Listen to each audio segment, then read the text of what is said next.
deserves a higher price.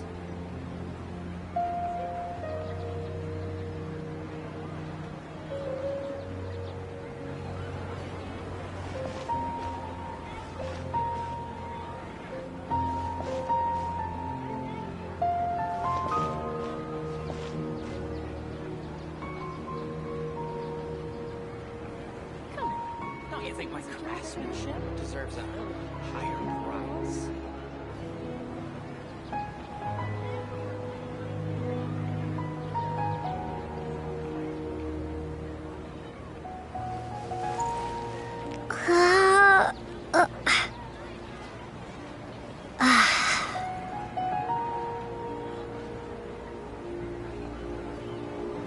Don't you think my craftsmanship deserves a higher price? It's an easy job, isn't it?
you feeling better, Dunyarzad?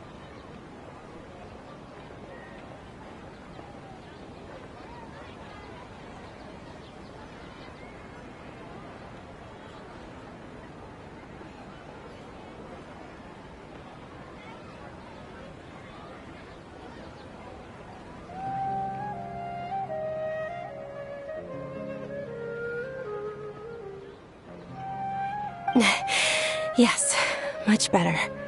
Just give me a few moments and I'll be good to go.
I didn't realize you were concerned about it.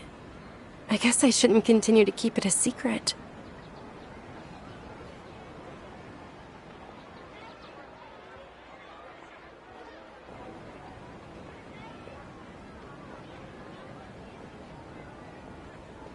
I was actually born with Elazar. It's terminal now.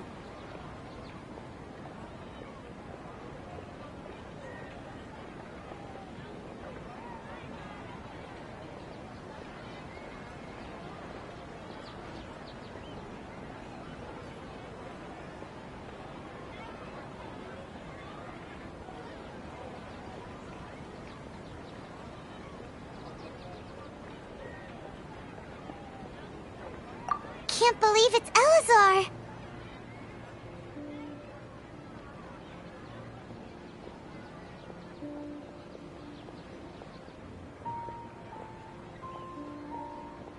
Oh, you've already heard of Elazar. In that case, you probably know about its severity.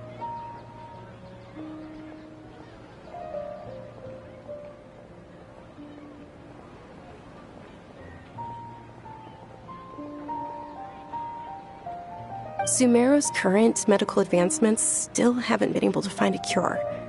The disease's progression can only be delayed through environmental therapy.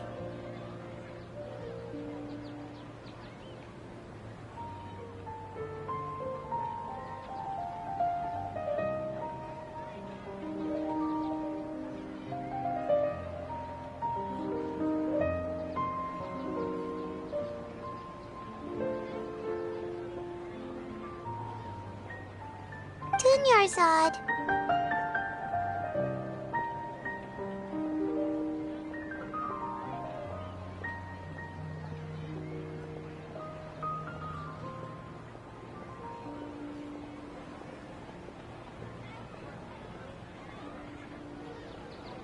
There's no need to be sad. I've always lived with Elazar, and I came to terms with it a long time ago.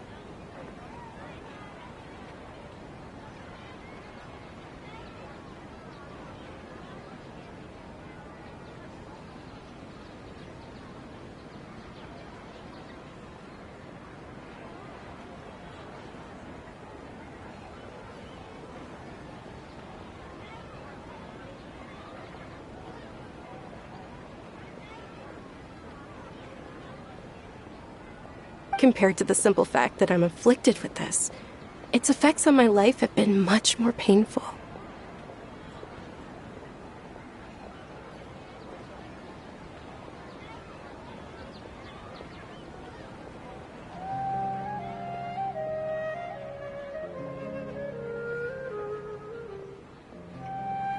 I know that my family loves me dearly. They've done all they can to provide the best environment for me so that I can live for that much longer. However, I know I will one day succumb to this.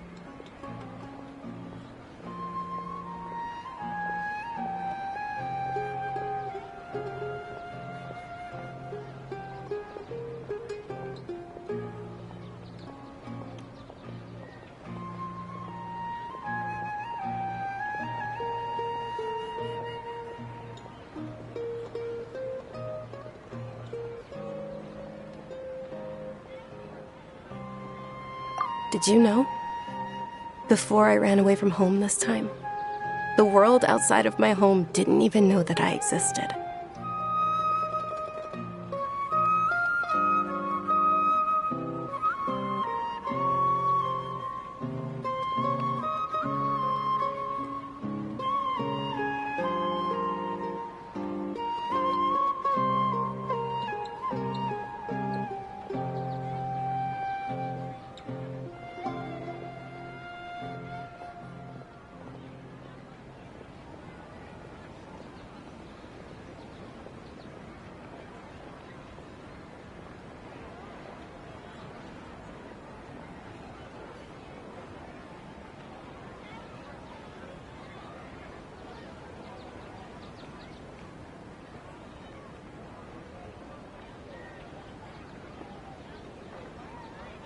Since I was a child, all I could do was sit on my bed and stare at everything outside of my window.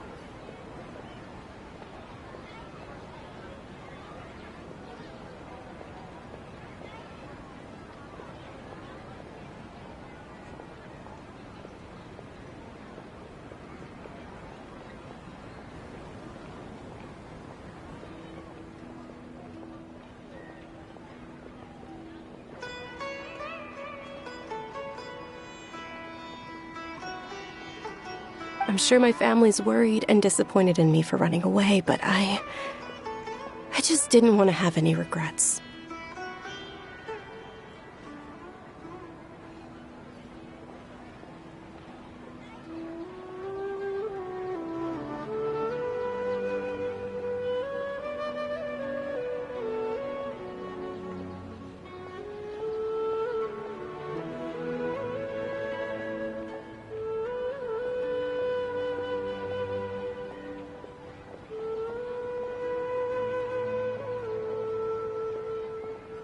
I wanted to meet other people.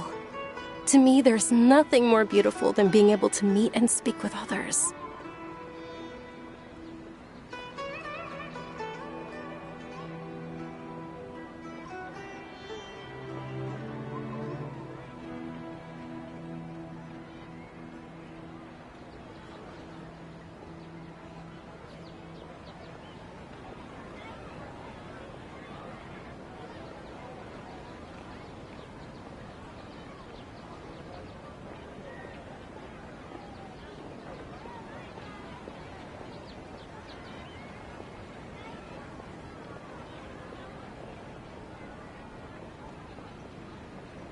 Not to mention the incredible time spent preparing for the festival.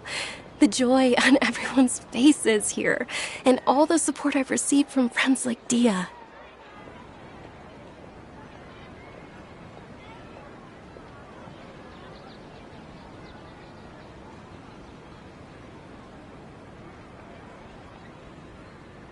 This way, when my final day does arrive, it will be less sorrowful.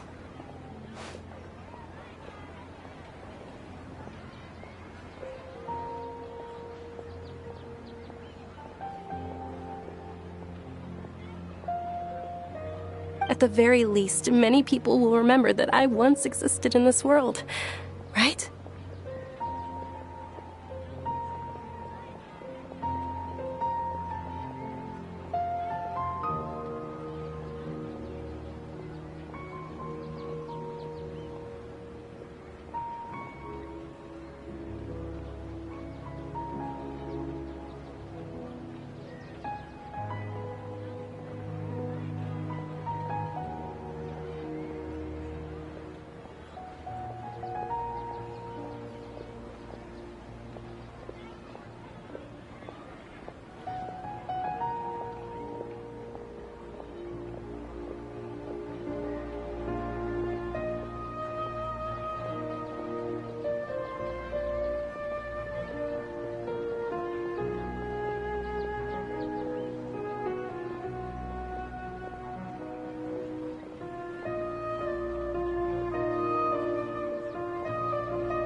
As long as you don't forget Paimon.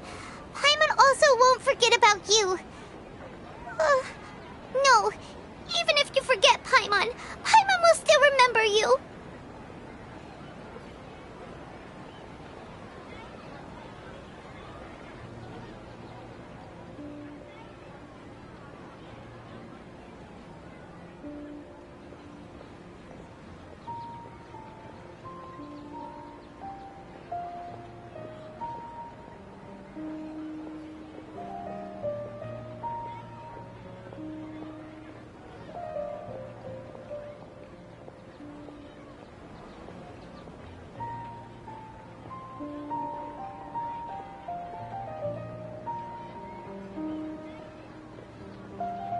Thank you two so much.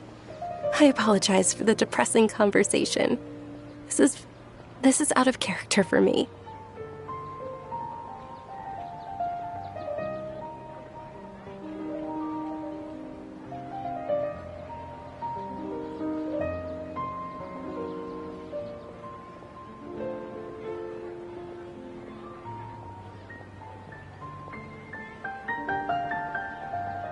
To be honest, Lesser Lord Kusanali gave me the courage to do all of this.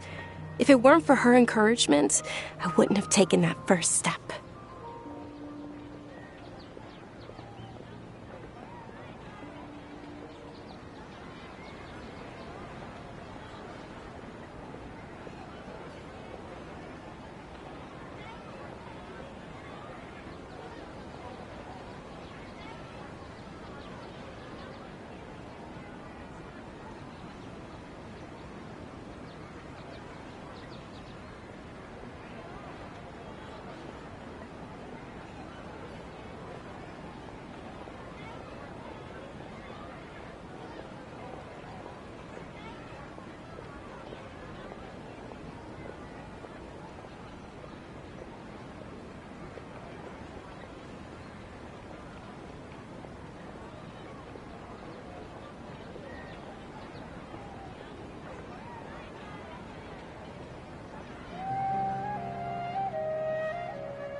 Thanks. There will always be frustrations in life, but I know that the point of living is not to leave behind any regrets.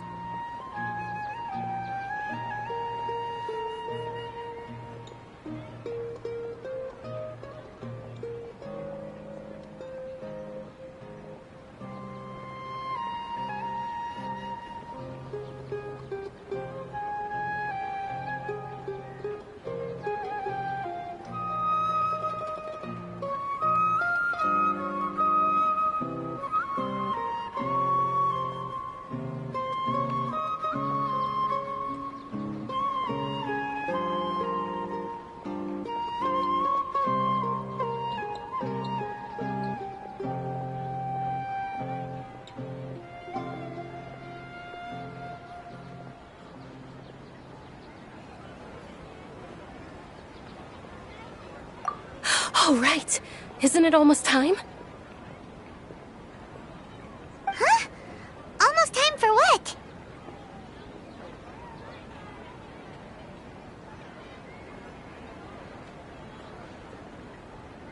Isn't the Dance of Sub-Zeros about to begin? It's the part of the festival that I've been looking forward to the most.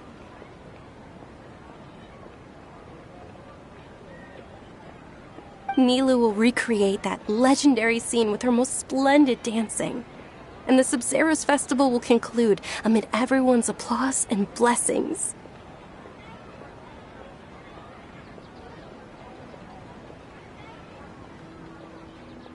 And with that, my wish will also... Then what are we waiting for? Let's go to the stage! Yeah, we should still make it in time.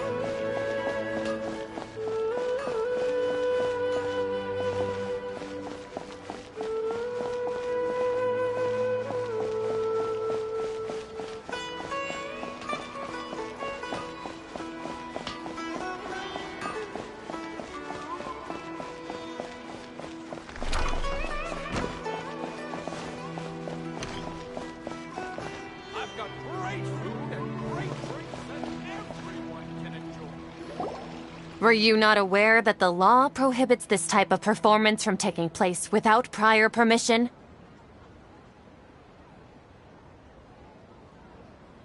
Over there! Someone's yelling at Nilu!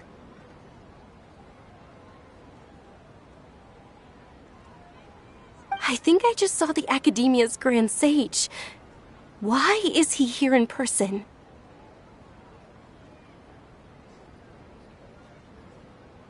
But the Dance of Sub-Zerus is one of the key parts of the Sub-Zerus Festival. If we can't perform it...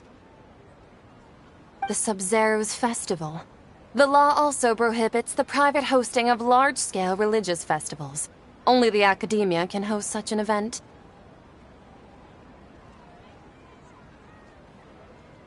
If you continue to resist, we will have to order an investigation into every single event organizer.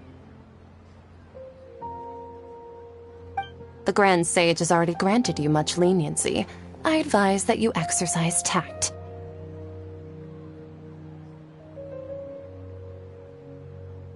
How did things turn out like this?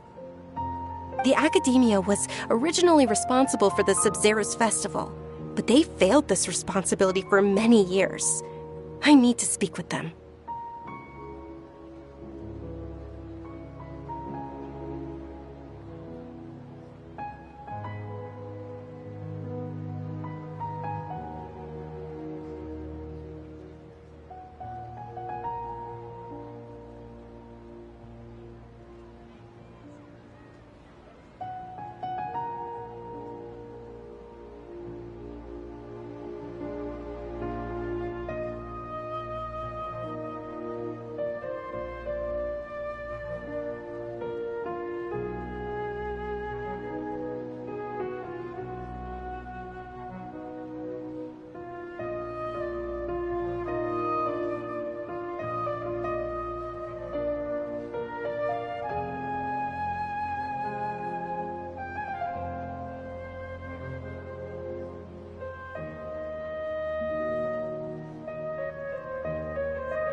This is a hard pill to swallow, but you're right. Things would only get worse. Art, dance. Aren't you ashamed of pursuing such frivolous and meaningless activities in this land of knowledge and reason?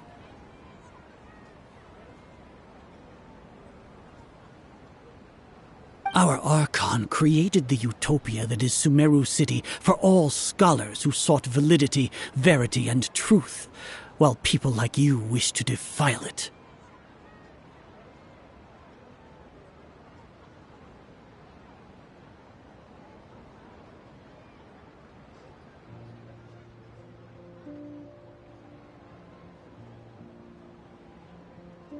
No.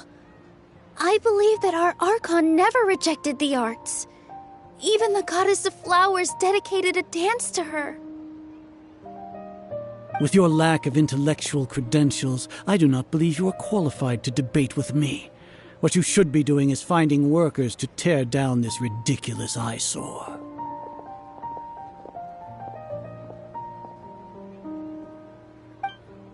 When we return, have the scribe draft an ordinance before the next Nyagarbaha Day that prohibits public art performances.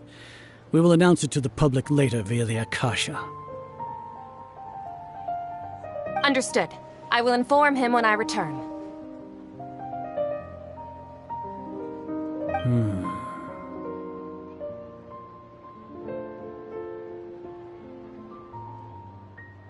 The Sub-Zerus Festival.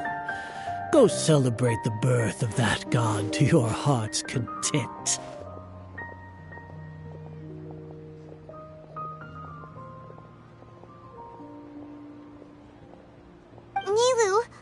okay? Oh, Dunyarzad. You all saw that just now?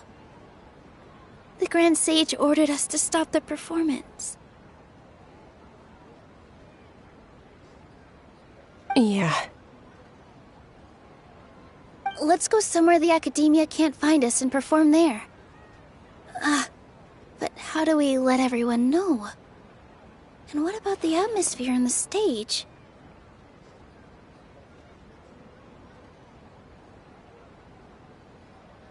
Or we could get people to block them off so they can't interrupt the performance. No. They just threatened to investigate the organizers. If we were caught... Nilou, it's all right. Don't worry about it. But you've been looking forward to the Dance of Sub-Zero so much, and I know how important this festival is to you. I don't want you to have any regrets.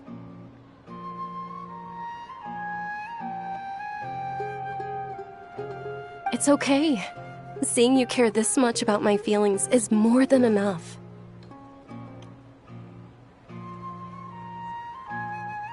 It would be too risky to continue the Sub-Zero's festival at this point.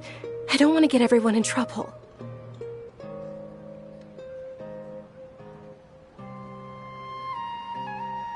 If you say so. But you can sneak out for the next Sub-Zero's festival, right? We'll make sure the next one is a smashing success.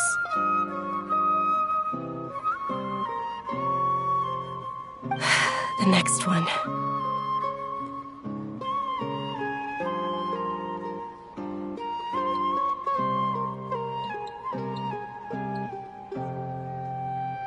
Yes. Okay. It's a promise. It will be a smashing success.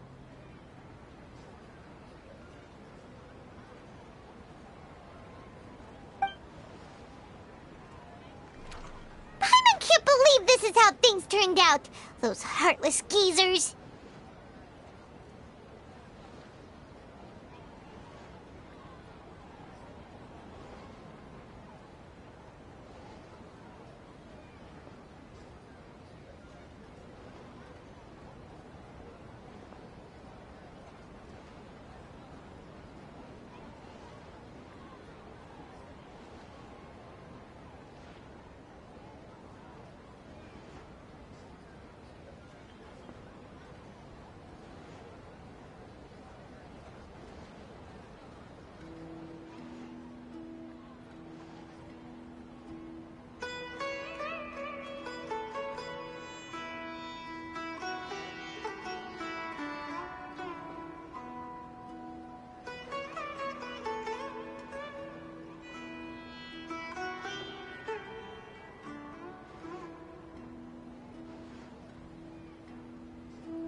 It really is okay. There's nothing we can do about it.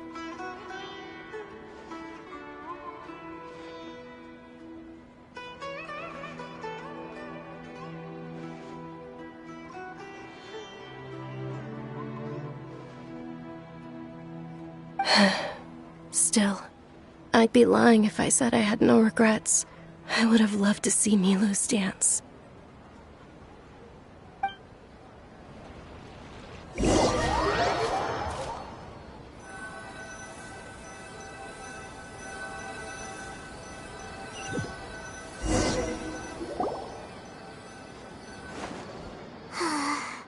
A lot happened today. It's a shame the festival ended the way it did.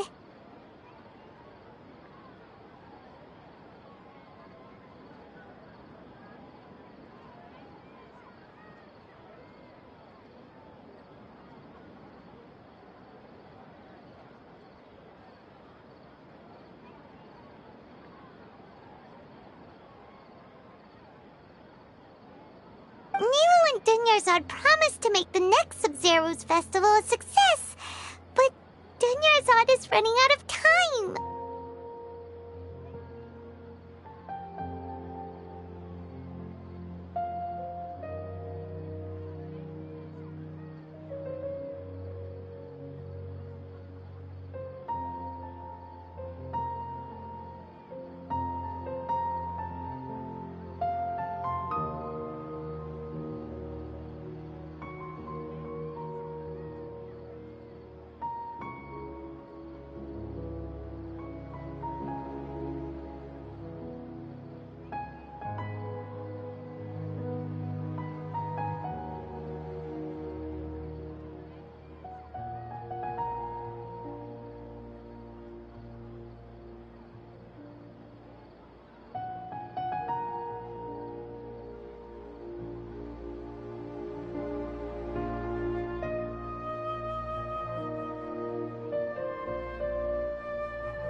Yeah.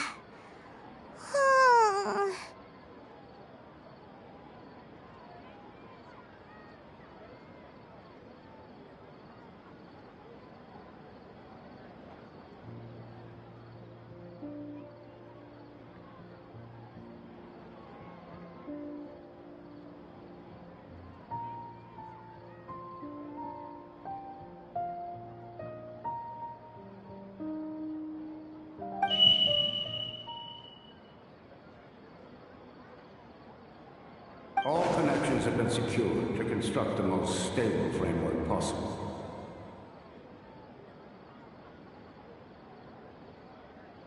The project has entered its most critical phase. Power has begun to flow from...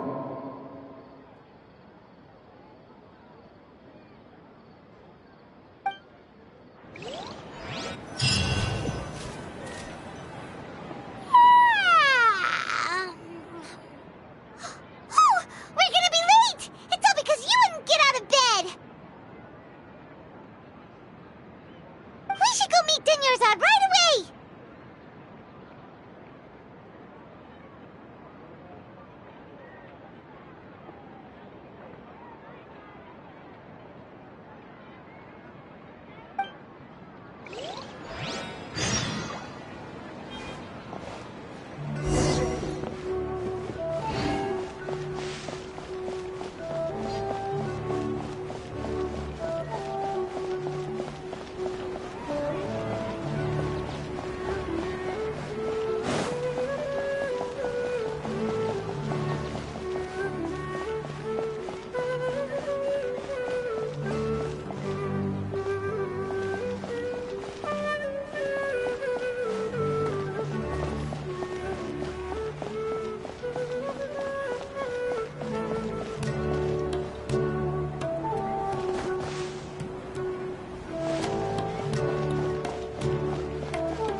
sorry we're late. Not at all. I arrived early.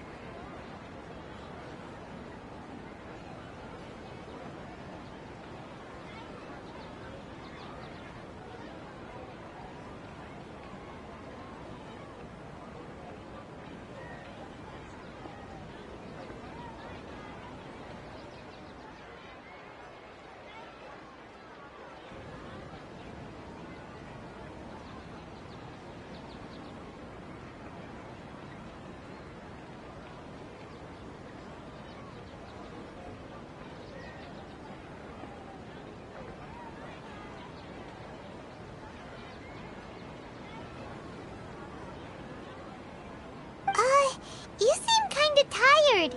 Did you not get enough sleep?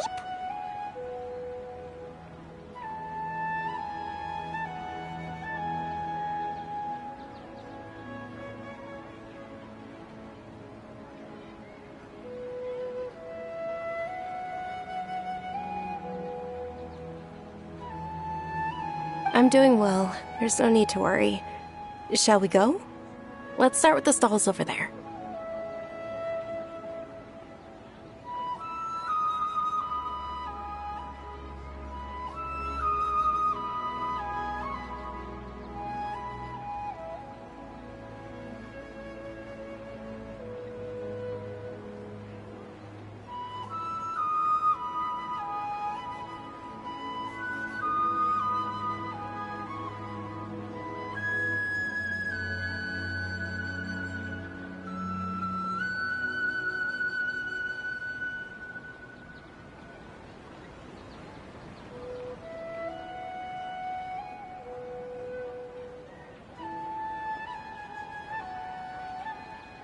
Sure!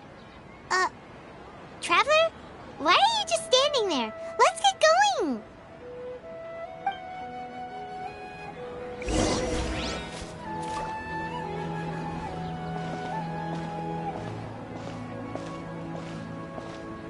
Ooh, they're selling food over that way! Let's go take a look!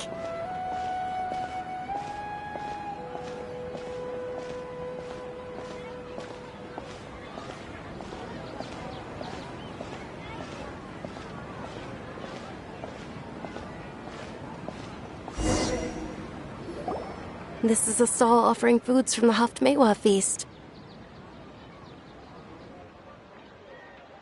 You are quite well informed, miss.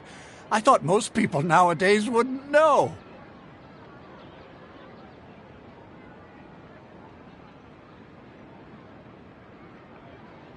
They're all plants! Oh, Paimon's a little disappointed.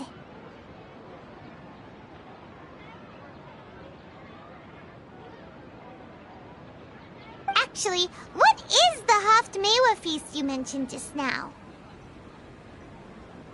It's one of the Sub-Zerus Festival's traditions.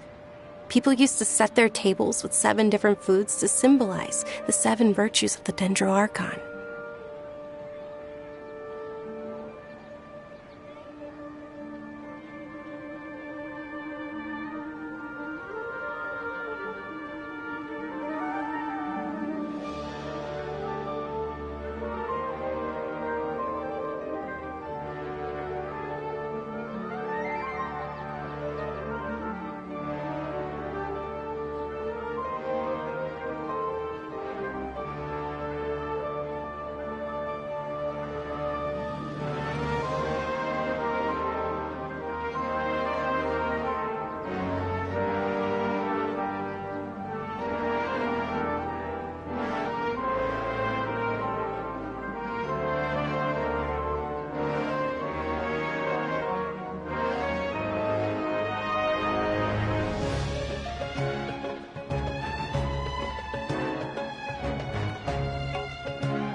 appear to be in the form of the moon.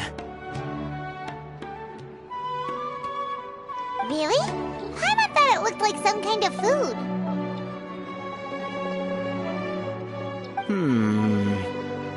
The moon signifies... It's escaping me for now. Wait a moment. Is he really looking it up in a book?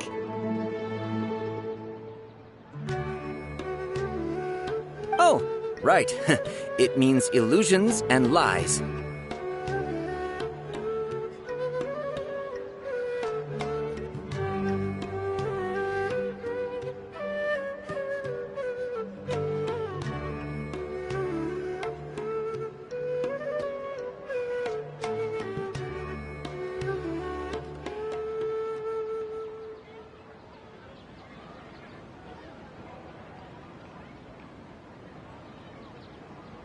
But if you trust your intuition and overcome your fears, the sun will surely rise.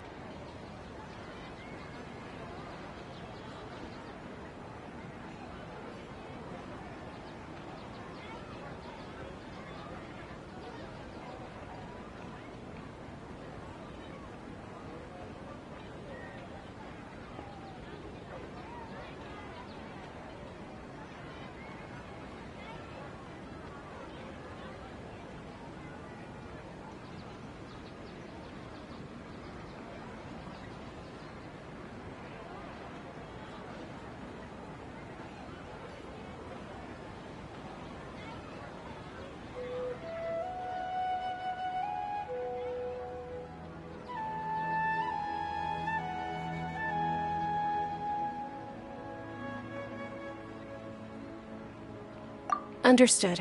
I'll keep that in mind.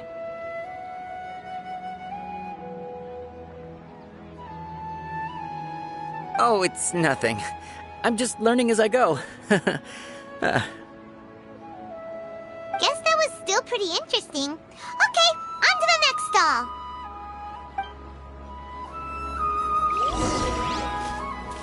So, where to next?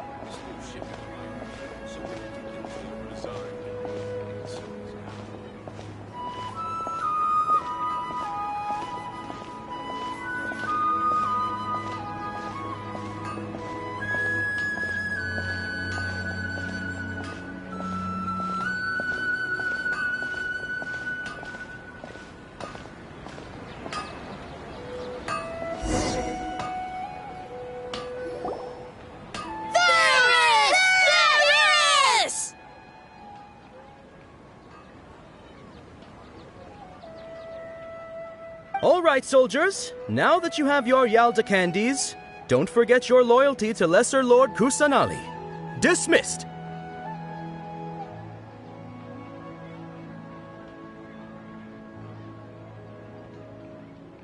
Yes, Knight Varys!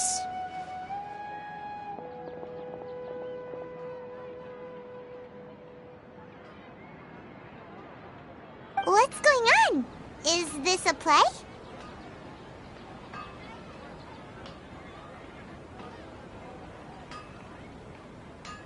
Ferris, the Knight of Flowers, is another Sub-Zerus festival icon and one immensely popular with children.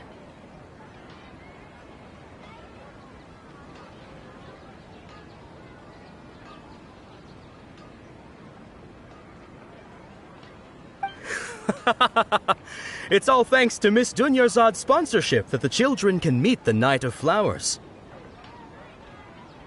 Oh, do you want some Yalda candies? I happen to have some boxes ready here. Take a look and pick whichever one you want.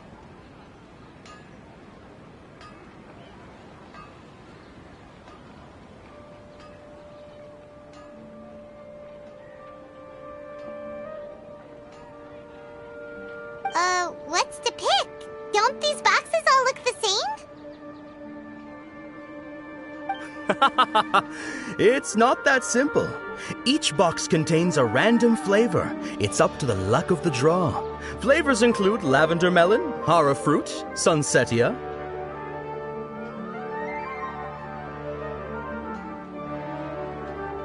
Ooh, how interesting!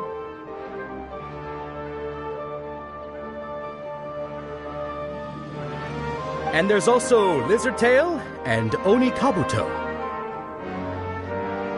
Ugh, why do those flavors even exist? Traveler, help Paimon pick one. Paimon wants to eat the Sunsetia flavor. Great! These boxes of candy are numbered 1 to 5 from left to right. Which one do you want?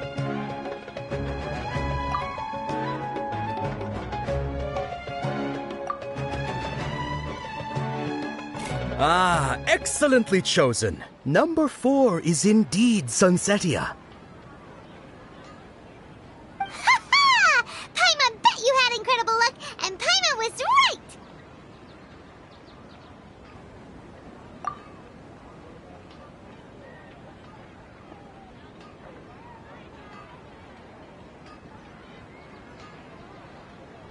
Huh?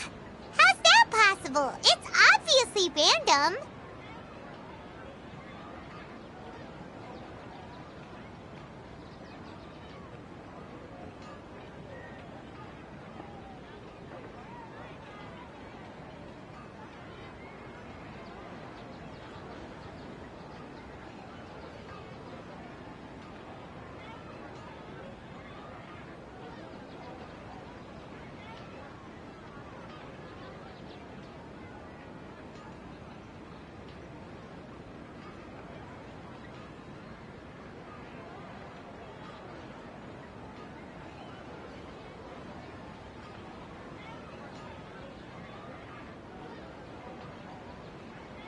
Maybe we didn't sleep very well last night. Or maybe we slept too much.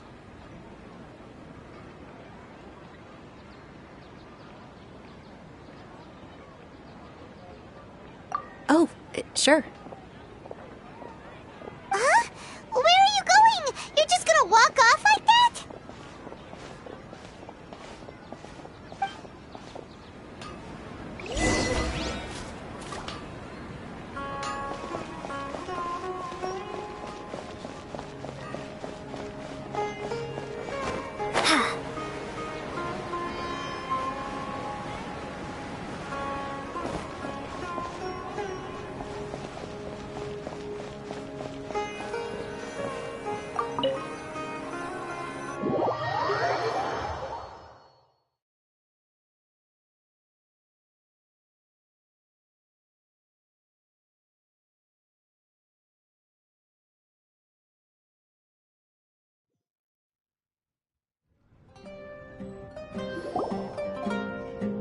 A feeling of deja vu?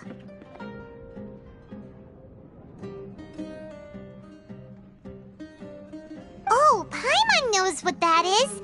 It's when you feel like you've already experienced whatever is going on. In that case, Paimon also felt something like that today. But that's just our brains playing tricks on us, isn't it?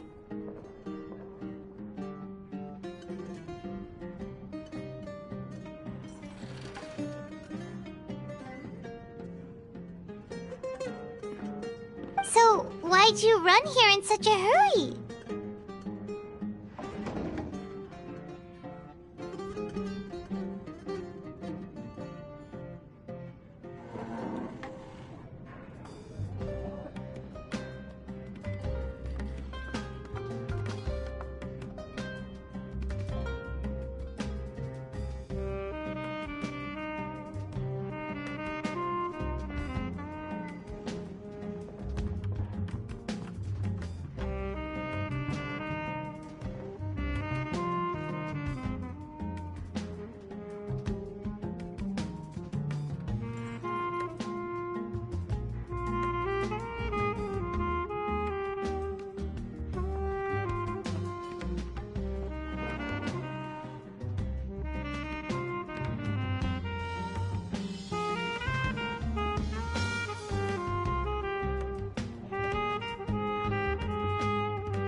So that's it!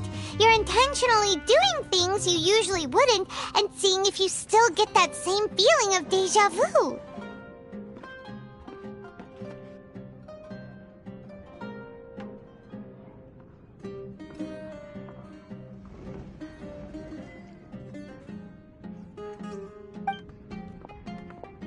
Welcome, you two.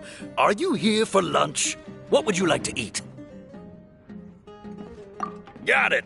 You don't look like you're from these parts, but I gotta say, you've got good taste. I'll give this order to the kitchen.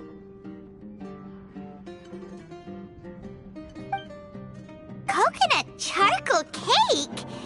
Isn't it that burnt thing that didn't look tasty at all?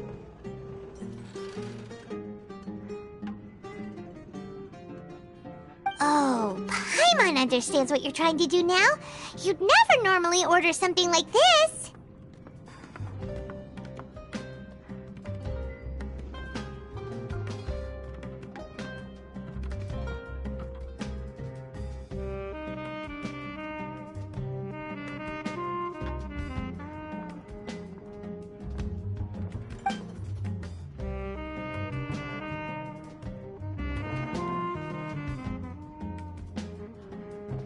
That thing? Are you really gonna eat it?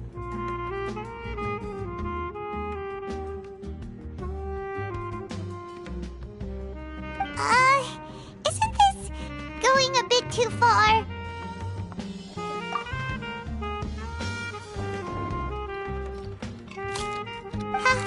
How was it?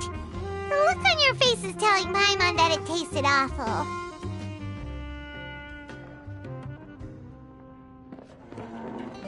Then, you mean...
Impossible! We were just talking about how gross it looked!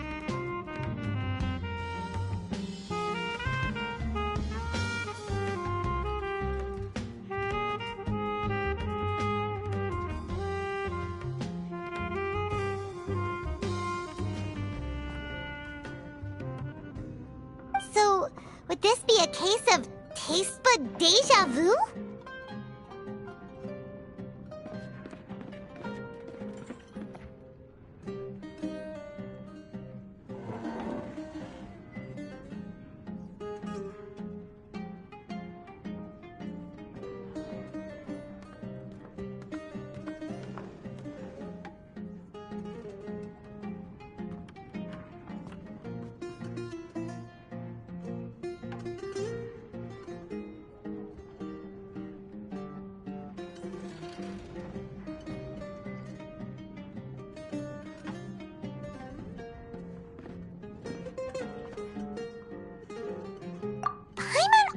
Gets the impression that we've been here many times, even though we aren't regulars.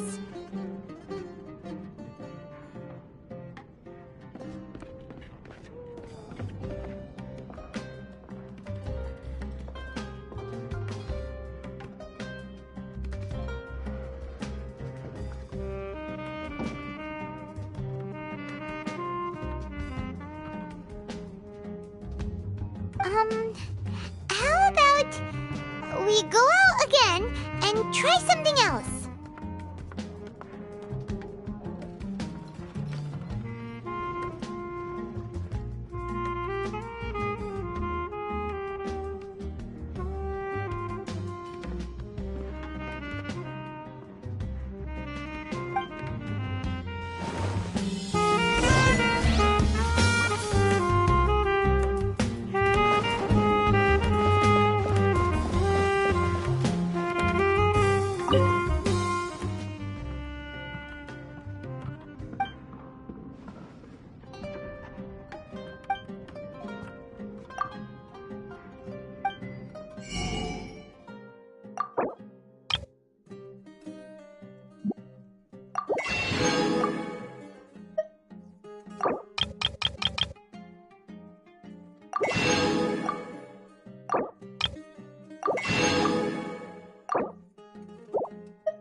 Is sitting by yourself on that bench over there.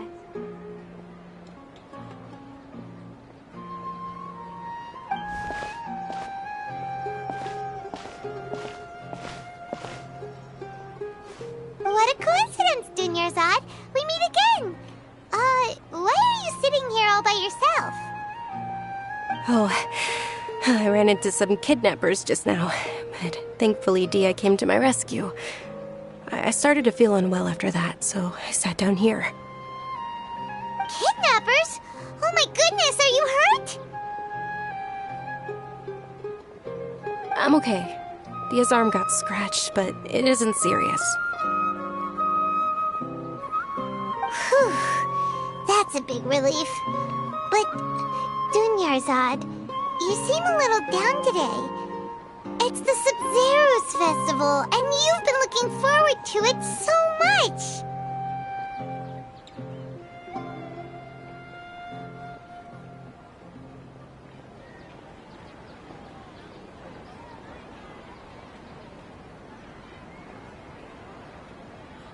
Not at all. I've always been like this. Excessive physical exertion or strong emotions tend to aggravate my illness.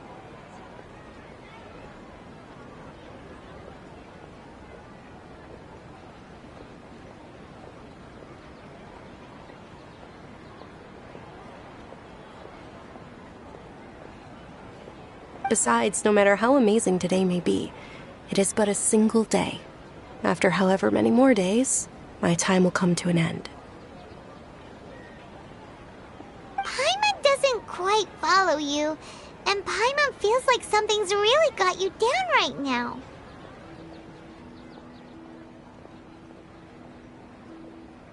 It really is fine. I don't mind.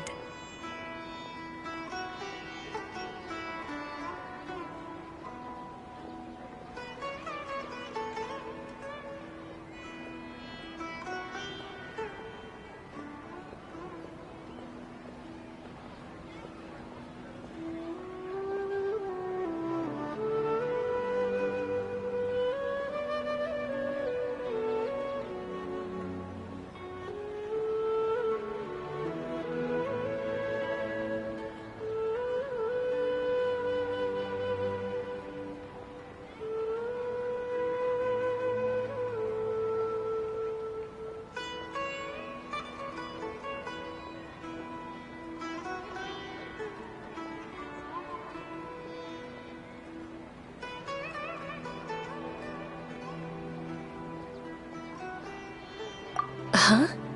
Did something happen?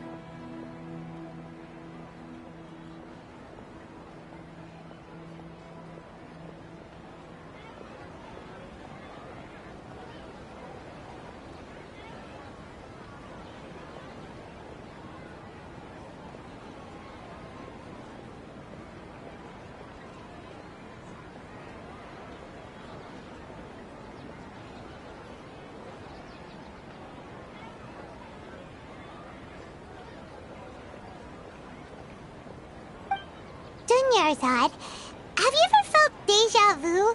You know, like when you've already experienced something that's happening right now? Deja vu? No. But my days have been the same for years now. Even if I were feeling deja vu, I suppose I would already be used to it.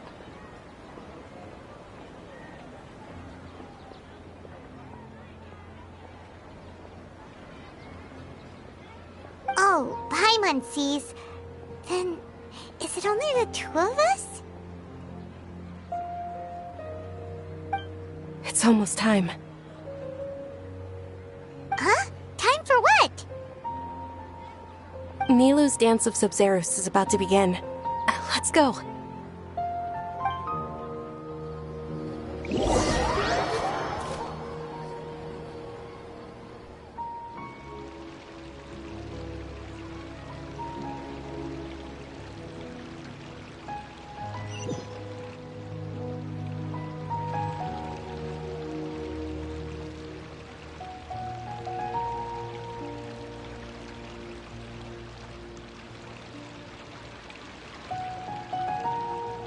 With your lack of intellectual credentials, I do not believe you are qualified to debate with me. What you should be doing is finding workers to tear down this ridiculous eyesore.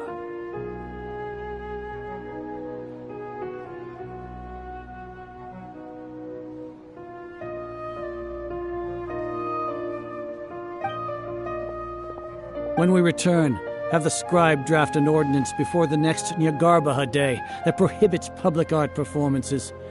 We will publicly announce it later through the Akasha. Understood. I will inform him when I return.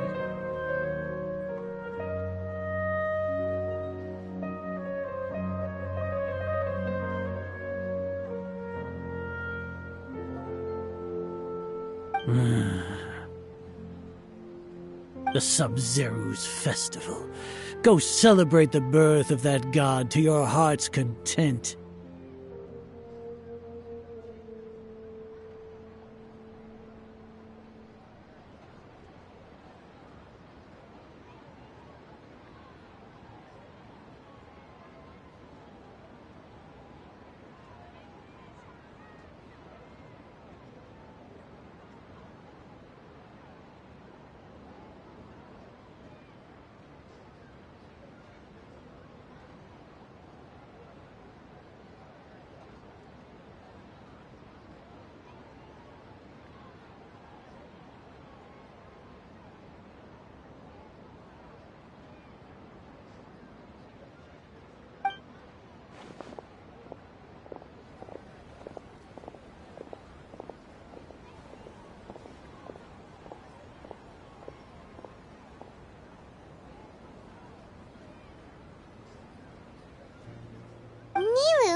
Dunyarzad. The Grand Sage ordered us to stop the performance.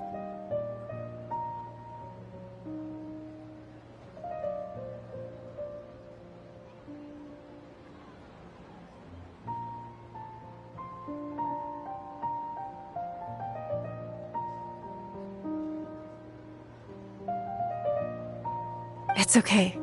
There's nothing we can do about it. But you've been really looking forward to this. I don't want you to have any regrets. It truly is unfortunate, but I don't want to cause trouble for anyone. Didn't the Grand Sage say that he might investigate the organizers? True, but... Well, okay. I'll just have to try again next year. The next festival. I probably won't be around by then.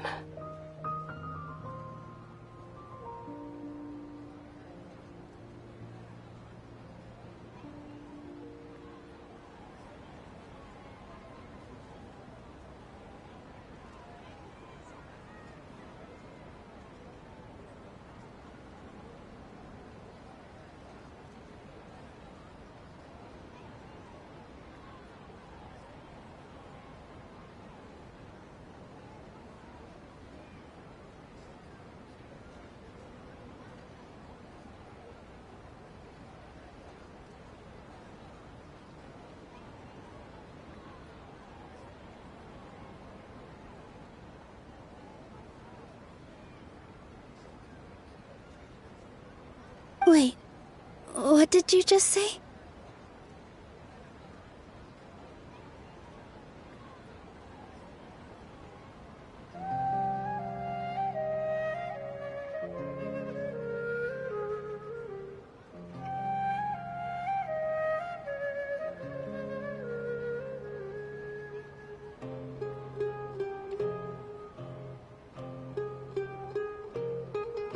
No, nothing. I'll be heading back to rest. Thank you for your help, everyone. Paimon can't believe what those heartless geezers did!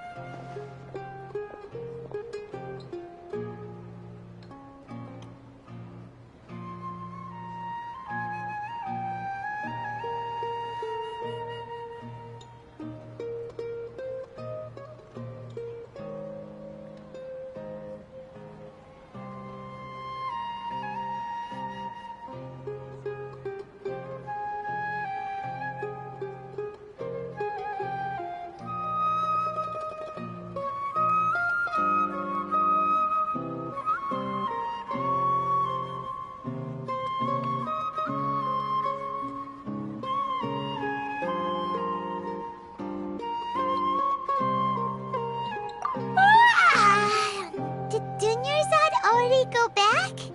We should also return and get some sleep.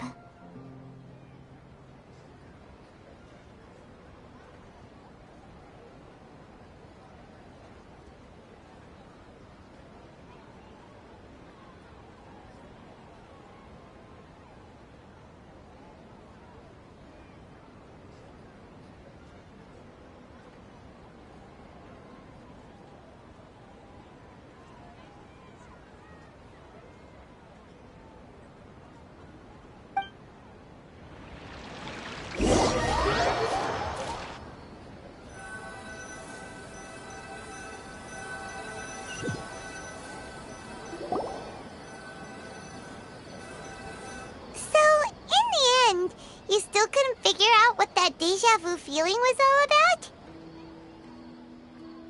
Maybe it really was because of exhaustion.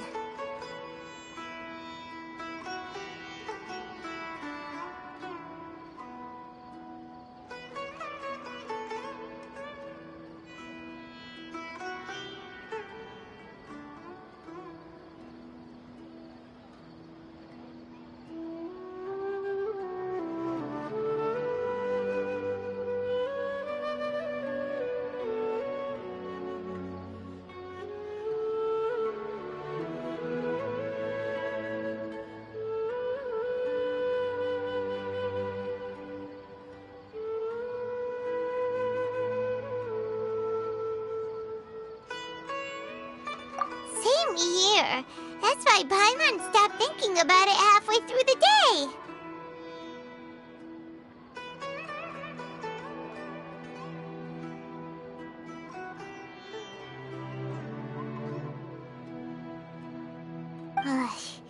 Then, how about we settle in and get a good night's sleep? For now, we can chalk things up to exhaustion. We can do more thinking tomorrow.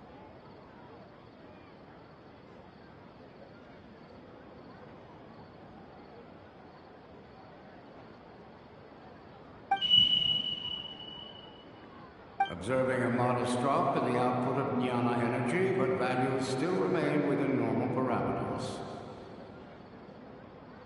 Continue to monitor for variances in the data and find the cause as soon as possible.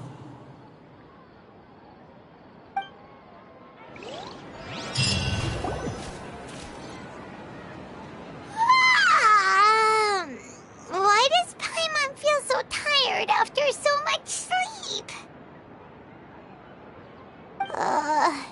Anyway, we should go meet Dunyarzad right away.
Keep you waiting. Not at all. I arrived early.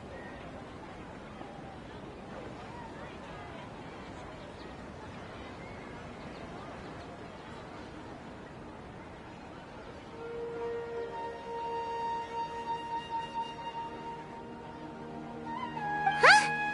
I that makes you sound kinda tired. Did you not get enough sleep?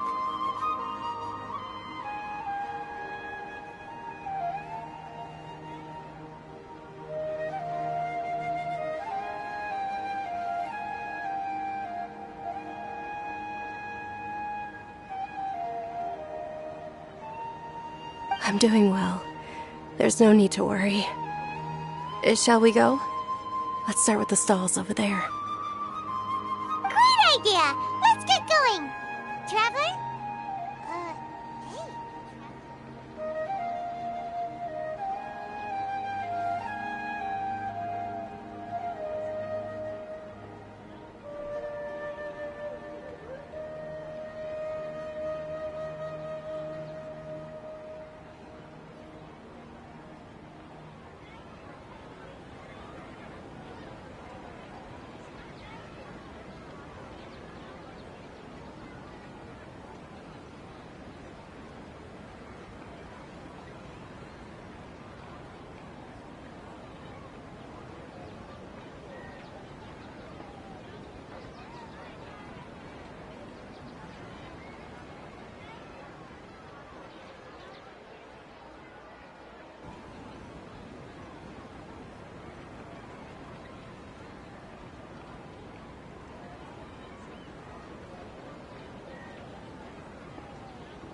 It's all thanks to Miss Dunyarzad's sponsorship that the children can enjoy the Sub-Zero's festival.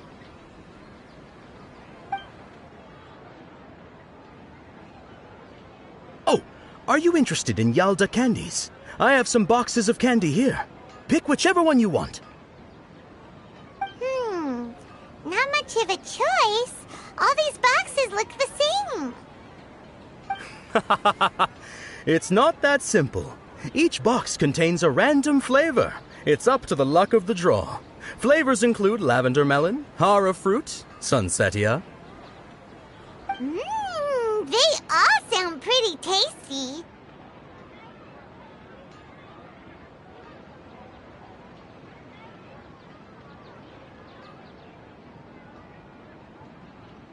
And there's also lizard tail and oni kabuto. Huh? What were those last two? She'll help me choose. Paimon wants to eat the sunsetia flavor. No problem. These boxes of candy are numbered 1 to 5 from left to right. Which one do you want? Oh, I like your confidence. No hesitation at all. Oh, congratulations! Number 4 is indeed Sunsetia.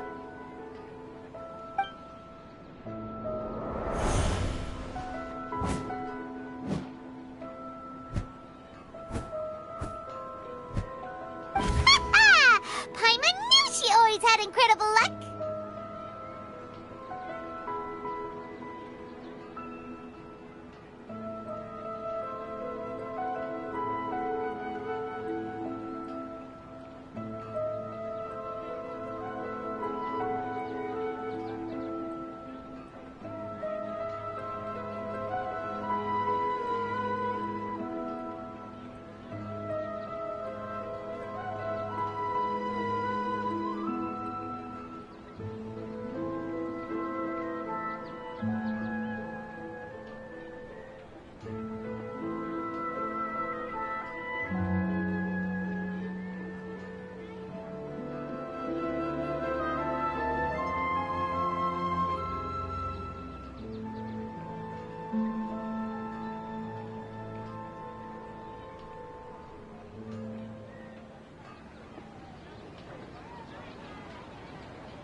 interested in the other flavors.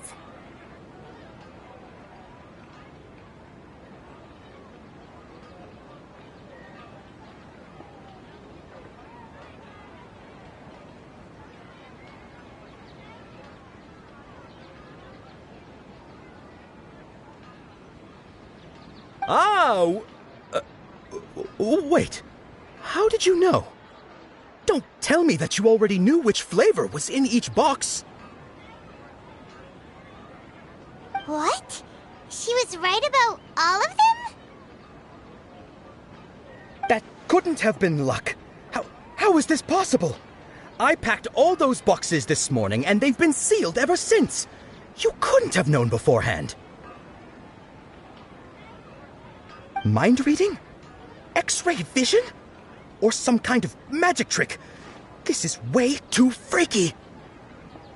Tell us what's going on! Since when did you get superpowers?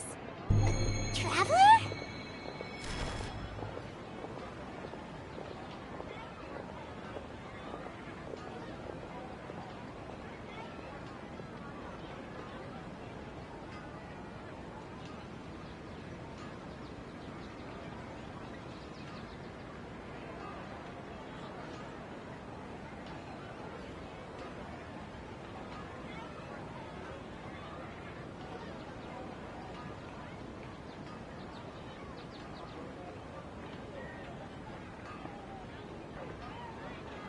Hey, where are you going?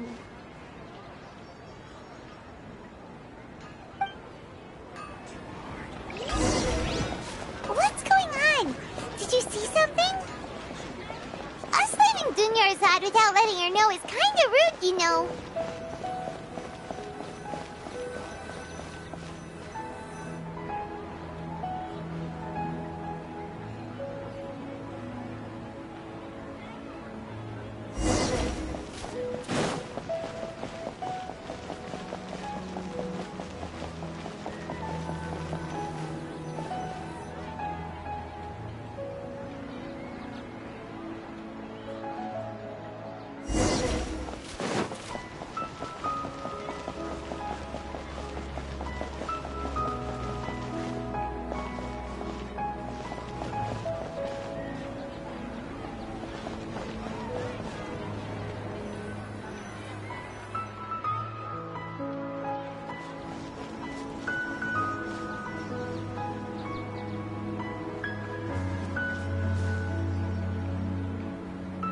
What are you looking for?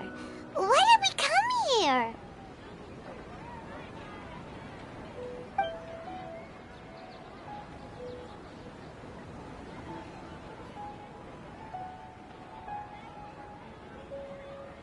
Traveler?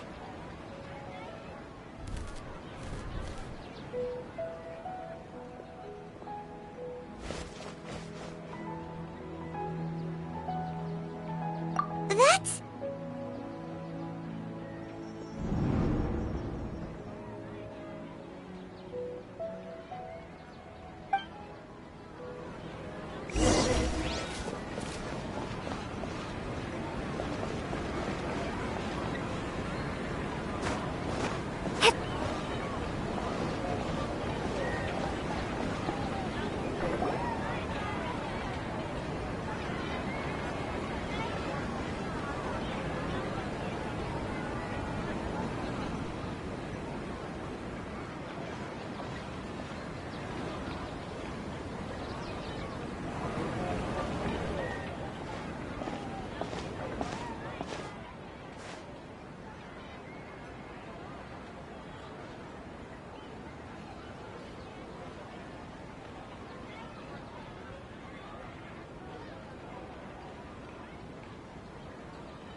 happening here? Why are there 2 Dunyarzad's? You already know that this isn't your first Sub-Zero's festival, don't you?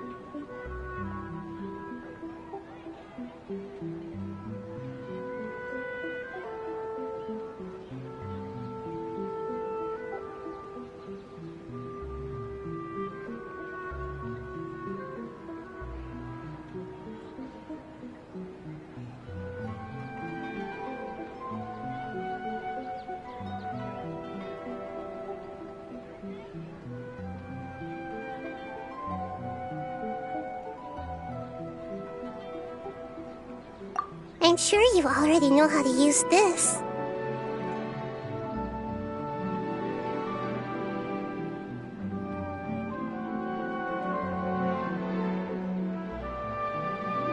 A knowledge capsule? Where did you get it? What's inside?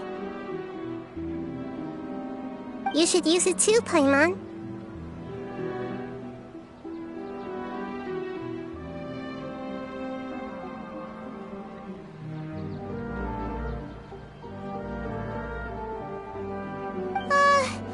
You know Paimon?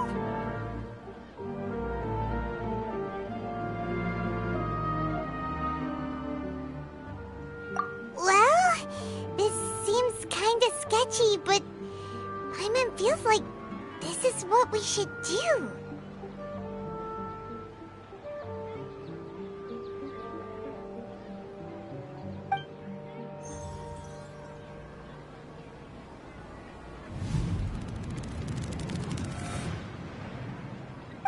What the?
20th time at the Sub-Zero's festival? Huh? No. The 30th? 40th? Just how many times have we been to the Sub-Zero's festival?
Have we been trapped in a single day? If it weren't for you, we wouldn't have even realized.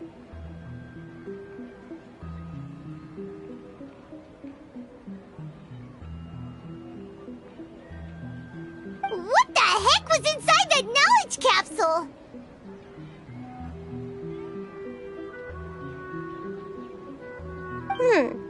Your memories are still scrambled? Try your best to remember.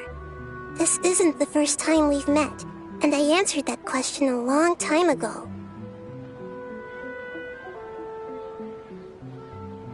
Let Paimon think. Oh, it's coming back. Meeting you was the real catalyst for restoring our memories, and the knowledge capsule was just your means of showing our minds the way. What about everyone else? Why are you only helping the two of us?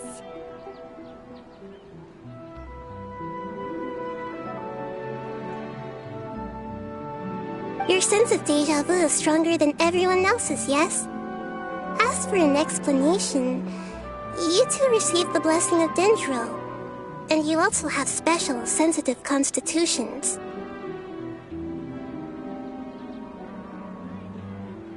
It was as if a single sheet of paper was separating those memories from your consciousness.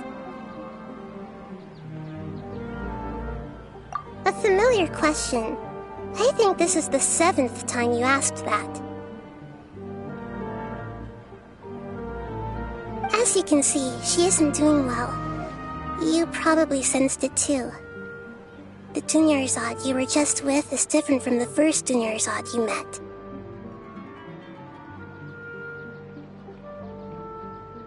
That first Dunyarzad is in front of you right now, and she doesn't have a lot of time left.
Looks like you're almost done sorting out your brain.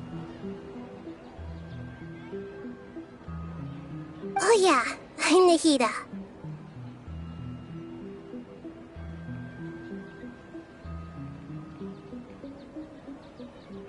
Good, you passed the test. What's happening? You can awaken our memories, and you seem like you know what's going on. Oh, wait, please don't tell Paimon even you don't know. Everything in this world runs in a loop. This cycle is called the samsara. You, me, and everyone else are all stuck inside the one-day samsara.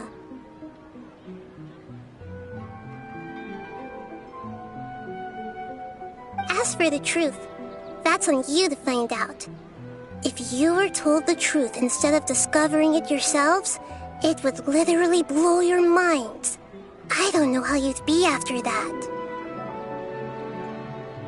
I can only give you surface-level help, like bits of information and subtle hints.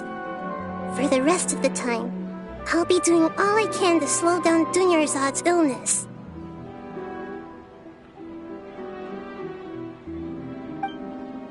She looks like she isn't doing well at all. Her illness gets worse after each Sub-Zero's festival. If we can break out of the samsara, I might be able to save her. But as things are right now, she's just a small bird in the sky that's about to lose its last feathers. All I can do is raise a gale to delay her fall.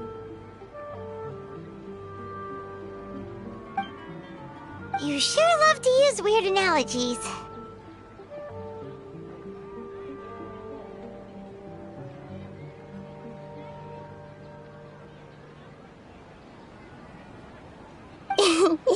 Analogies are wonderful tools. They let you use existing knowledge to understand unfamiliar things. Okay, so, with what you know so far, what do you think the truth is?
We've already experienced the Sub-Zero's festival many times. And the day of the festival seems to be in a perpetual samsara.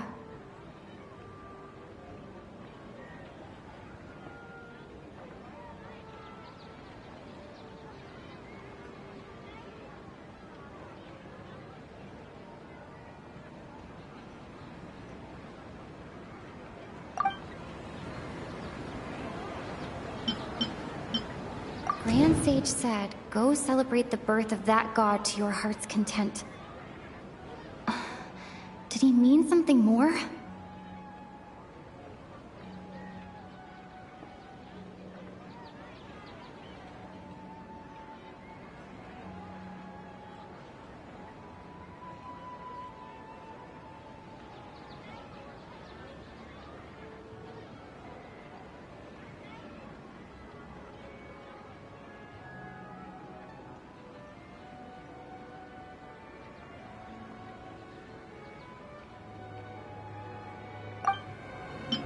The moon, illusions, and lies.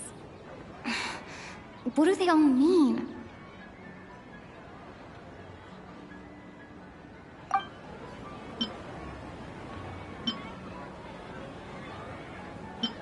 What's happening right now seems to have happened before. This feeling has been getting stronger and stronger.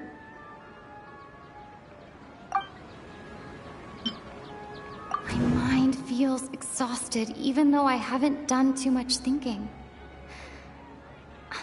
What is going on?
That doesn't sound right.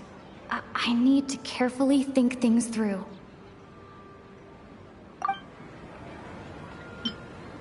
That doesn't sound right. I need to carefully think things through.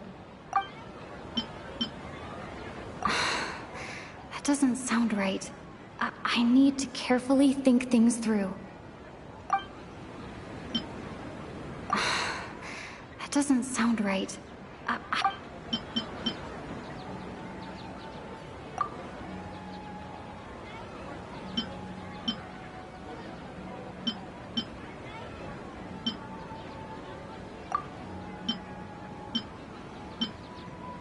What's happening right now seems to have happened before.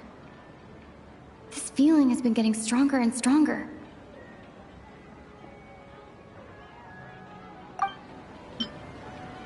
My mind feels exhausted, even though I haven't done too much thinking. What is going on?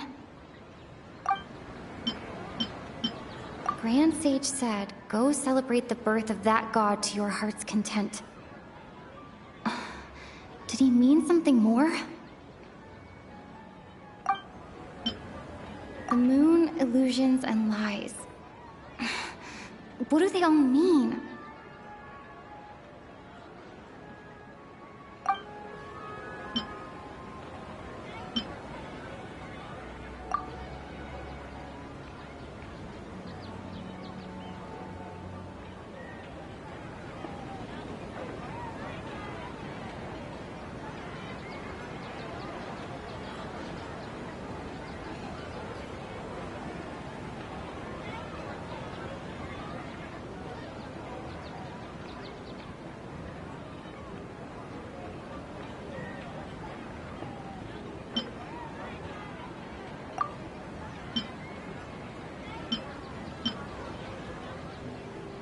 Grand Sage said, go celebrate the birth of that god to your heart's content.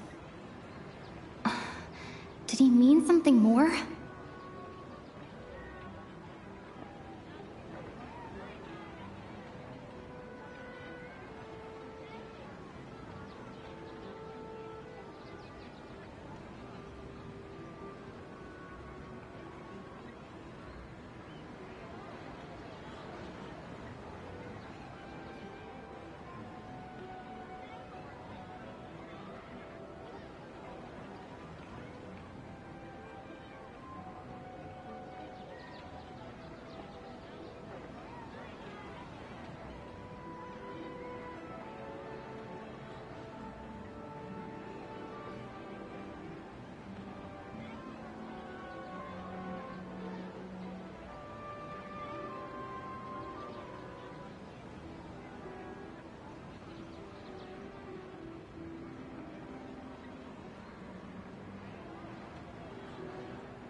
That should be it.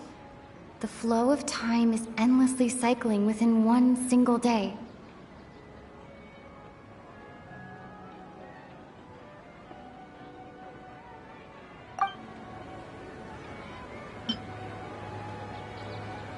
My mind feels exhausted even though I haven't done too much thinking. What is going on?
That should be it.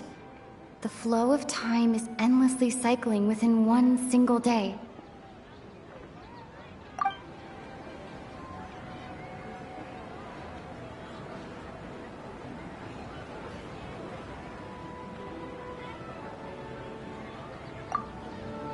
A time loop. You've given similarly wrong answers in the past. A pity.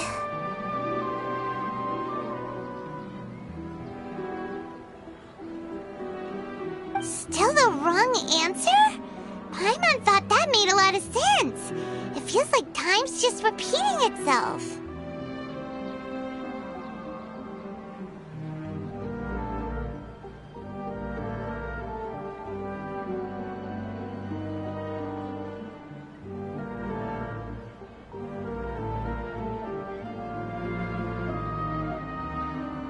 A simple time loop can't explain some of the phenomena. You two are still missing a lot of information. Unfortunately, I can't give you any more hints.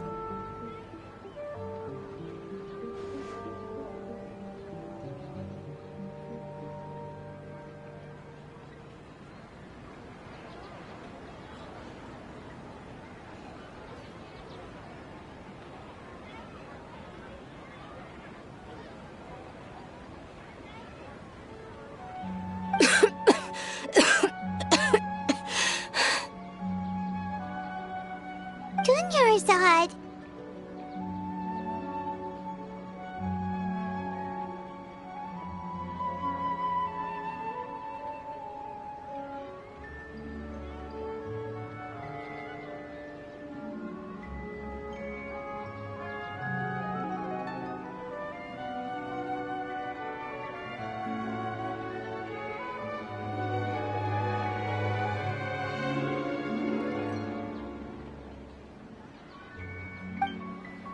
The Sub-Zero's festival is happening every day, but that doesn't mean we can waste an infinite amount of them. Hurry and find the truth before today's festival ends.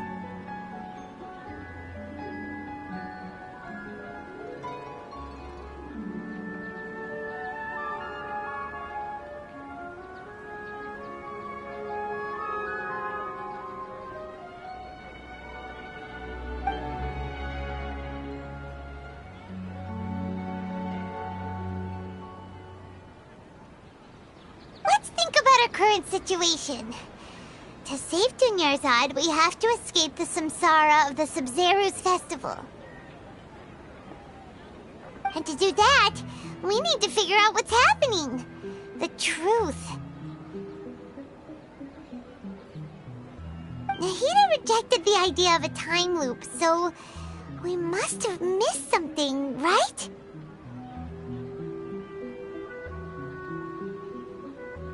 Paimon's memories say that we've already done this many times, but let's go talk to people again.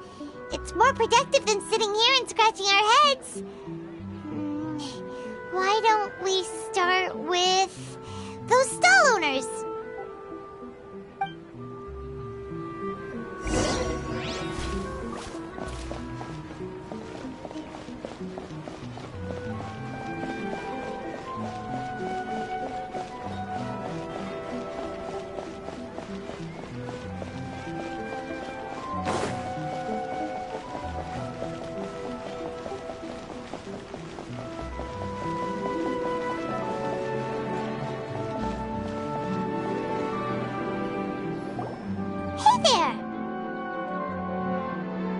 Hey, it's you guys again.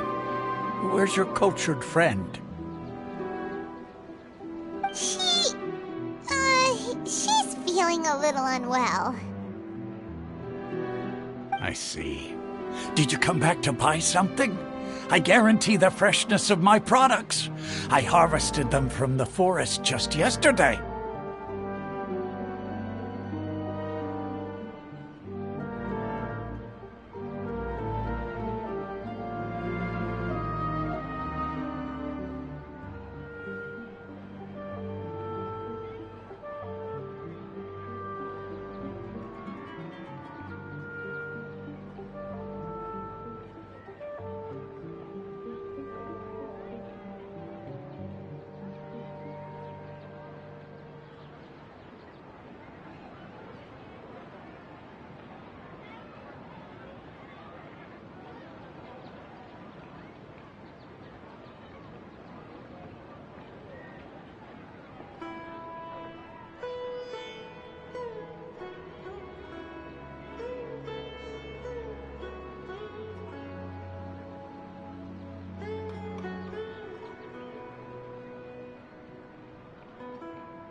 Huh? What brought this about? I hurried back from the forest yesterday, and I'm selling produce here today. I haven't felt anything strange. To put it another way, if you really think about it, was yesterday truly yesterday?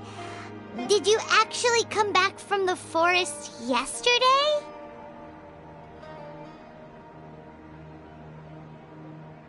What kind of philosophical nonsense is this? Are you two daydreaming? Didn't you know that no one dreams in Sumeru? Go somewhere else if you want to find someone to daydream with.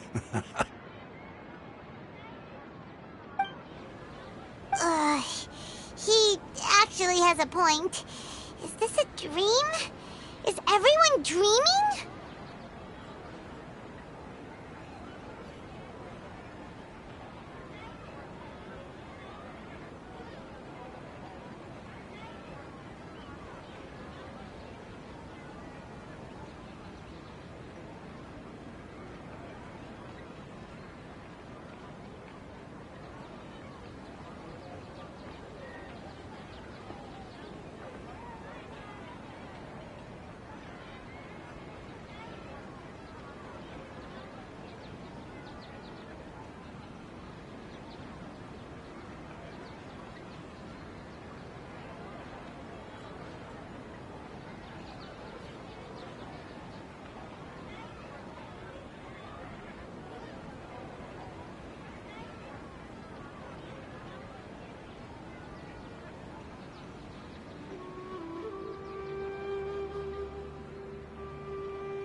True. It's so weird that people here don't dream. Why is that?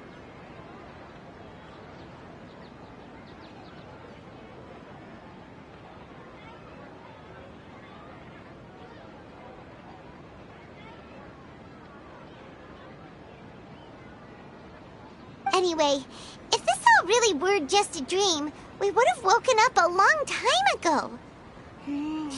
Let's keep asking around.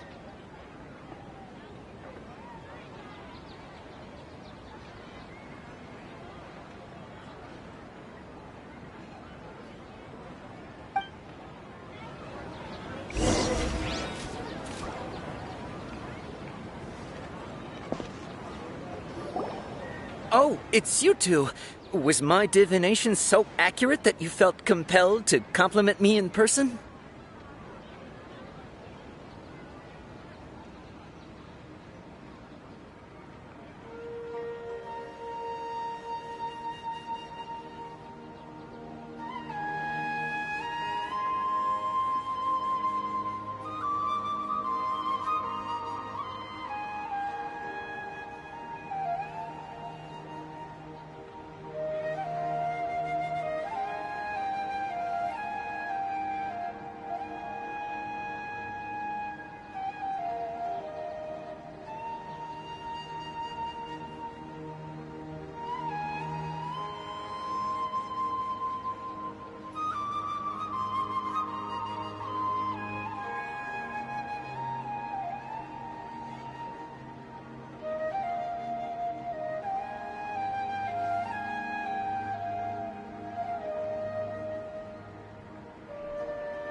Ooh, I knew it! I told you, the god's divination is highly accurate.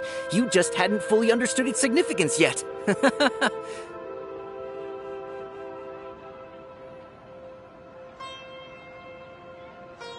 really excited about this, huh? That's exactly why we came back. Help us better understand it. Help you better understand it? Well, that isn't exactly what I excel at. So, you're admitting that you don't have a clue? Anyway, what kind of situation did you get into?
Huh? Hold on a second. I thought you guys just lost your wallet or fell for a scam. What you just said, are you serious? Does that kind of thing actually happen in real life?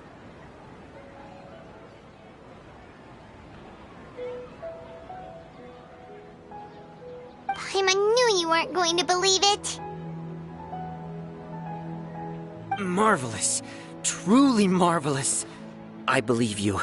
Recall the interpretation of your divination. The moon, illusions, and lies. It really felt like an omen.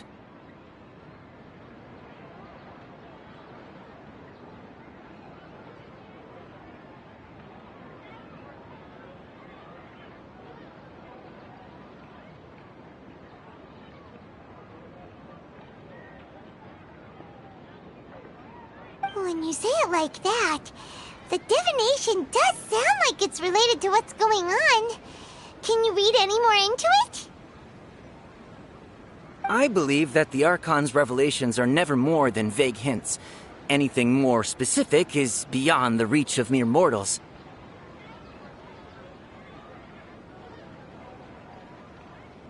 The book only says, if you trust your instincts and overcome your fears, the sun will surely rise. So that's how it is. Looks like fortune-telling is just fortune-telling. It's no good for practical problems. We haven't made any progress. Who else can we talk to? Paimon remembers that we tried talking to her a couple of times, but she always thinks we're playing pranks on her. You think she'll brush us off again?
Yeah, if we tap into Dia's strong sense of responsibility as a mercenary, then she'll definitely take us seriously. At this time of day, Dia's probably just finished beating up those kidnappers. Let's go find her.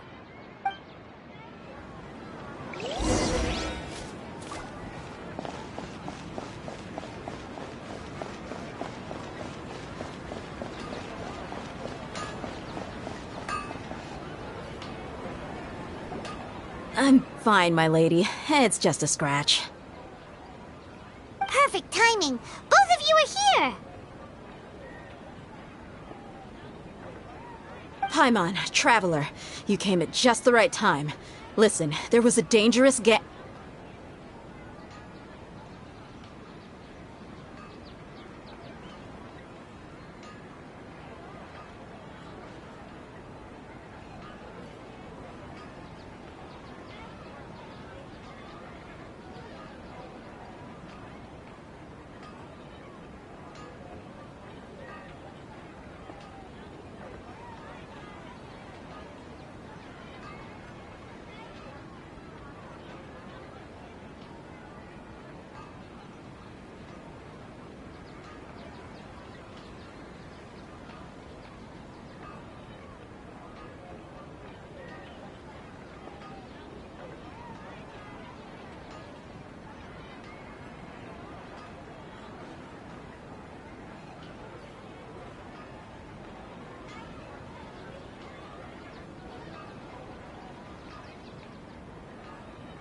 Huh? You saw?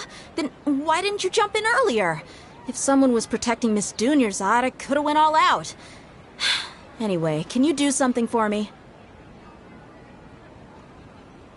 You want the Traveler to take Dunyarzad somewhere to rest up while you check to see if there's still any kidnappers around. Did Paimon get that right? How did you know what I was going to say?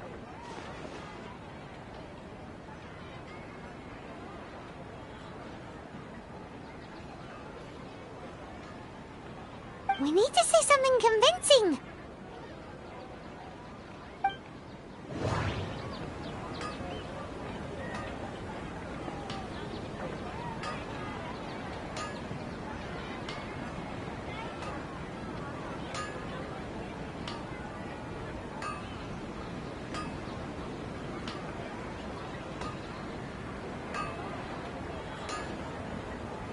People in Sumeru don't dream.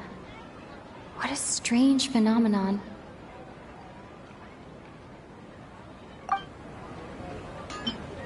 Dia sold her greatsword to raise additional funds.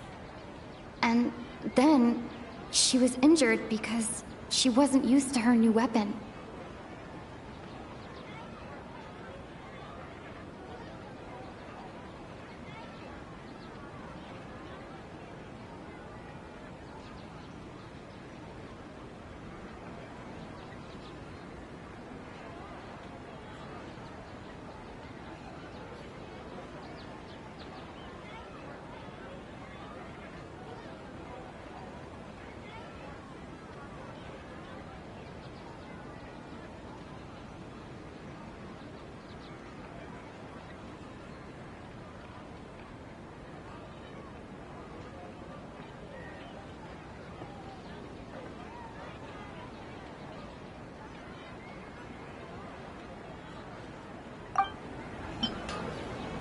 The moon, illusions, and lies.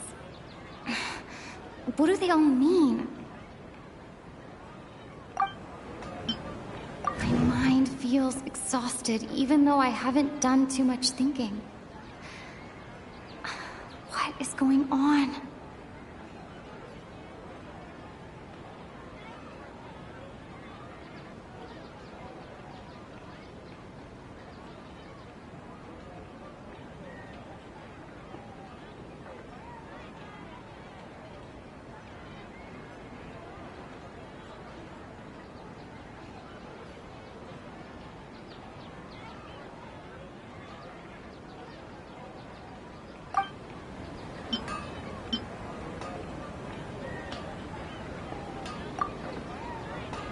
Traveler!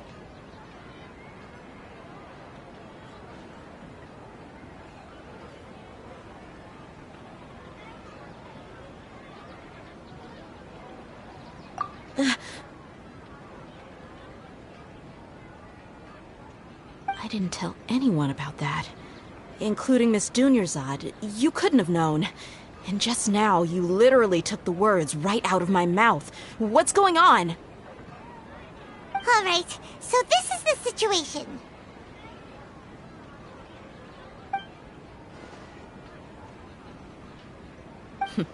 It's kinda hard to believe what you just told me. First, let me make something clear. Most of us desert dwellers might not be the scholarly type, but we do have basic common sense. She's quieter than usual. Uninterested in anything and really gloomy.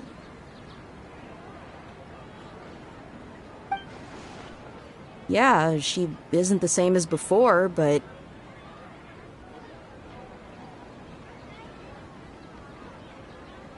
Her parents said that this is how she was like at first. Huh? At first? I don't quite understand what you're all talking about. I'll go rest on the bench over there.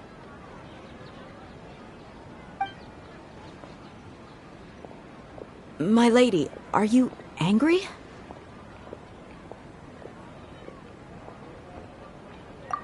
All right, I'll give you the benefit of the doubt since you knew about my greatsword. Let's make this a quick trip. Miss Dunyarzad isn't completely safe here.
thought I told you that it won't help to bring anyone here.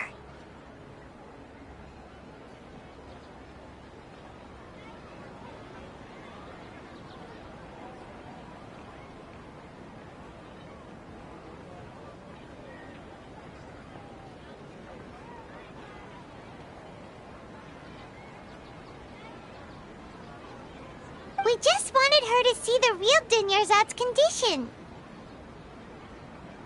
The real Dunyarzad? Where and who are you talking to?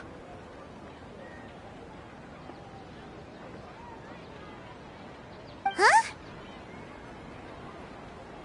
I told you that you two are special. Other people can't see me or Miss Dunyarzad here.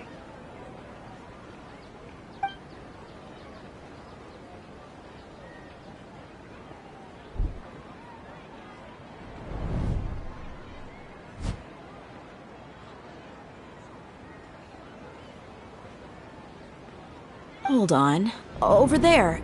Is that? Wow. How perceptive.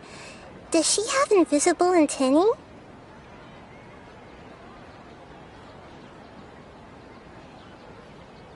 Miss Dunyarzad, she's lying down here, isn't she?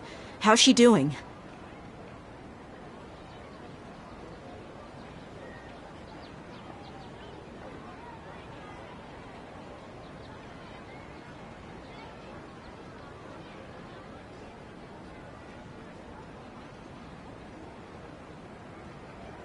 Her condition's really bad, and she's basically in a coma.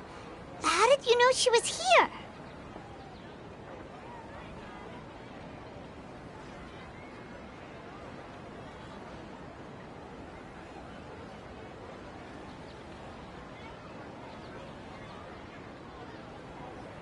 I can sense her aura.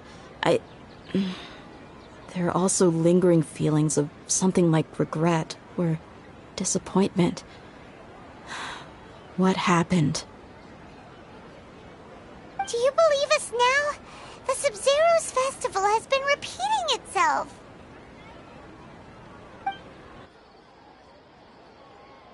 So, you think the sages are behind this?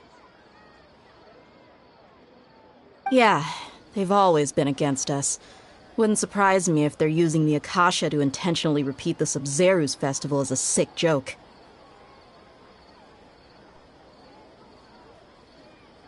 You have a point. Aside from the Dendro Archon, the Academia's sages are the only ones in Sumeru who could pull off something like this. Maybe there's more to the Akasha than we know. Right!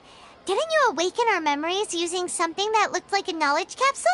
That means you must know something about the Akasha! The Akasha relies on the power of a gnosis to operate, as it is the manifestation of the God of Wisdom's power.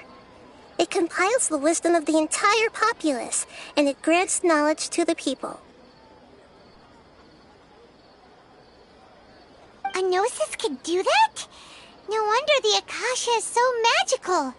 It's being powered by the gnosis of Sumeru's Archon.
So, this Nahida you mentioned, what did she say?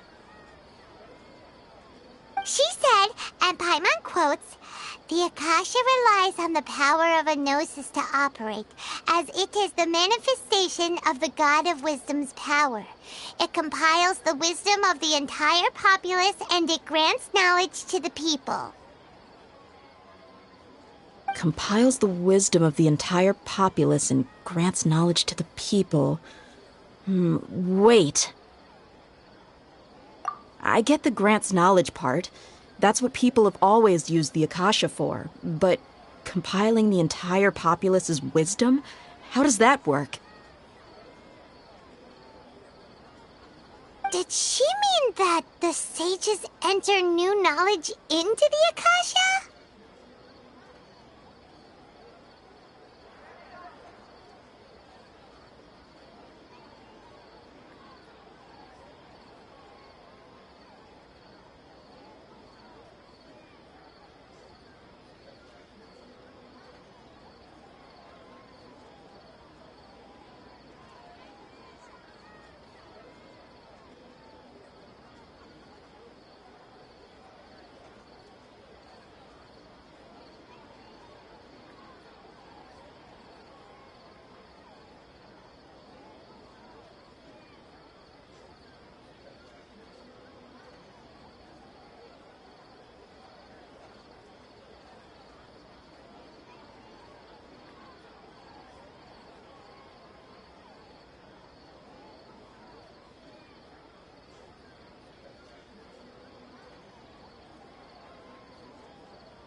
Oh, yeah.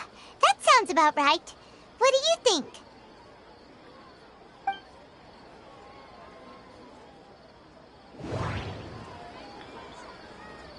People in Sumeru don't dream.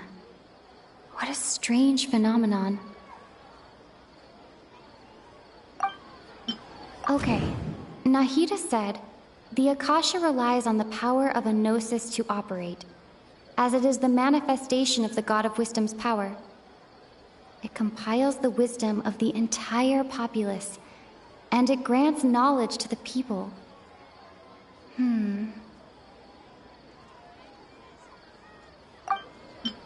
My mind feels exhausted, even though I haven't done too much thinking. What's happening right now seems to have happened before. This feeling has been getting stronger and stronger.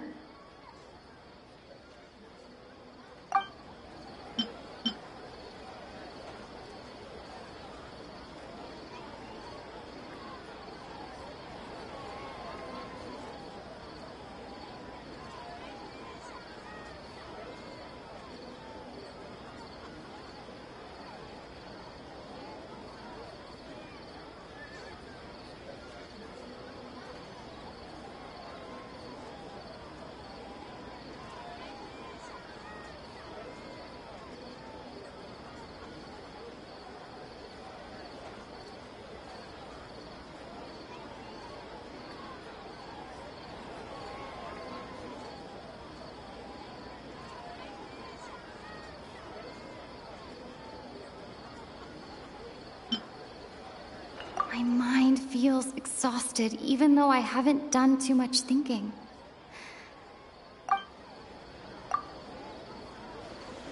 You mean the Akasha is causing our mental fatigue? Huh. Now that I think about it, my head's been feeling unusually heavy.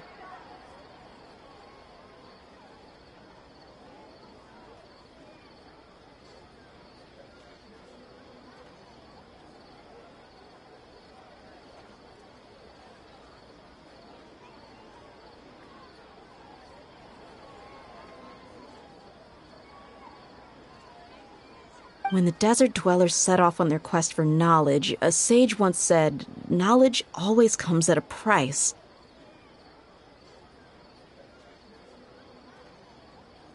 Compiling the entire country's knowledge. You think the Akasha pulled a 180 and is extracting information from us?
Who knows? The Akasha can put knowledge into our heads, so who's to say that it can't also poke around in there? We don't know any specifics.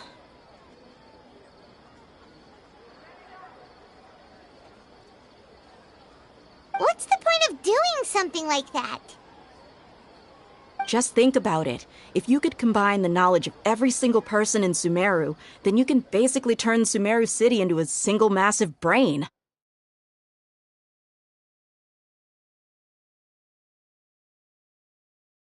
This hive mind could make breakthroughs in problems that even the smartest geniuses can't crack. An excellent deduction. And the analogy comparing Sumeru City to a massive brain? I love it.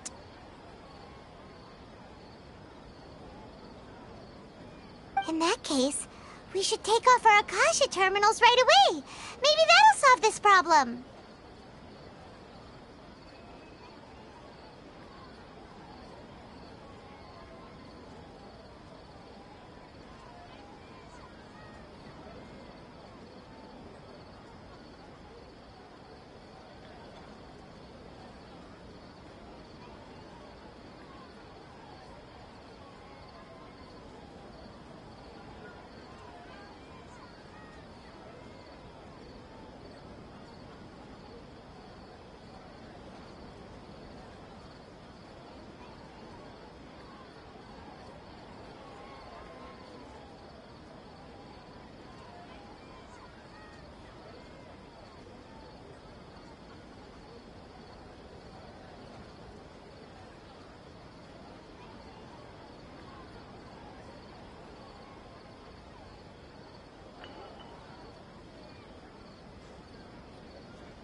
Yeah, I was only wearing this for show in the first place. Didn't expect the sages to cook up such a conspiracy. Mark my words. When this is over, I'm getting evidence and exposing this whole thing to the public.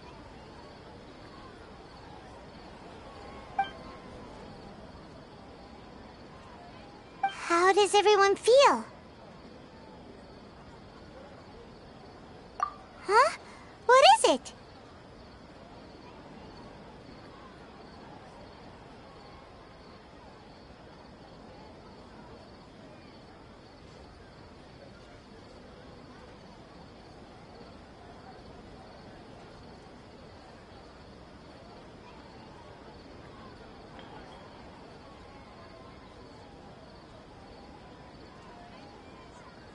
Oh, that! Paimon knows what you're talking about. It's a single soft beep that sounds like it's coming from the Akasha terminal. The sound of a beep. Could it be a prompt tone for when the Akasha is operating? That's probably an important clue. We weren't using our terminals, but we heard a beep anyway.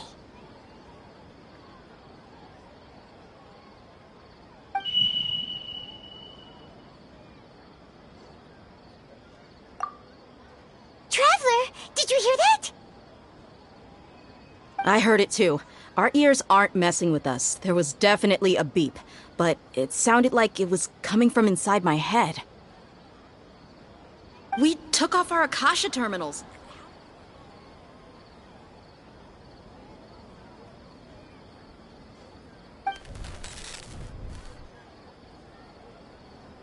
Phase runtime has exceeded its expected length. At this rate, there may be casualties. But we cannot lose all of our progress.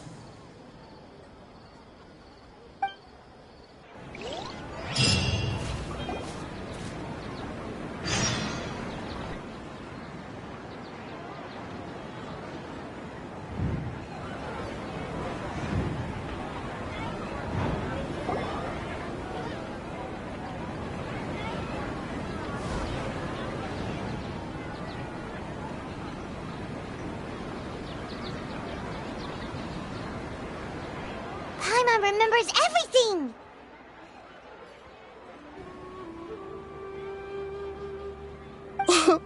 Good. You adapted quickly this time. We definitely took off our Akasha terminals last night, but we still heard that beep. Why is that?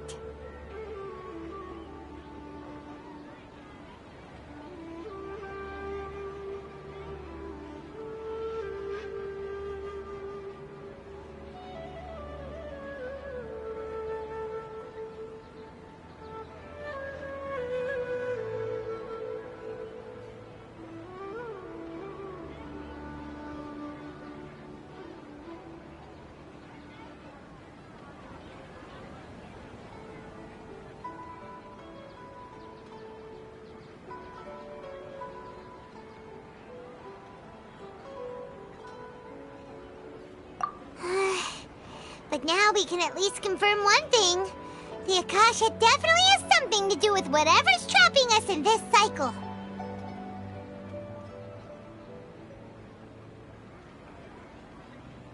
Oh, Paimon doesn't get it.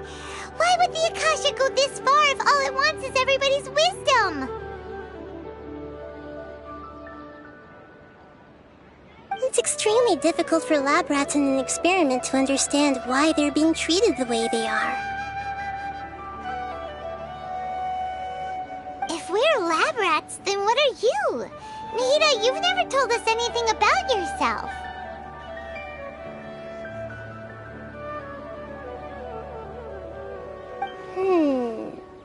I guess I'm the moon.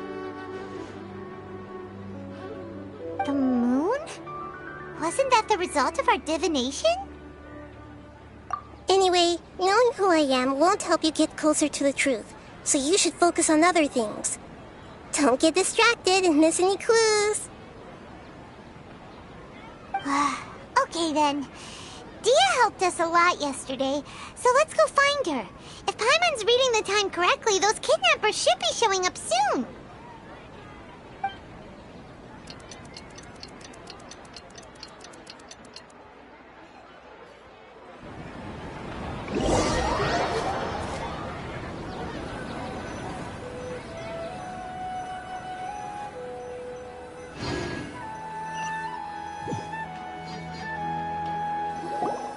Ah, there you are. I've already taken care of those kidnappers. My lady, did you get hurt? Dia?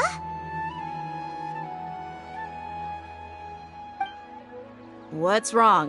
Why are you both gawking at me like that?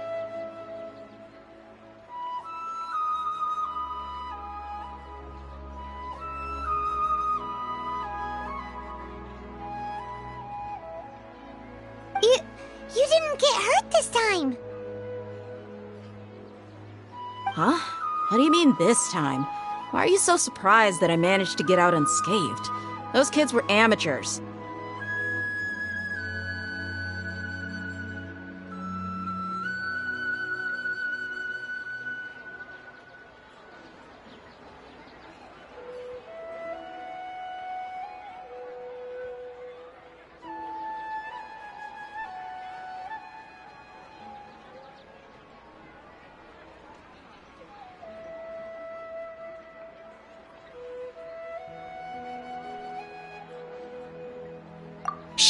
How did you know about my greatsword? I haven't told anyone about it. Please, don't tell Miss Dunyarzad.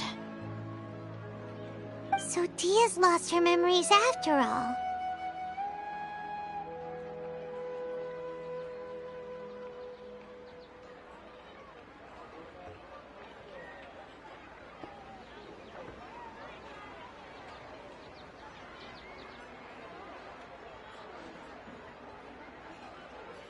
Anything strange? You already know that I got a new greatsword. If I had to say something, it's weird how such a new weapon could feel so familiar. It's as if I've already used it to fight a countless number of battles. You're saying that although you don't remember using it, your body feels like it does? That's right. Both mercenaries and warriors heavily rely on muscle memory. Only knowing the theory of battle won't get you anywhere.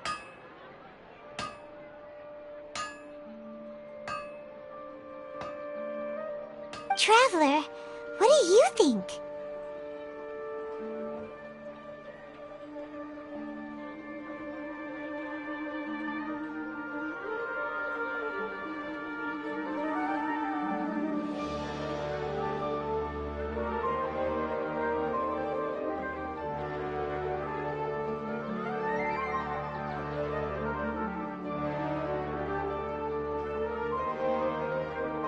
Yeah!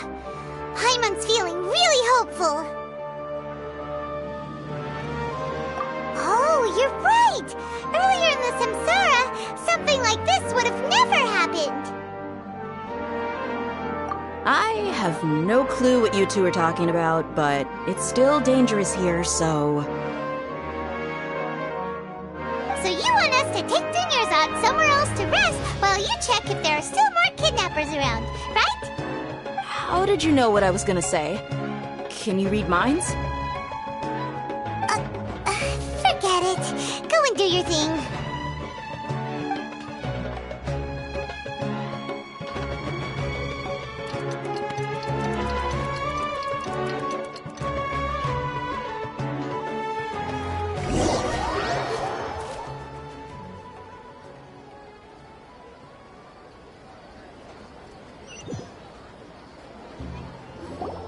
Whew, it's finally nighttime.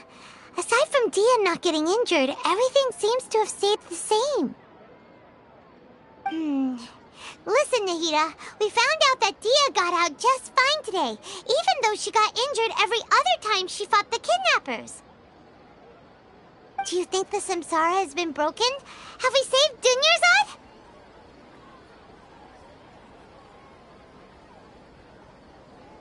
Really? Good job on all that progress. Get some good sleep tonight. Hey, what kind of an answer is that? Tomorrow will come. Everyone assumes this is common knowledge, but the only way you can know that for sure is if you experience tomorrow.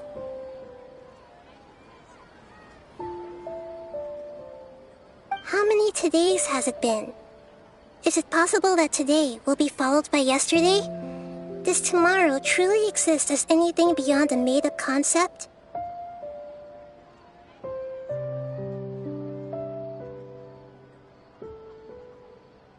It's even possible that this entire world is a lie, and the history of the whole world has just been one endless Sub-Zero's festival.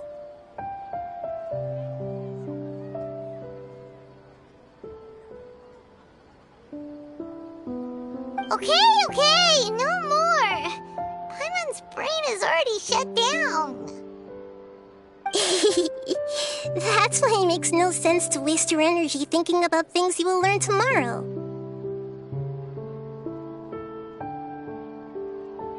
Get some good rest. You know, use the bathroom and flush your anxiety dookie away.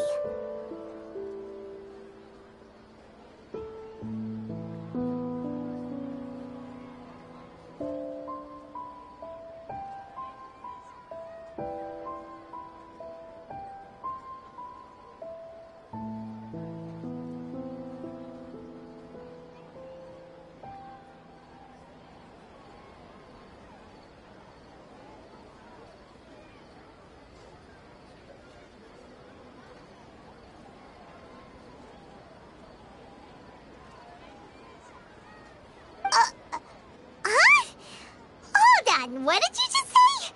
Did Paimon hear you correctly? Huh? People always say they feel a sense of relief after they take a duk-duk.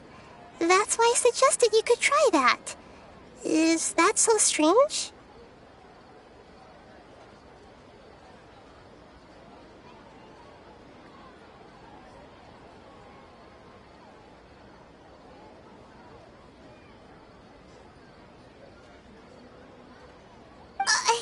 It's so strange and so against common sense that Paimon's at a loss for words.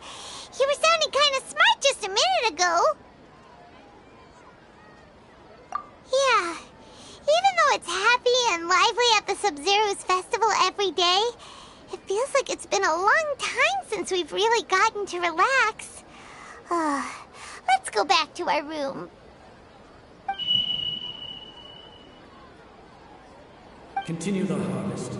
Compared to what we stand to achieve, these sacrifices are trivial.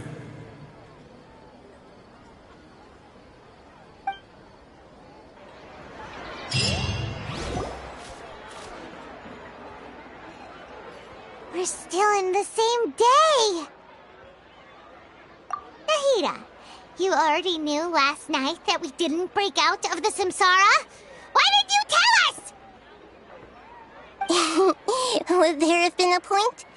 You would have spent the night with new worries, with tomorrow still out of reach. In that case, you might as well rest within that brief moment of hope. An opportunity like that doesn't come by often, and I thought it might help you clear your minds. Paimon thought the Duke did that! Whatever. Guess you were looking out for us after all. Of course. In the time we've been together, you two have been everything to me. Paimon's flattered and everything, but maybe you're taking things a little fast. What I mean is, even though I had asked you to solve this puzzle, you two are still the only ones who can see me and sense my presence. In other words, if you weren't here, I may as well not exist. That's why you two have been everything to me. Get it? Nahida's talking about confusing stuff again. Anyway, that's enough chit-chat. So, Traveler, did the new clues yesterday help you gain a new understanding of the situation?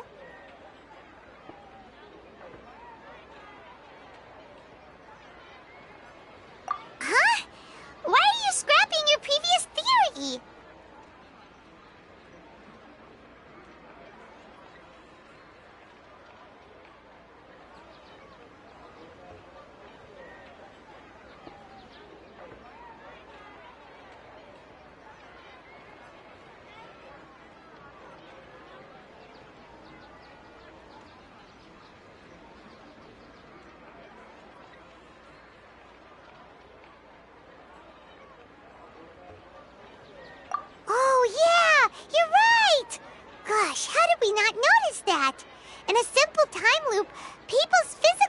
interpretation should also reset.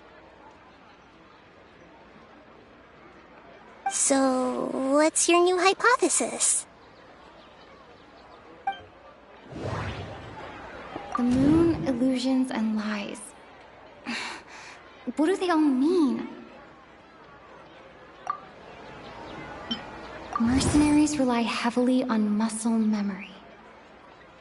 And Dia was able to use her experiences to avoid injury in later samsara cycles.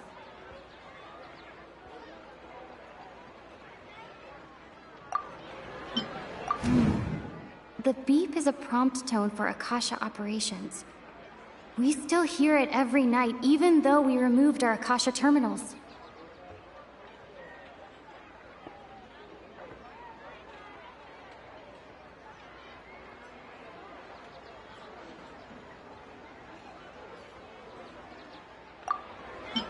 Okay, Nahida said, the Akasha relies on the power of a gnosis to operate, as it is the manifestation of the God of Wisdom's power. It compiles the wisdom of the entire populace, and it grants knowledge to the people. We've already experienced the Sub-Zeru's festival many times, and the day of the festival seems to be in a perpetual samsara.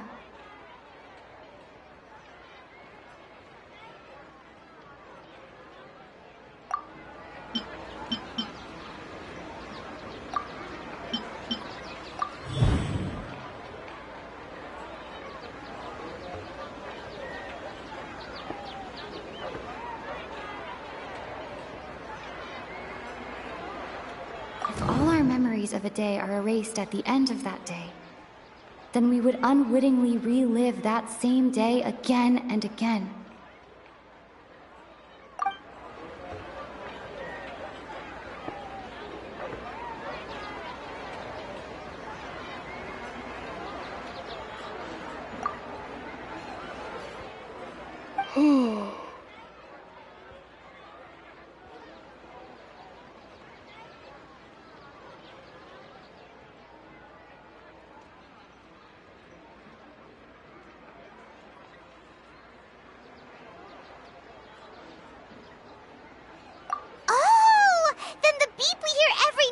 Just be indicating the deletion of our memories!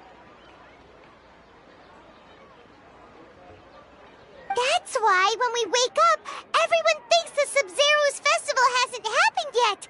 It's already the next day, but everyone still thinks it's the day before! But muscle memory can't be erased. That's why Dia has been getting better at using her greatsword. Now everything makes sense! A brilliant deduction. Nahida, tell us if we're right or wrong! To put it simply, it's as if you've mistaken a pyro crystal fly for a firefly in the night. You lost sight of its true nature because you focused too much on your perception that it glows. That isn't simple at all! Why don't you go talk to Miss Dia again? You might learn something new. Right! She did help us find our latest clue after all. Let's go!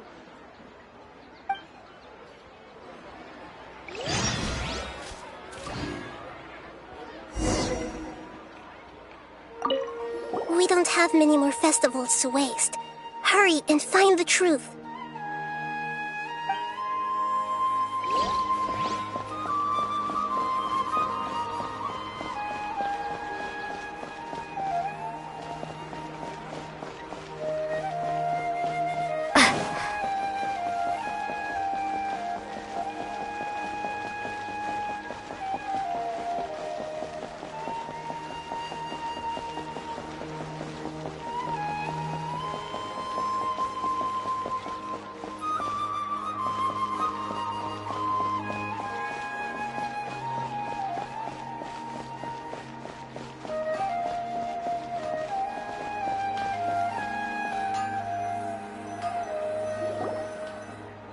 there you are. Really took me a while to find you. As expected, Dia also didn't get hurt today. Get hurt? Why would I? Don't underestimate me. Well, you're still getting used to your new greatsword. Huh. Truth be told, I also think it's pretty strange. It just suddenly felt so familiar in my hands, and... wait a second! How did you know I got a new greatsword to begin with? I didn't tell anyone about it. Traveler, could you explain the situation to her today? Paimon's gotten a little sick of doing it.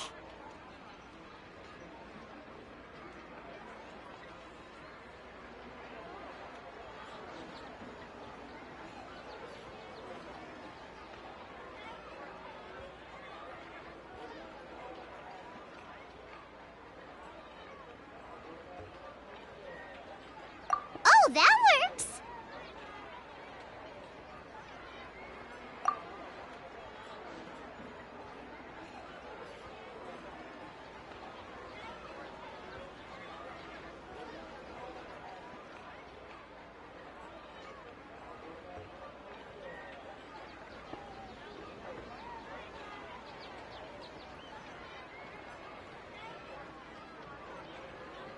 What happened to you guys while I was gone? Did you get brainwashed by some cult? Don't think too hard about it. Just take what we're saying at face value. Alright then, let me get this straight. You're telling me that my body's already gotten used to this greatsword, but my brain just doesn't remember it? Yes, your memory's being erased every day. Then I'd have to disagree. That's impossible. Oh? Why do you think that? If we've actually been reliving the Sub-Zeru's festival day after day, then what happened to the things we used, the money we spent, the food we ate? Common sense says my wallet should have emptied itself a long time ago. There's no way I wouldn't have noticed that.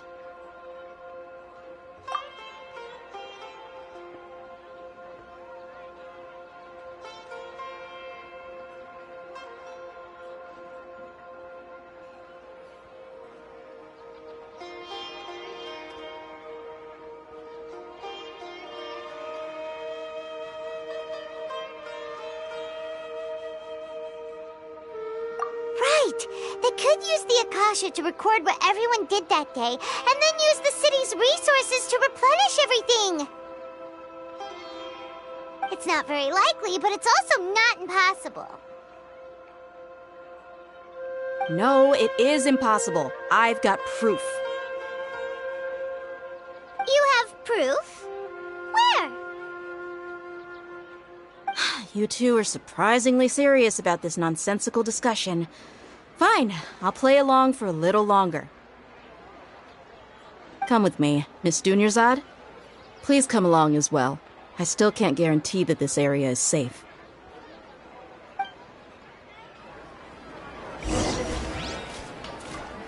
Paimon can't believe it's Dia who wants to show us something this time. 2 days ago, we were the ones taking her to see Dunyarzad.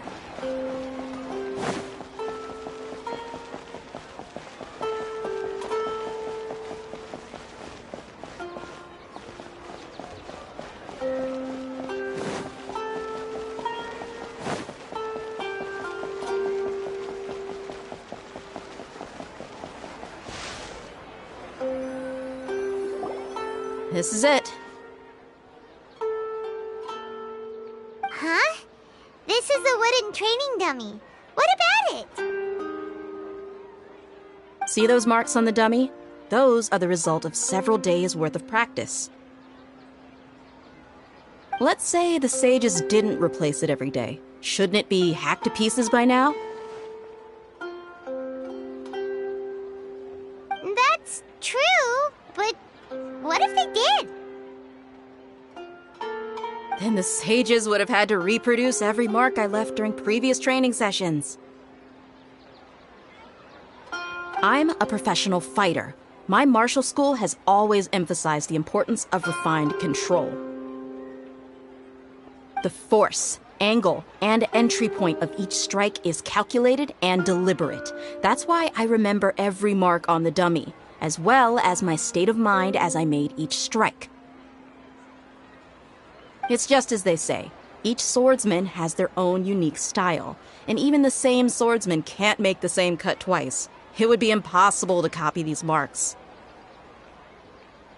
Is it really impossible? What if they used some fancy machine to carve every single mark?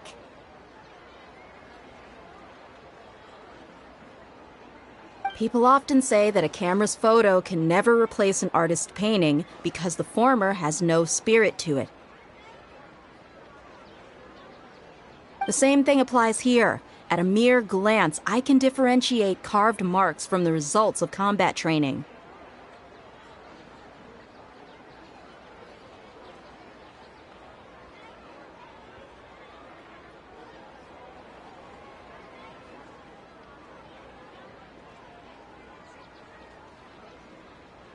Whew! I hope that cleared things up for you. Hey, is this that new brain exercise game that's been super popular with the scholars lately? It's surprisingly fun. Anyway, it's getting late. I should escort Miss Dunyarzad to Nilu's stage. See you later. Well, back to square one. Is our memory deletion theory also wrong?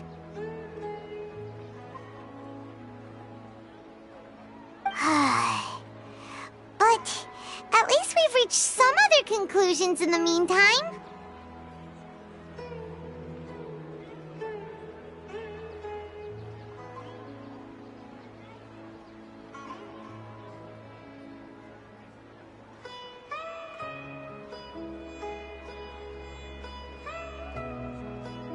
Yep, that's true. So, can we think of any new ideas right now?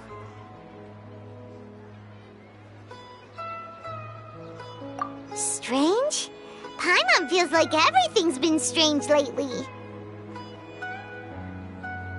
Huh? Leaving the city? You're right! It's really strange how we never thought of such a simple solution! Many things should become clear if we can confirm the flow of time outside of the city. Paimon can't believe it! Did we miss this because we're tunnel visioning too hard on our other theories? Or because we're just too tired? How about we go back and ask Nahida? Maybe we've forgotten something about leaving the city.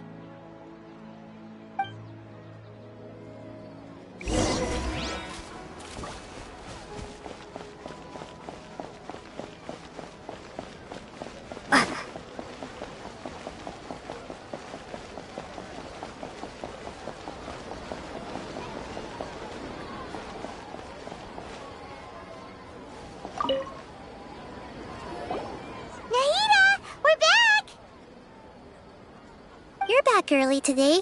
Did you find something new? Sort of. We're mostly sure now that we're not in a time loop. And we also aren't in the real world. But at the same time, we have a new question.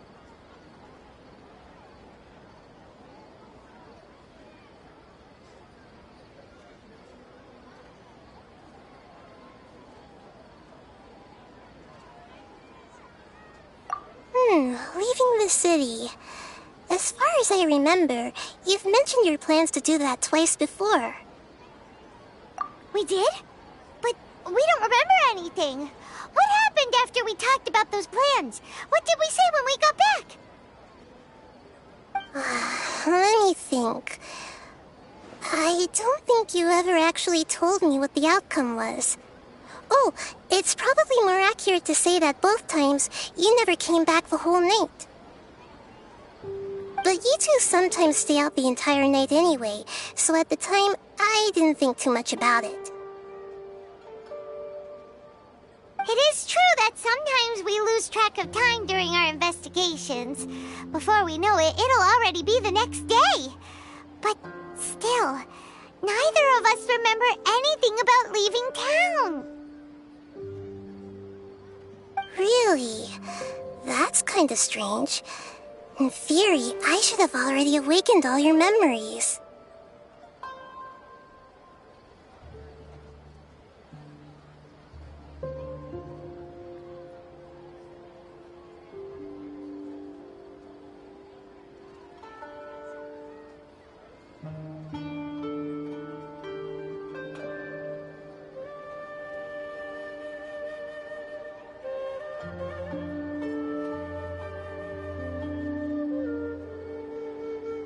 Yep, something here's definitely fishy.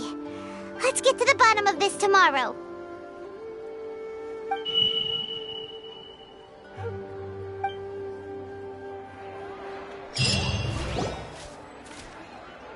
Our memories are back!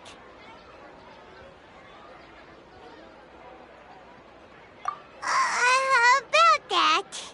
Well, where should Paimon begin? Traveler, aside from your memories that were just restored, I have another message for you. Listen to it and you'll understand. Can't go back. There are countless spaces here. Our Sub-Zero's festival in Sumeru City is just one of them.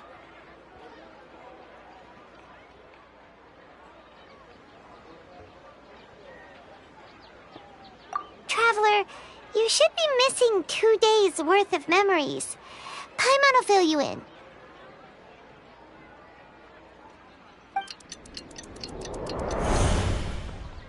It's time to carry out our plan from yesterday.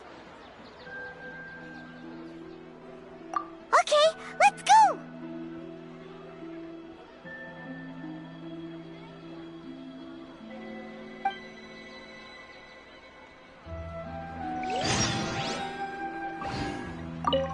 We don't have many more festivals to waste. Hurry and find the truth.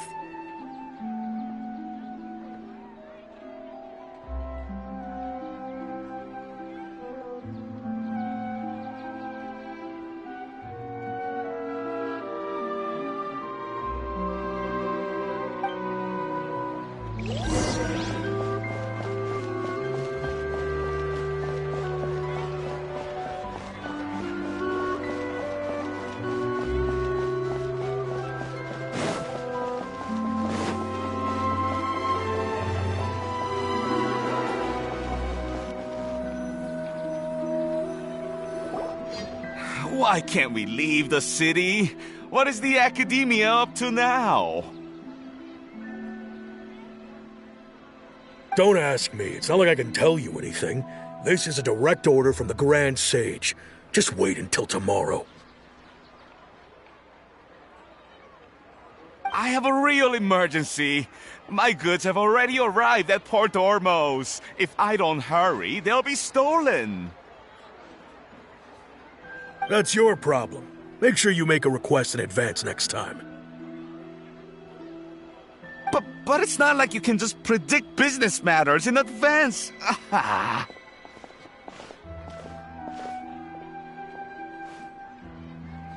It looks like the Academia already announced a lockdown for Sumeru City today. How completely unsurprising. Let's go and question them. Hello, sir. Why can't we leave the city today? Here we go again. Don't ask me. I don't know either. We just received an order that no one is allowed to enter or exit Sumeru today. They didn't tell us anything else.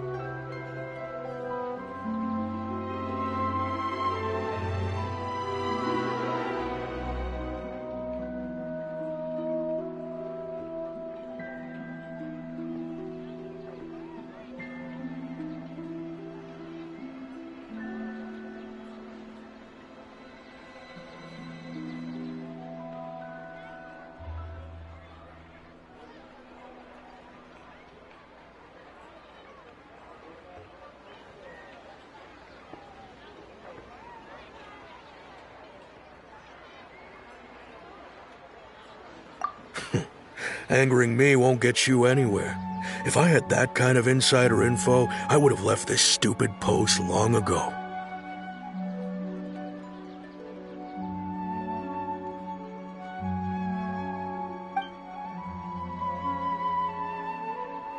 It looks like he really doesn't know. If we can't get anything out of him, let's take matters into our own hands. Why don't we climb over the walls? Those guards can't be everywhere at once. This is a good spot, and the guard hasn't noticed us at all. Let's hurry! Huh? Why? Are you going to leave Paimon behind?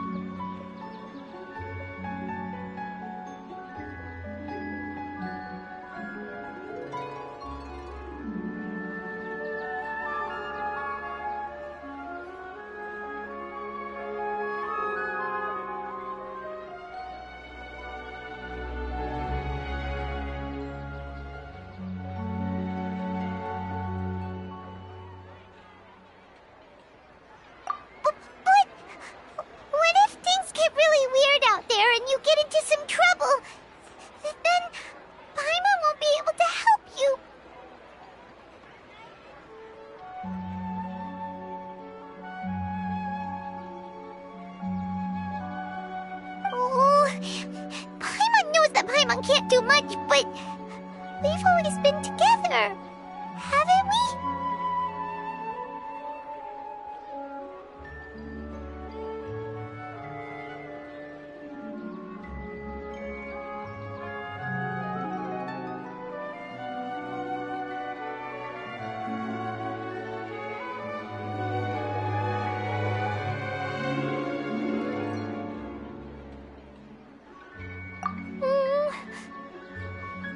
Okay. Paimon will wait for you. Promise Paimon that you'll come back as soon as possible. Just a quick look. And please, be careful.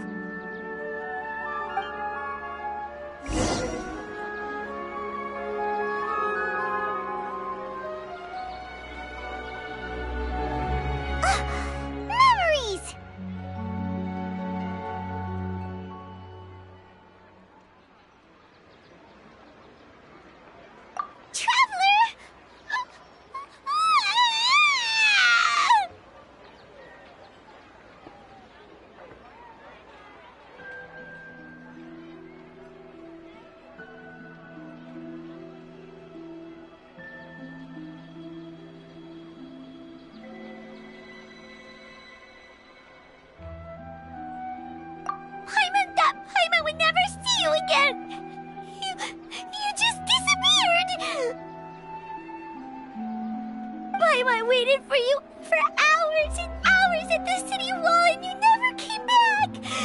You promised Paimon that you were only taking a quick look.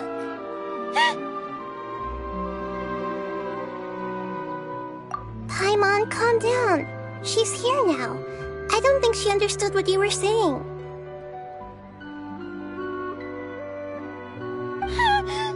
Paimon doesn't care! Paimon wanted to go look for you, but you also said that Paimon should stay! Paimon was so worried and so scared the entire day!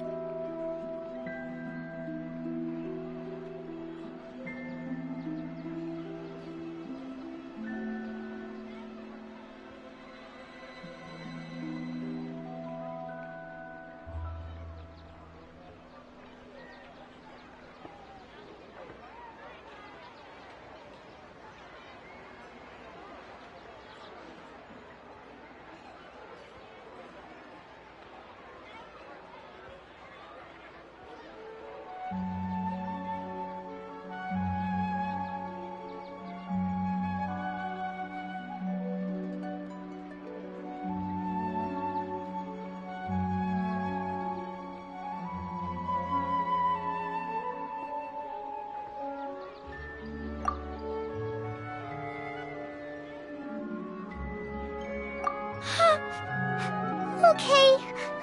Paimon will forgive you. The most important thing is that you didn't actually disappear. Oh, Paimon was so scared that you had gone into another world.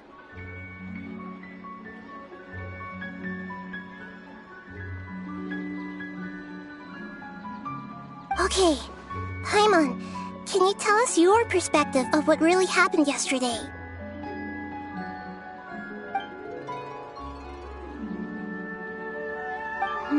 see. Using two people's different perspectives. After that, you left the city. Paimon kept her eyes on you the whole time, but then you disappeared in an instant.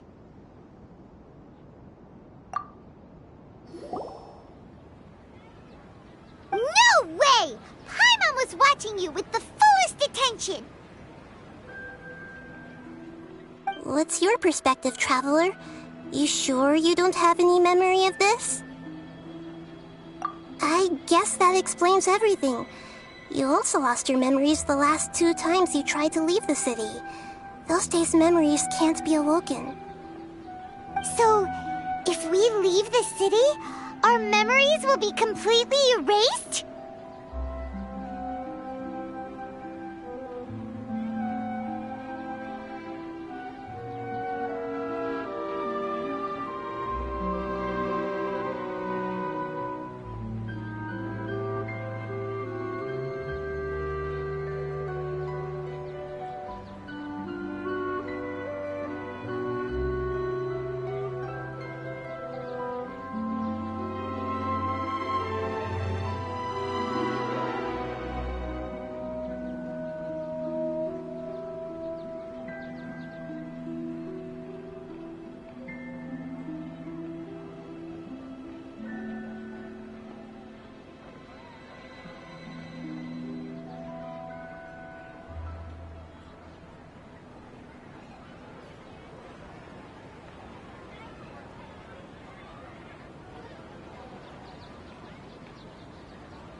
It really sounds like something big outside of the city is being hidden on purpose.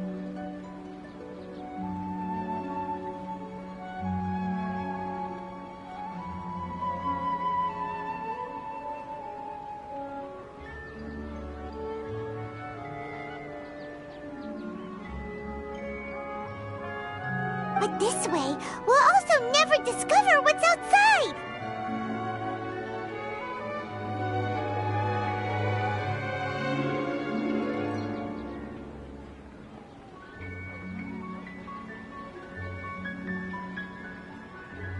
Something like a message? But how can we send it back? Don't look at me like that.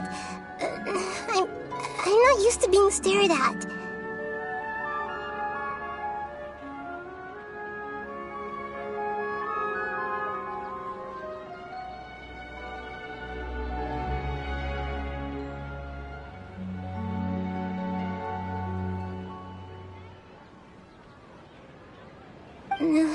Well...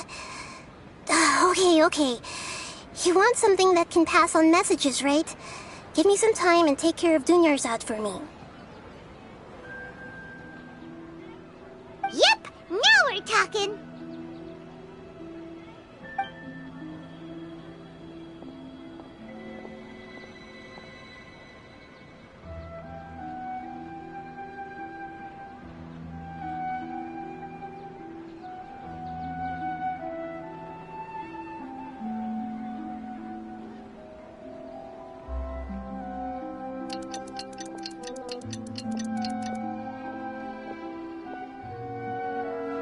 I'm done.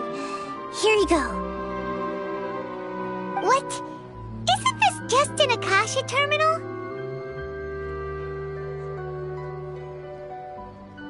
I made some little changes. Akasha terminals are already capable of sending messages.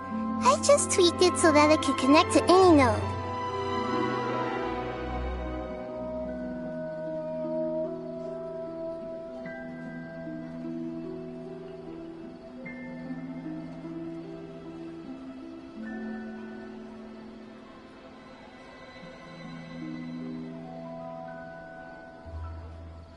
To make something like this? Nahida, you really know the Akasha like the back of your hand. Anyway, we can use this now to record a message, right? Yep. I'll help you save the messages.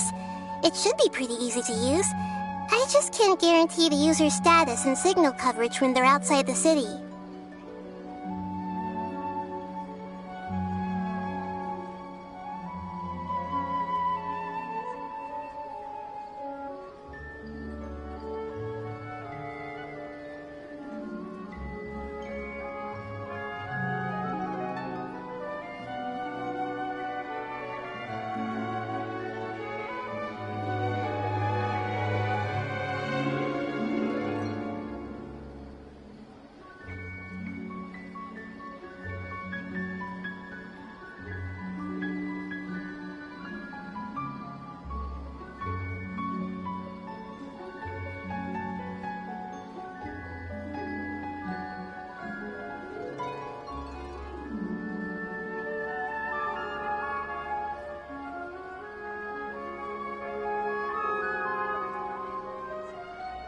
We'll never know until we try.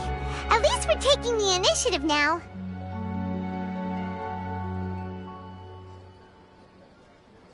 Let's go then. Let's expose those sages.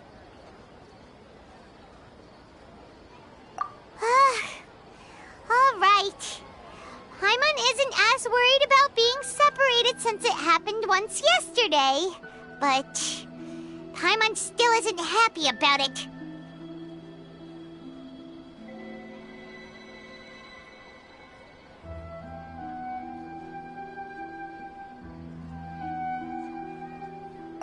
Okay, see you tomorrow, Traveler!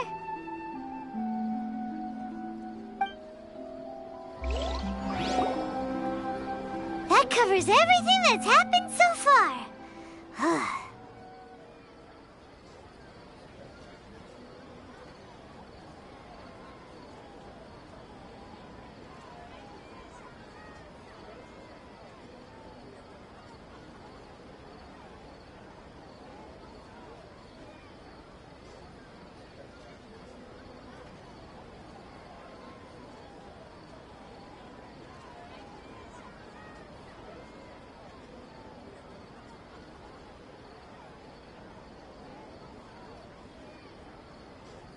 Yes.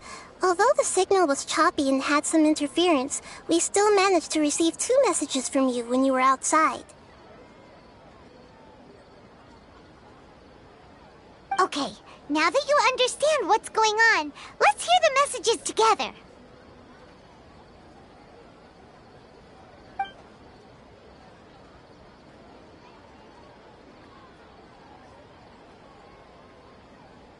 Can't go back. There are countless spaces here. Our Sub-Zero's festival in Sumeru City is just one of them.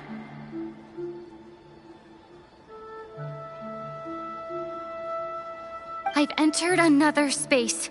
Before me are flowing sandstone and howling fish.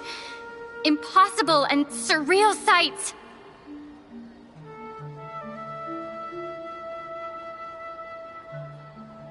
All these spaces are empty, except for the occasional ones that contain mute puppets rather than people. I can't sense any human presence.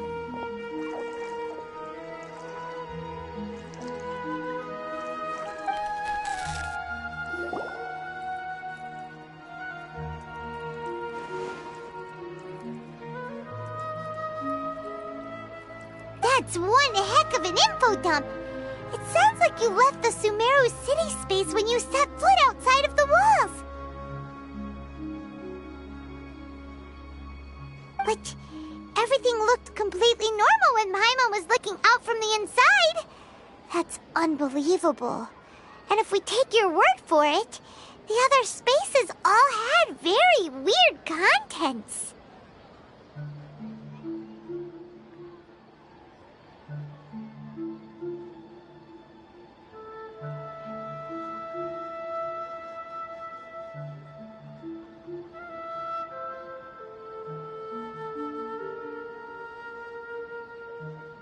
There's another part here.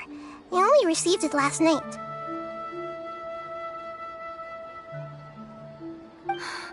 These spaces have been disappearing, one after the other, absorbed by something like a sun in the sky.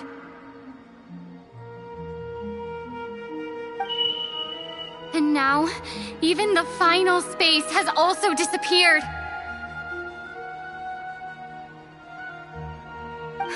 Behind me, a lot of spaces just appeared again from thin air. I get it now. Those spaces are actually...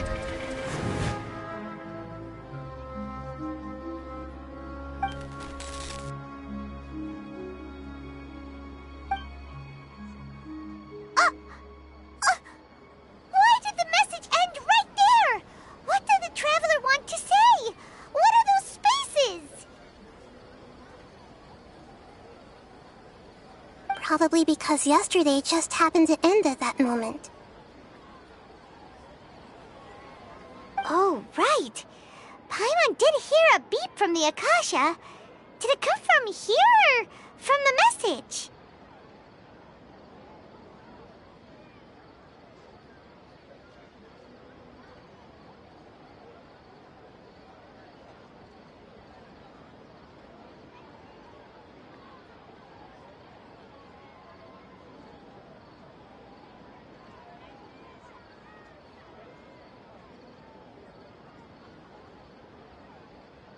The message. It should have come from the Traveler's Akasha terminal. After the beep, Traveler said even the final spaces also disappeared. Traveler, what do you think that final space could have been?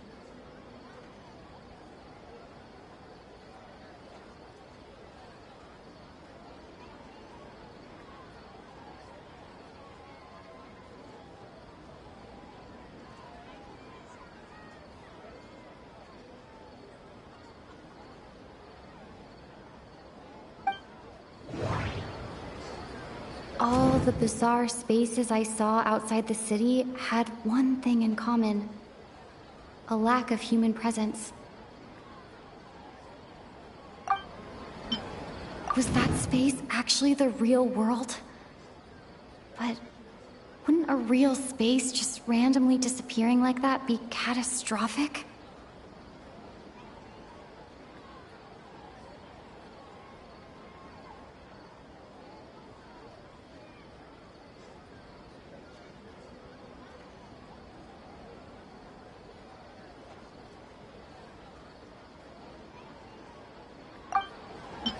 My impression is that each day in this samsara only ends at the sound of that beep from the Akasha.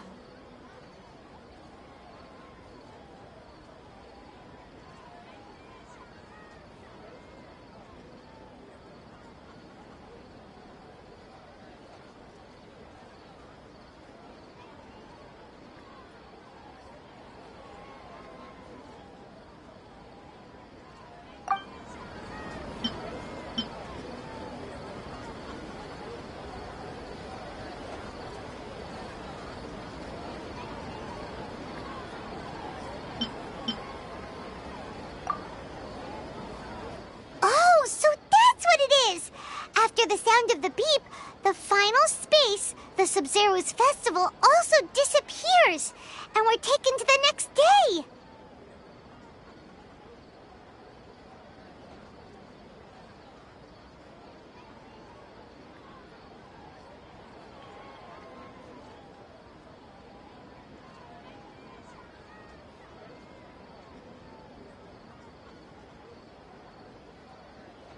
Later on, Traveler also mentioned a bunch of new spaces materializing behind them. Do lots of new spaces appear every day? Paimon's head is spinning. Just what are these spaces anyhow?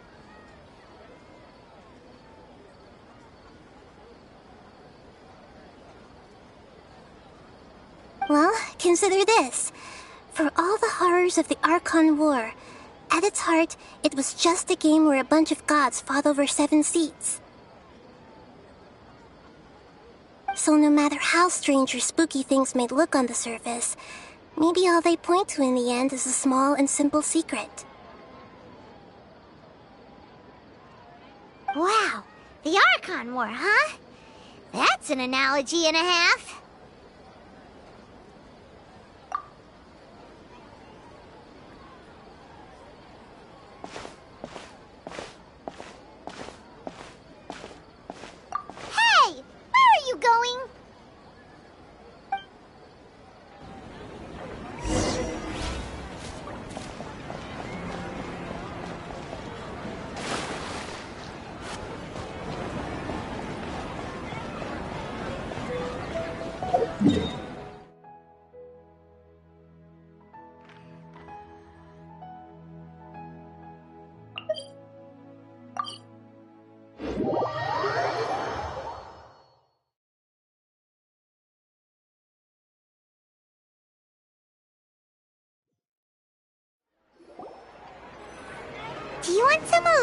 you think?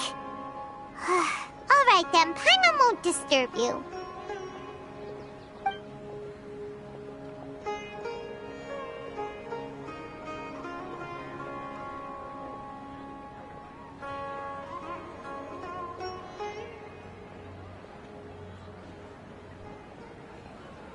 The dance of Sub-Zeros is about to begin. I'm going to go watch it.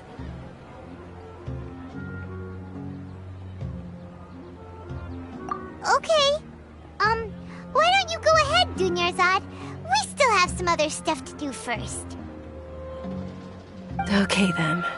See you later. Have you figured it out yet, Traveler? Time is ticking away! Awesome! What is it? Paimon wants to know! Oh, wait, no. Let's meet up with Nahida first. You can tell us both together. This time, we're gonna get to the truth!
You're back! I've been waiting forever for you two. Judging by the looks on your faces, are you ready to take your Sub-Zero's exam and graduate from the festival? Okay. First off, have you discovered the hidden truth?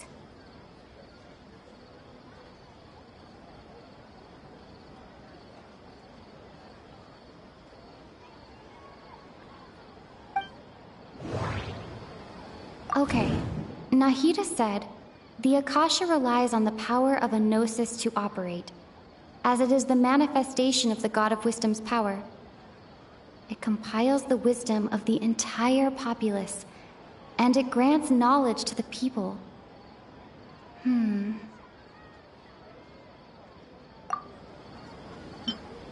We've already experienced the Sub-Zero's festival many times, and the day of the festival seems to be in a perpetual samsara. All the bizarre spaces I saw outside the city had one thing in common: a lack of human presence.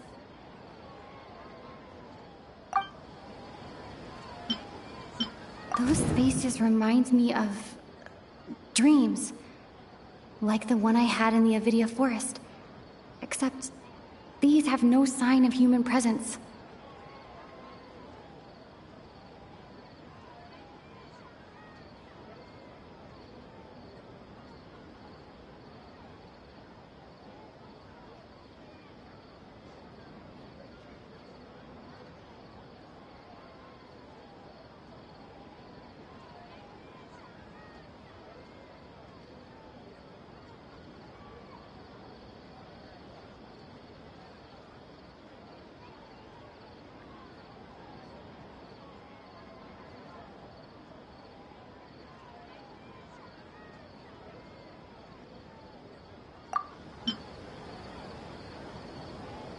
The moon, illusions, and lies. What do they all mean?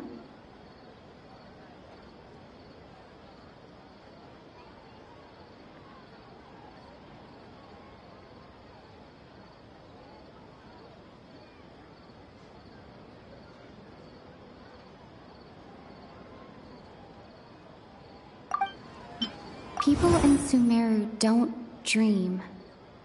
What a strange phenomenon.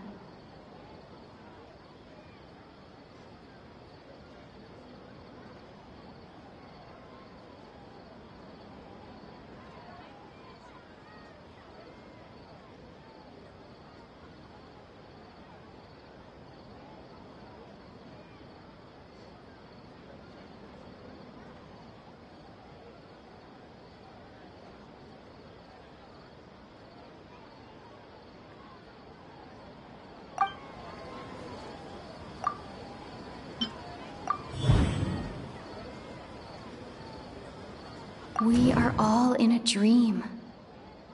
It isn't that the people of Sumeru don't dream. Rather, the Akasha is taking their dreams from them.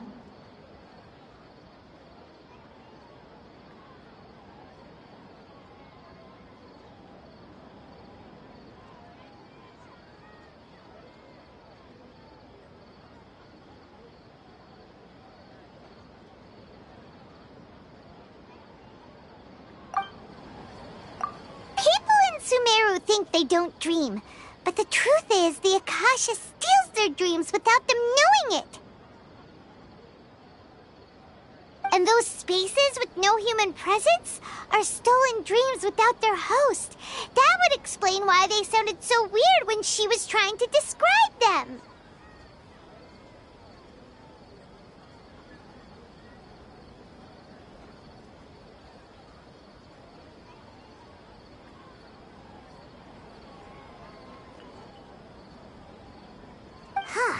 So people in Sumeru do dream after all. In fact, we're all in one big dream together right now.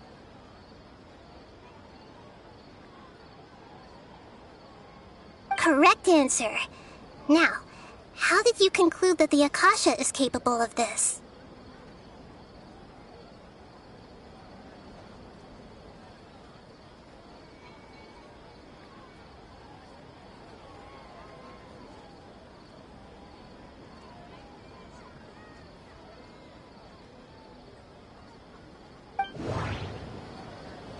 The Akasha relies on the power of a gnosis to operate.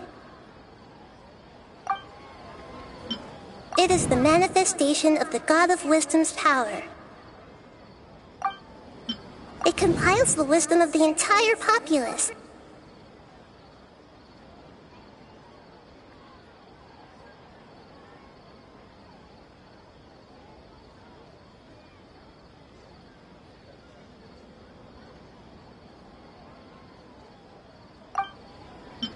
And it grants knowledge to the people.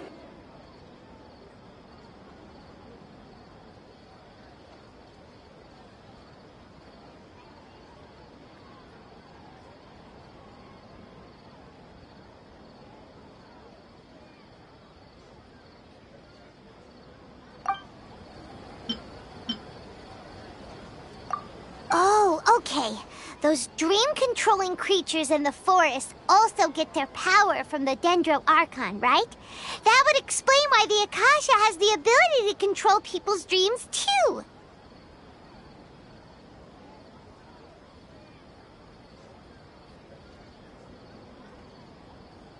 But is stealing everyone's dreams really how the Akasha compiles their wisdom?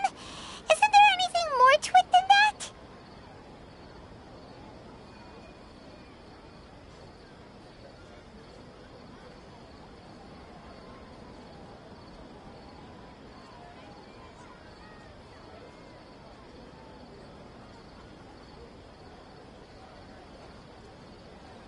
Dreams are fantastical, complex, and full of imagination.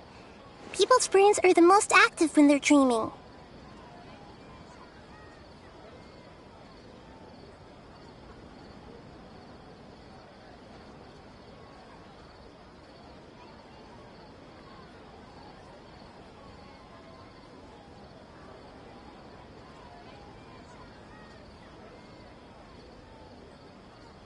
In other words, dreams are rich bundles of human wisdom.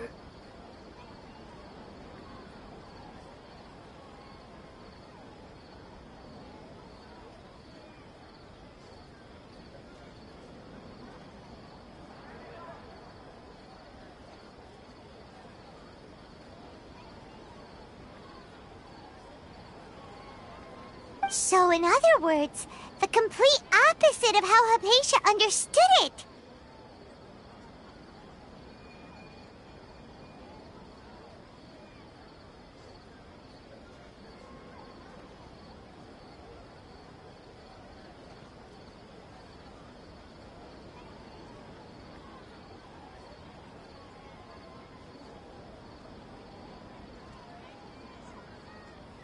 Paimon remembers her saying that the sages think dreams are foolish delusions, and the fact that no one dreams is a blessing from Greater Lord Rukkhadevata.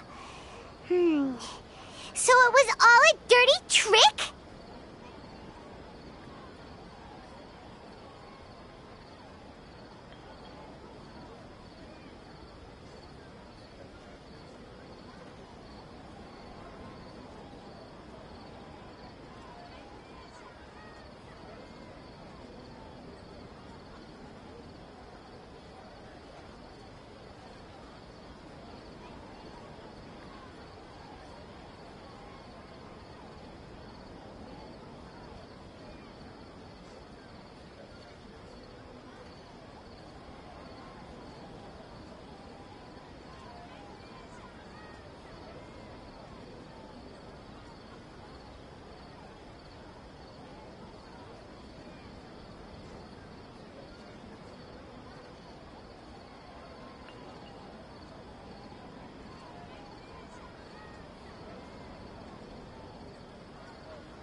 The real story is that the sages from the Academia are using the Akasha to steal people's dreams for their own use, huh?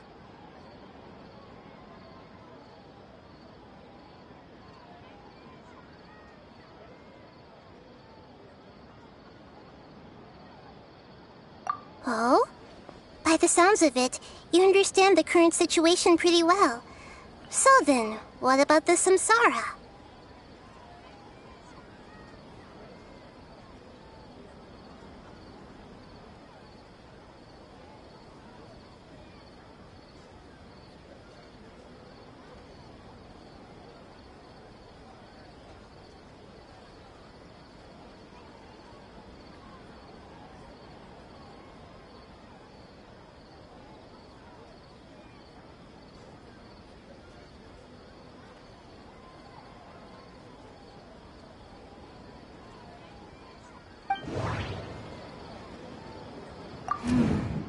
The beep is a prompt tone for Akasha operations. We still hear it every night, even though we removed our Akasha terminals.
Those spaces kept disappearing before my eyes.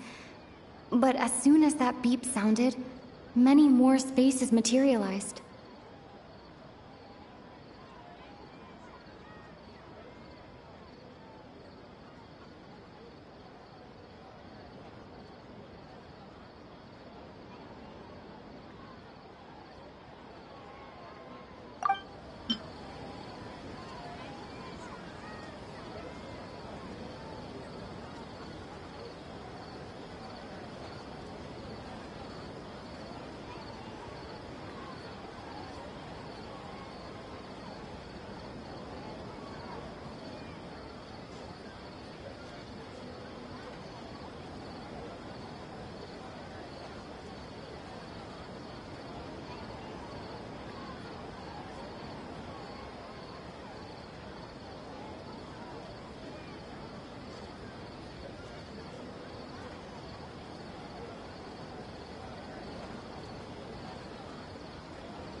Grand Sage said, go celebrate the birth of that god to your heart's content.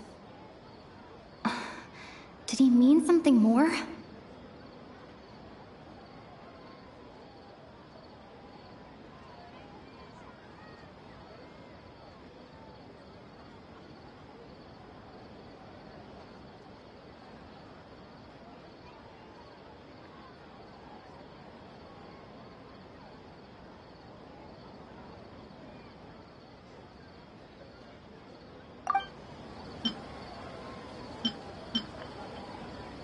Those dreamscapes kept vanishing.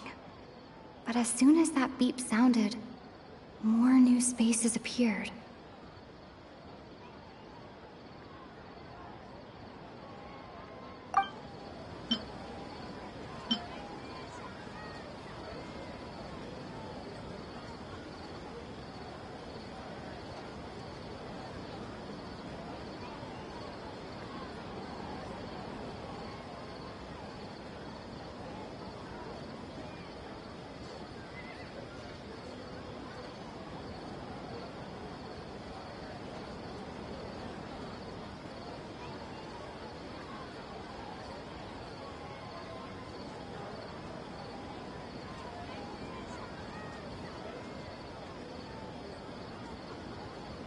My mind feels exhausted, even though I haven't done too much thinking. What is going on?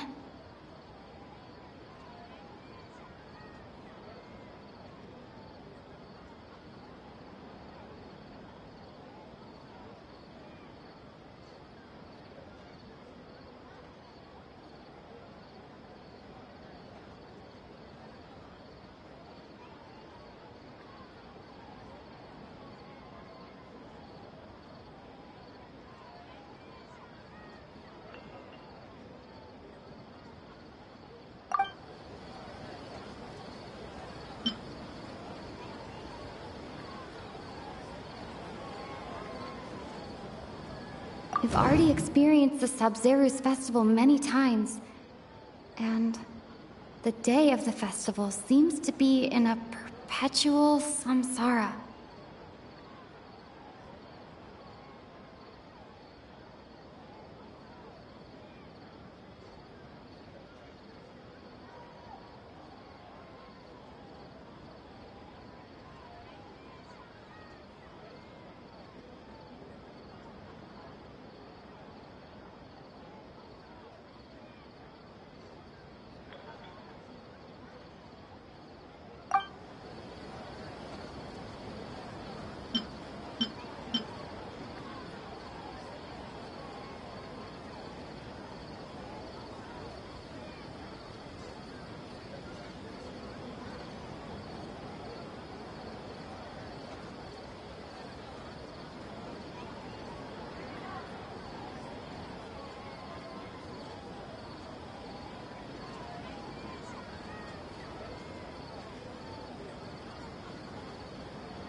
Correct.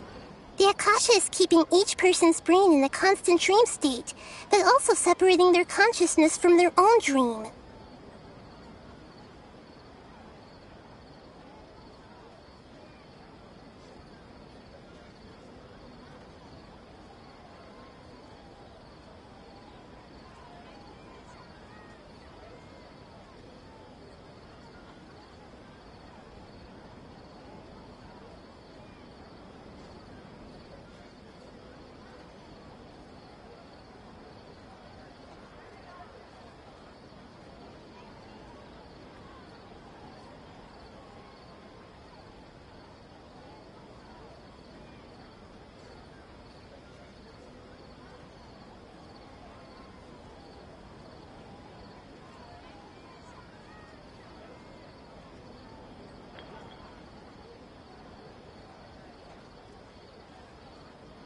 Their disembodied consciousness is placed inside the collective dream of the Sub-Zero's festival along with everyone else's, while their now vacant dreams are harvested by the Akasha.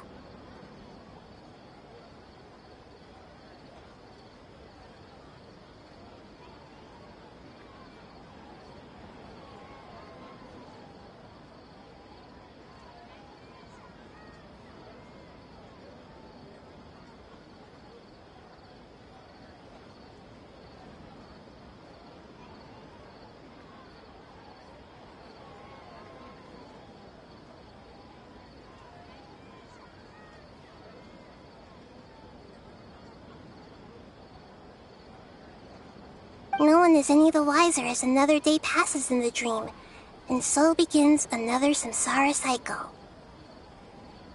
People wake up to yet another dream about the Sub-Zero's festival. The dreams that belong to them are once again harvested by the Akasha, and so it continues.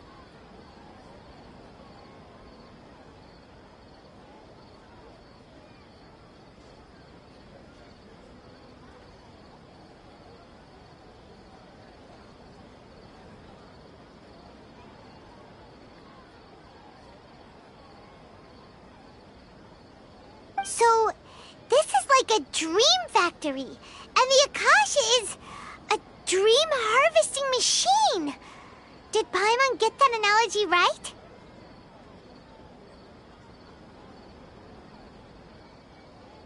Very good, Paimon. Using analogies well is an excellent habit to get into. Okay, so that beep we keep hearing is actually from our real-life Akasha terminals. Taking off our terminals in this stream doesn't do anything.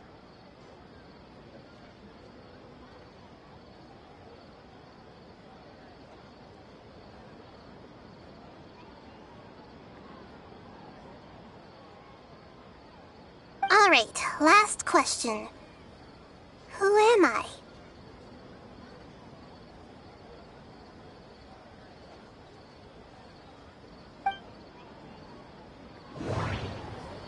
They say that alchemical divination is the Dendro Archon's divine revelation. So then, if Nahida has referred to herself as the moon...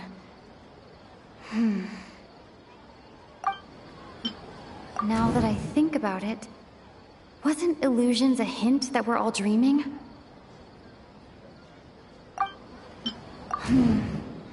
Now that I think about it, wasn't illusions hinting at the sage's deception of Sumeru's people?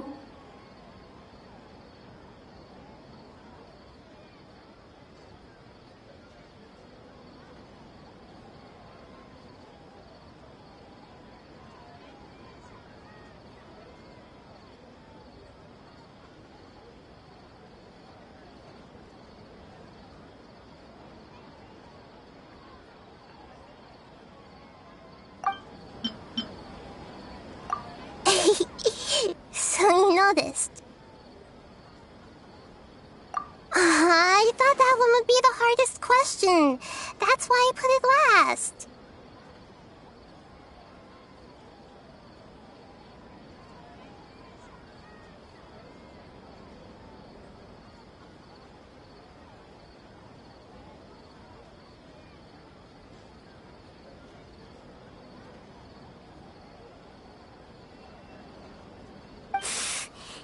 wasn't hard at all. Even Paimon guessed that. Everything about you is different. We just didn't want to expose you, is all.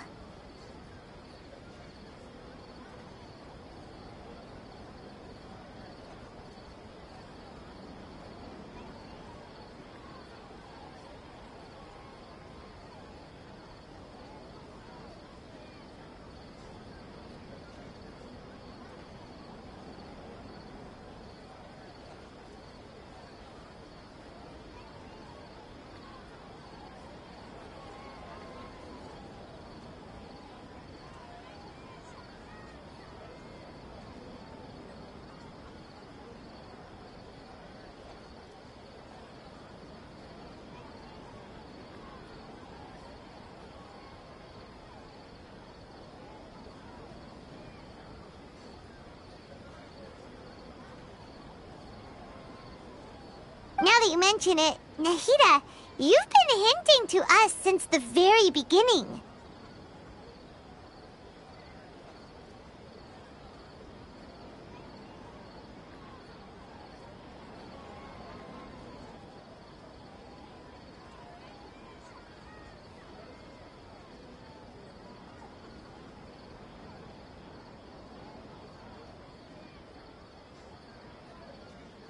It's funny. Thinking back to when we were asking all over the place for info about Lesser Lord Kusanali, Paimon didn't expect to meet you like this.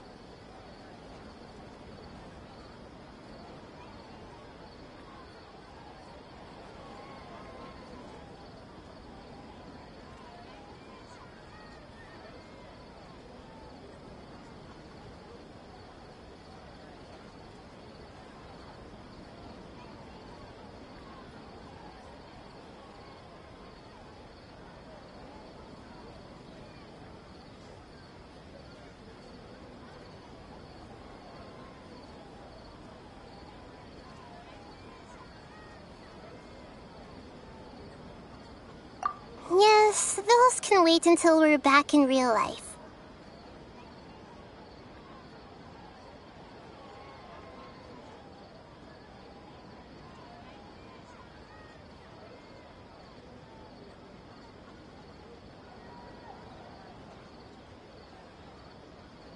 On the other hand, I'd be happy to answer any more questions you have about here and now.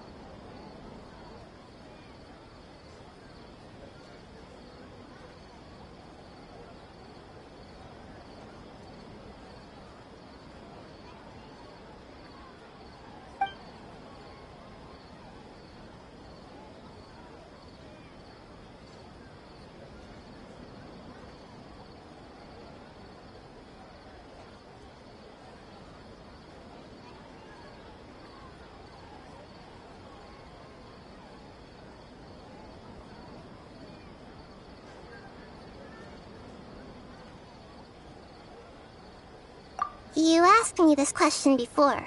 My answer was, it would literally blow your minds.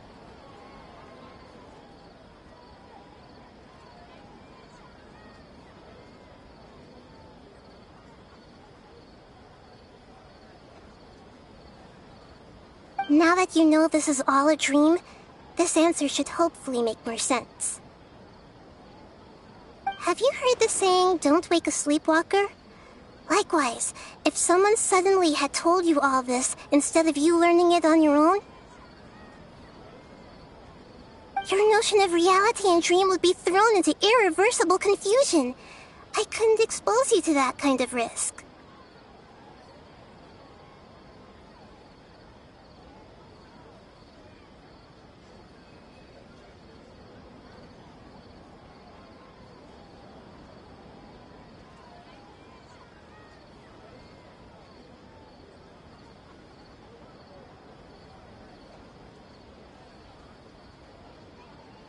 That's why I could only give you very subtle hints and some suggestions.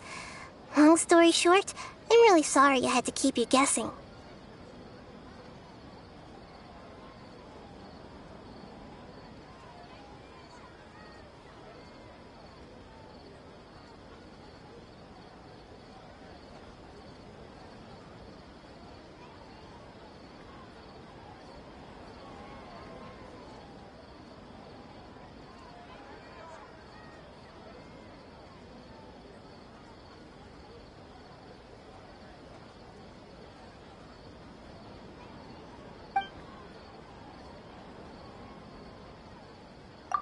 Firstly, this dream we're in is completely based on reality. People have already experienced this Sub-Zero's festival, so it would be very difficult for them to find anything that strikes them as surreal. Secondly, you're probably wondering why people don't have any memories from earlier samsara, right? That's because people don't remember their dreams most of the time anyway. And in any case, their actual dreams are being taken away from them by the Akasha.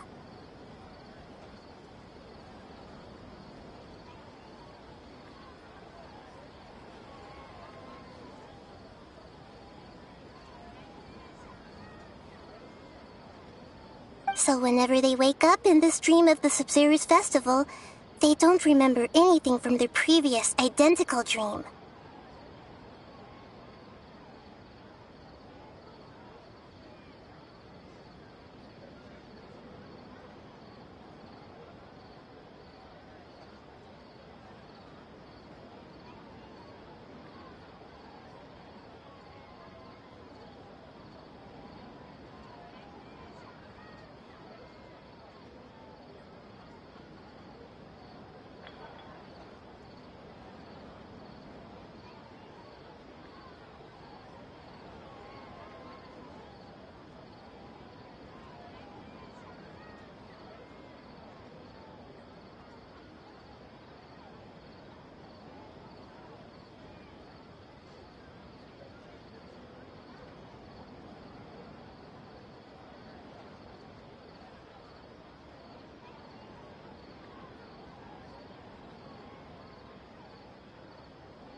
Paimon, Traveler had a dream when we were in the Avidia Forest, but couldn't see what it was about after waking up.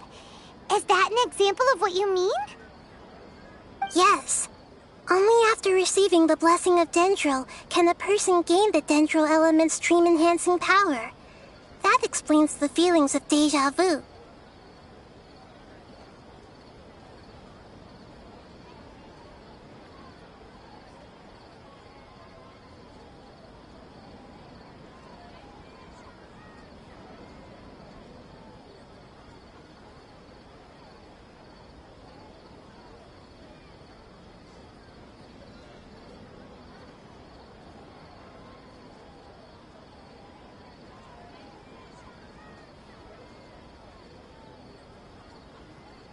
Meanwhile, everyone else has no idea that they are in the Sub-Zero's Festival Samsara, while their dreams are stolen from them over and over again.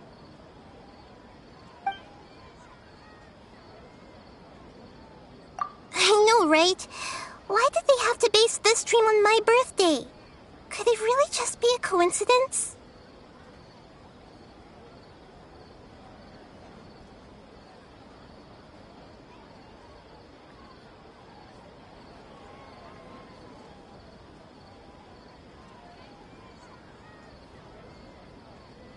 Even you don't know the reason? Wow, now that's strange.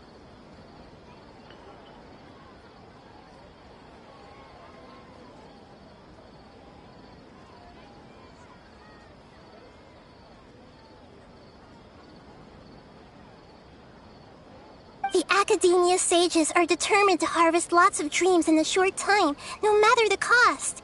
They have to be up to no good. Unfortunately, I don't know anything about it.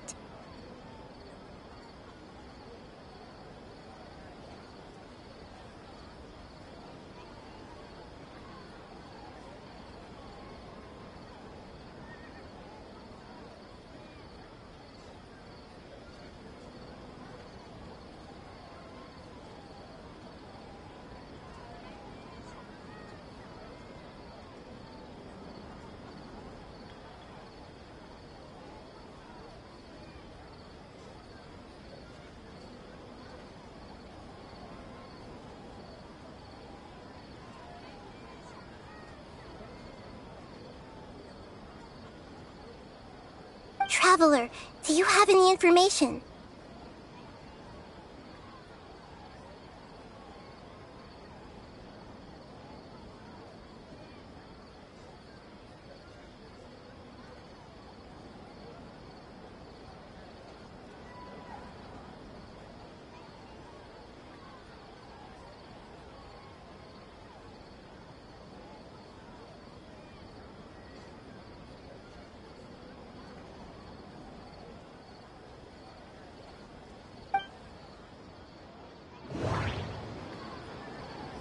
Those faces remind me of dreams.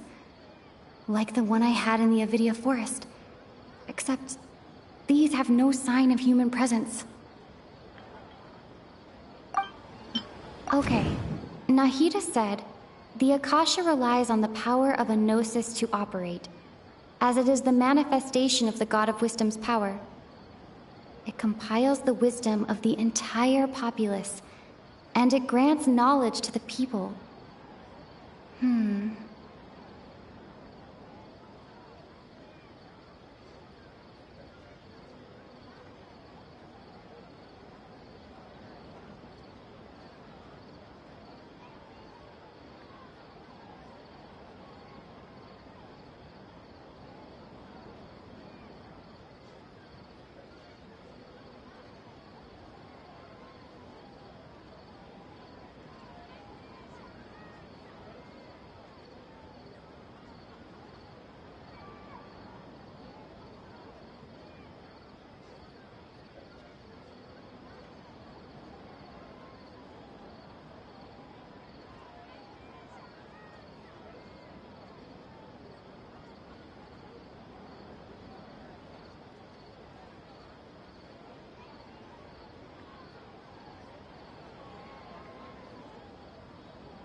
Grand Sage said, go celebrate the birth of that god to your heart's content. Did he mean something more?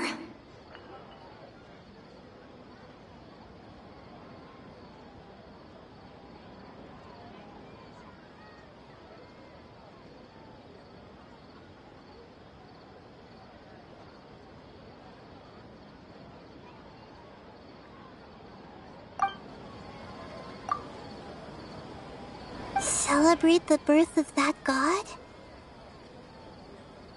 Could it mean...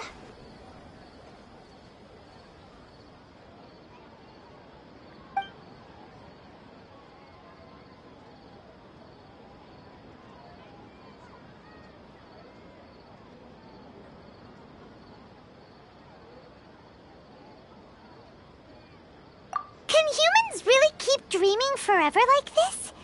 Will it ever end? And if so, when? You might say your mental fatigue has already answered this question. Eventually, there's only so much that people can tolerate. Especially those whose health is compromised to begin with, like Dunyarzad. This relentless exploitation takes an even harder toll on them.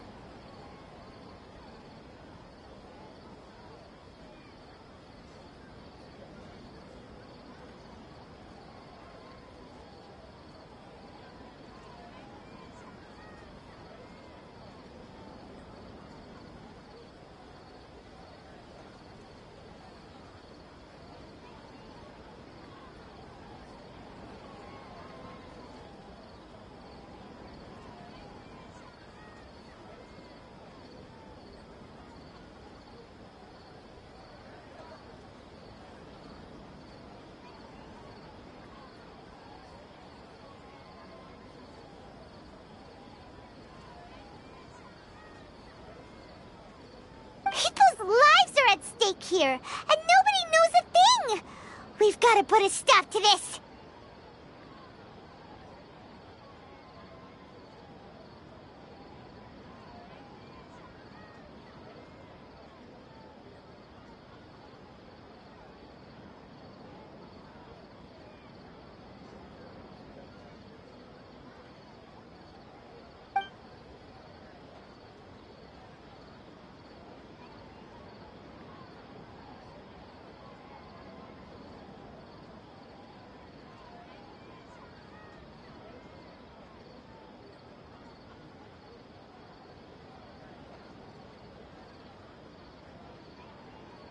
Deceiving the people of Sumeru with no regard for their safety. No matter what they're trying to do, this is unforgivable.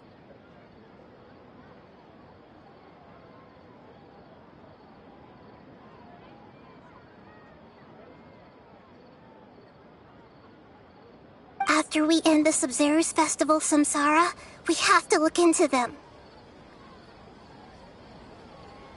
How can the sages of the Academia do this behind their Archon's back? This is ridiculous!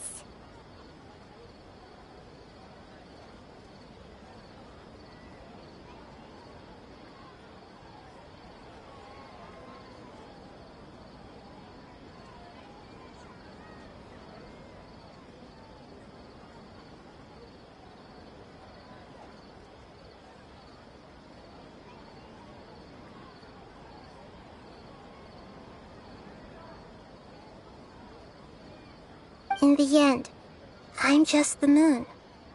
The real sun is long gone.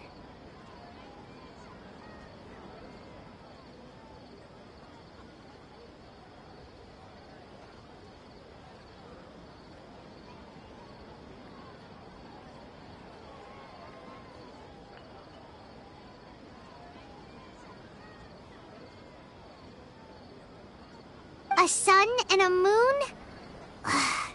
Nahida's talking in riddles again.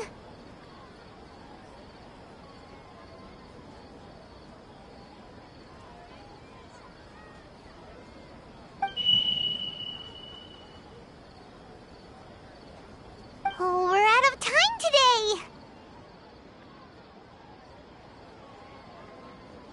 I'll tell you how to break free of the samsara tomorrow.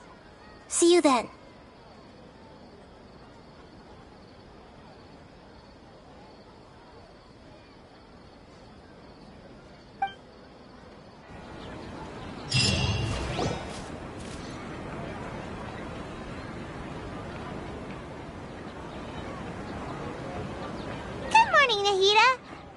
Wait, now that Paimon remembers everything, should we instead say good morning, Lesser Lord Kusanali?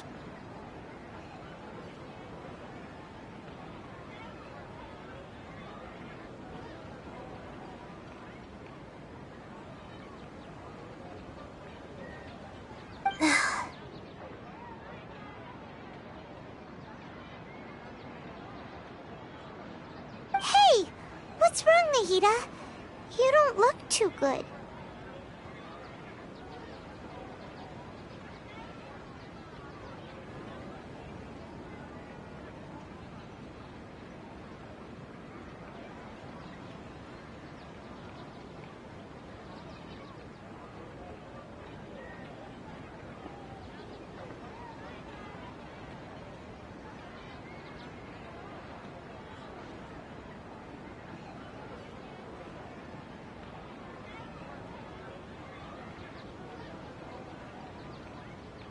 I'm afraid that what you're thinking right now is correct.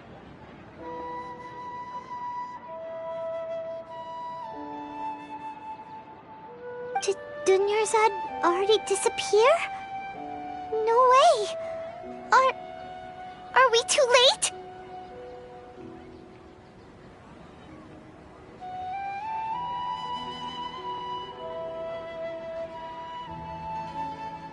The real Dunyarzad's consciousness has indeed disappeared.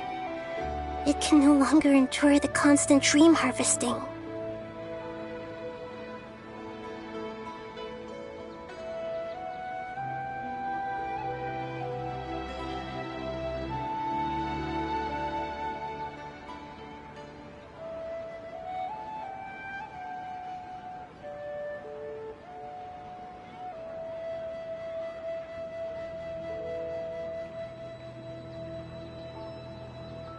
Paimon can't believe it. Wait, so what about that other Dunyarzad? Just what is she?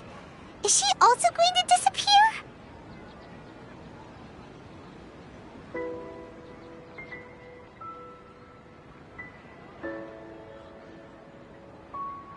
She's actually something like a puppet, but not completely.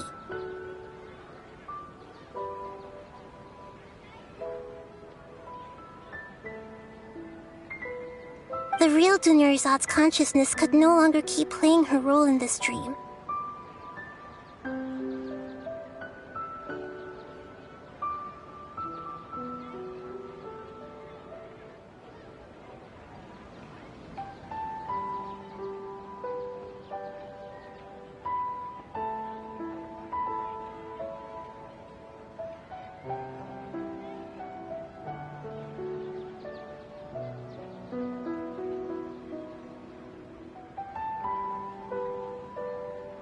So another Dunyarzad appeared to replace her in the dream. Just like the grass and the trees, that Dunyarzad is just a building block of the dream that helps to keep it going.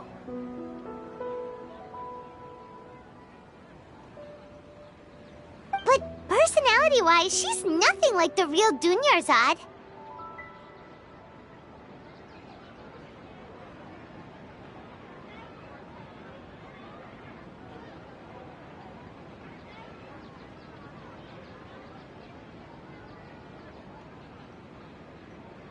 Puppets are stiff, and can't copy a living person's vitality. After all, they're just there as filler.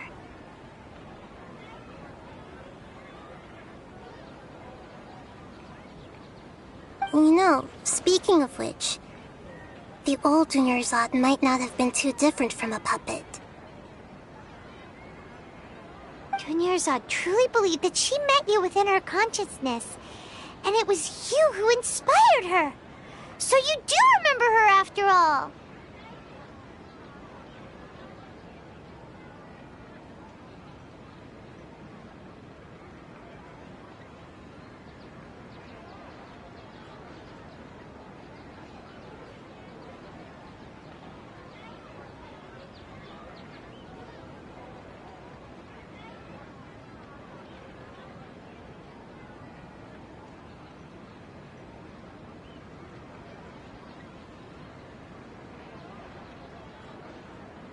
Yes.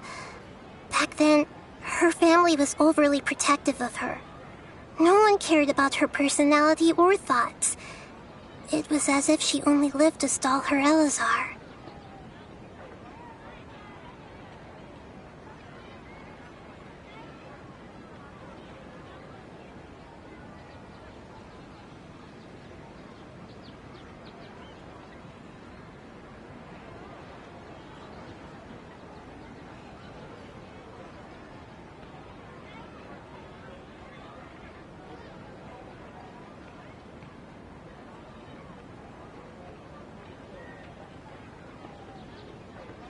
I just gave her a little wisdom so she could look at life in a new way.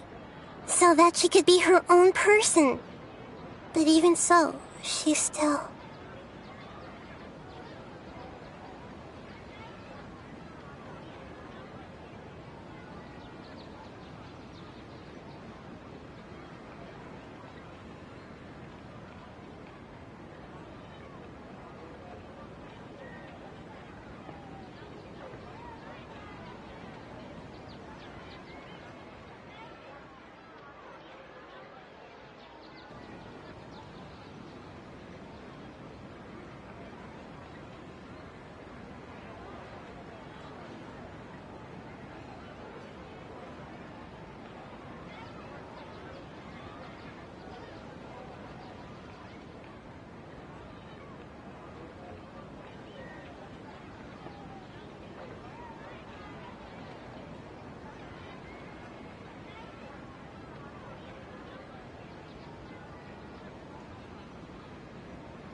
Far from it. I'm still a long way off from being a real Archon.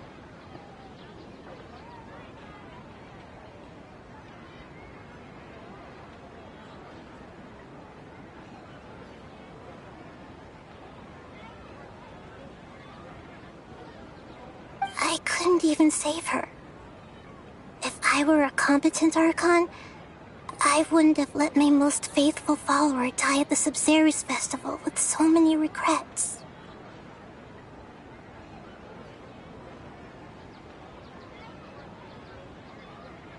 Please don't beat yourself up over it, Nahida. It's the Sage's fault, and theirs alone.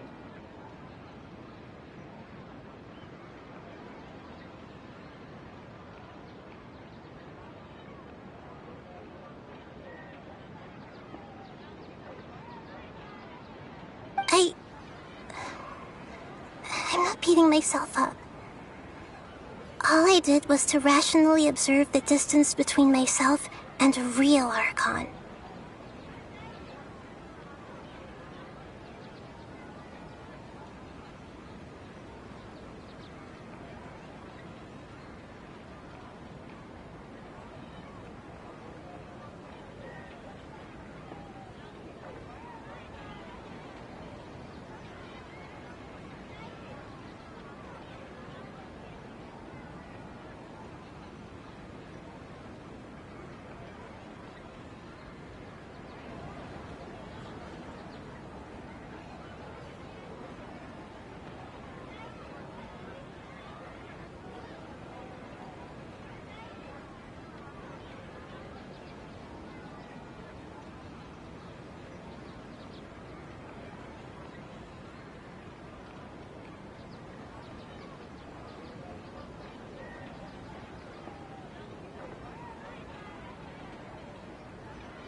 Don't be like that, Nahida.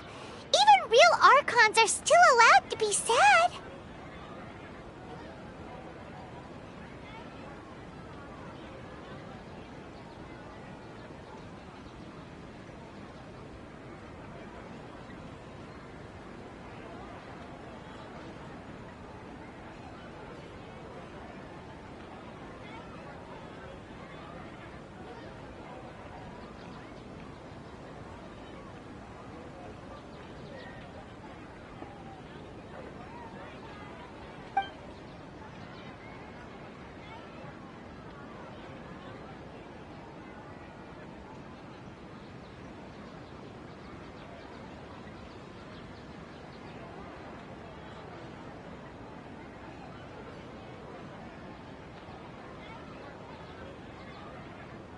To prevent more tragedies like this, we must end the samsara as soon as possible.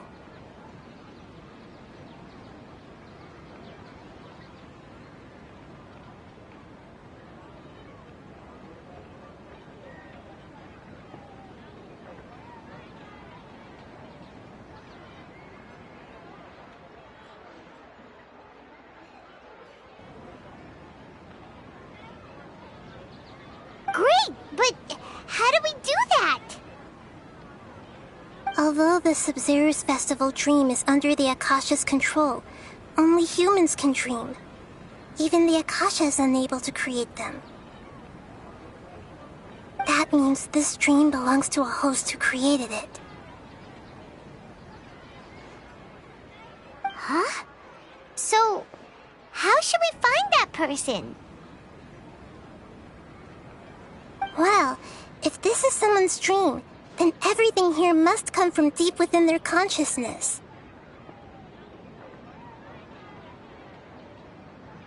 Which means, with the power of imagination, they can change anything in this dream.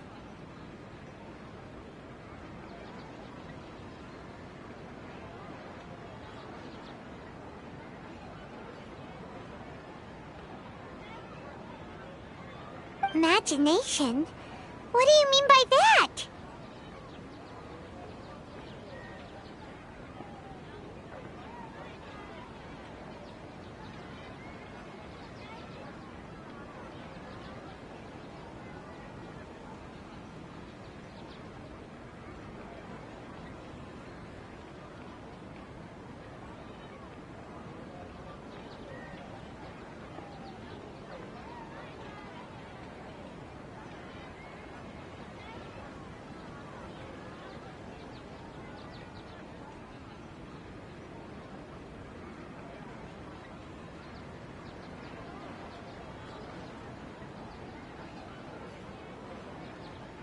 Imagination means breaking through what you perceive as normal.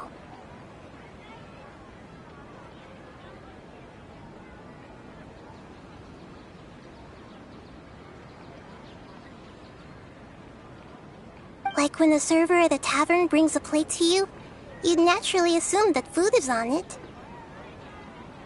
However, if you're the dream's host and you become aware that you're dreaming, when you imagine gold and more on the plate, the dream will respond in kind, and the server really will bring you gold and Mora.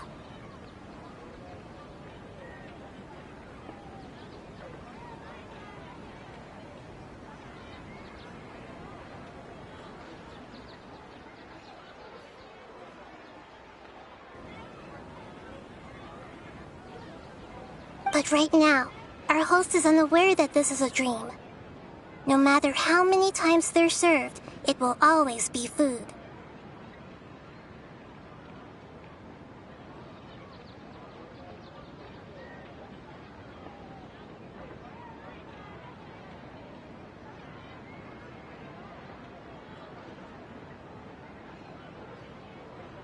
Find some way to make that person realize that they're dreaming.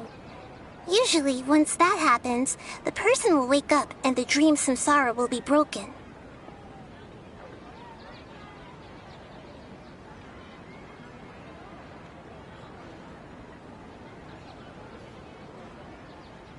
How are we going to find them, though? If it could be anyone, it'd be like looking for a needle in a haystack.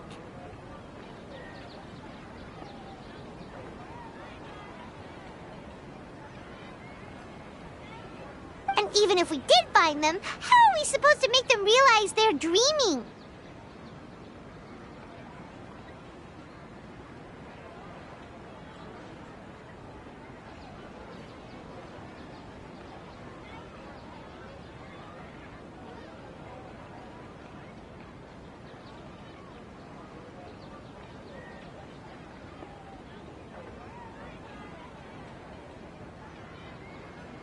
After all, like you said, don't wake a sleepwalker.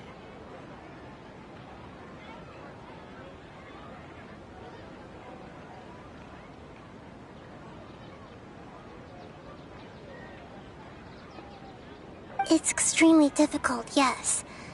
But the only ones who can do it are you two. Remember, everything you've achieved up to this point has all been for the sake of finding the host and ending the samsara.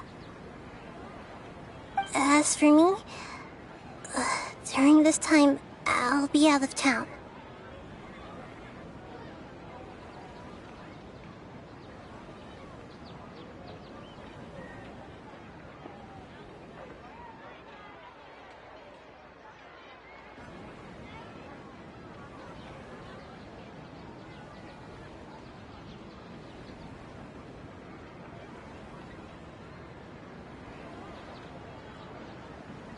Out of town?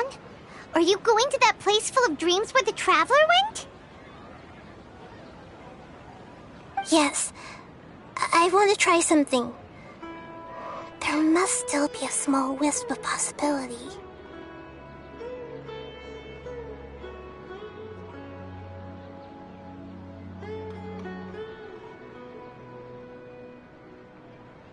Hurry and go. Dreams are supposed to be fantastical, romantic, and full of pleasant surprises. Unnecessary things like this samsara need to end.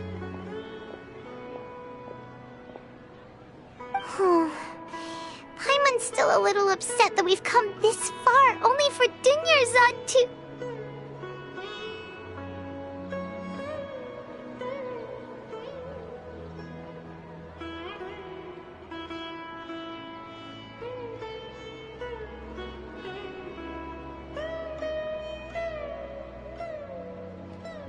She was such a good person, with such a simple wish.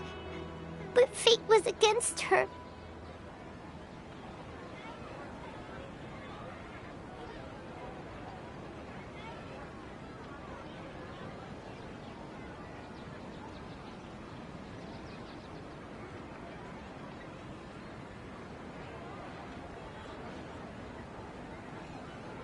Yeah. Saving Dunyarzad is what kept us going this whole time.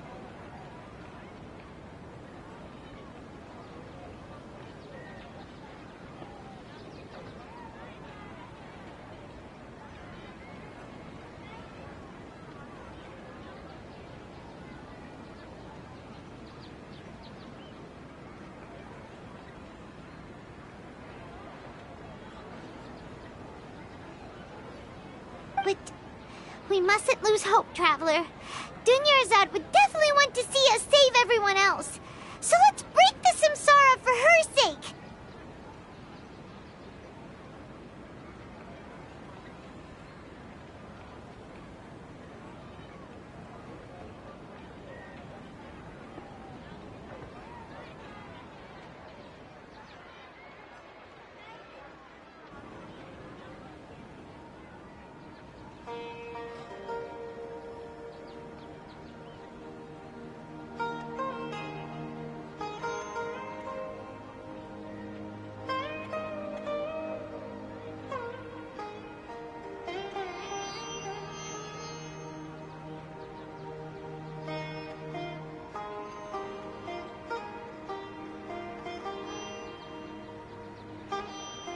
Paimon's wondering, do you think the sages would get one of their own to be the host of this stream?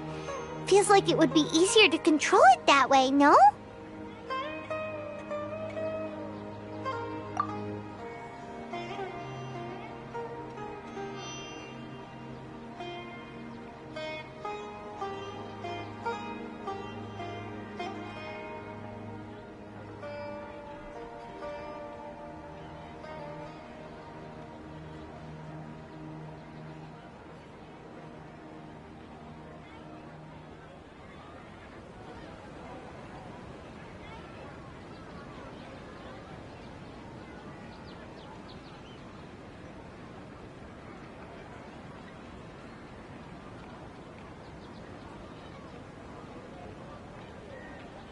Huh.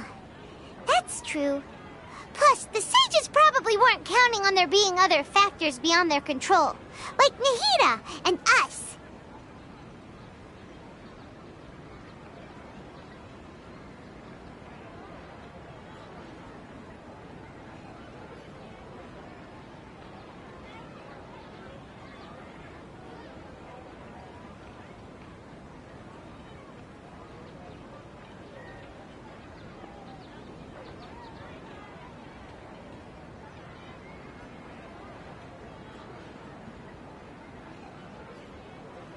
So, who do you think the host of the dream is?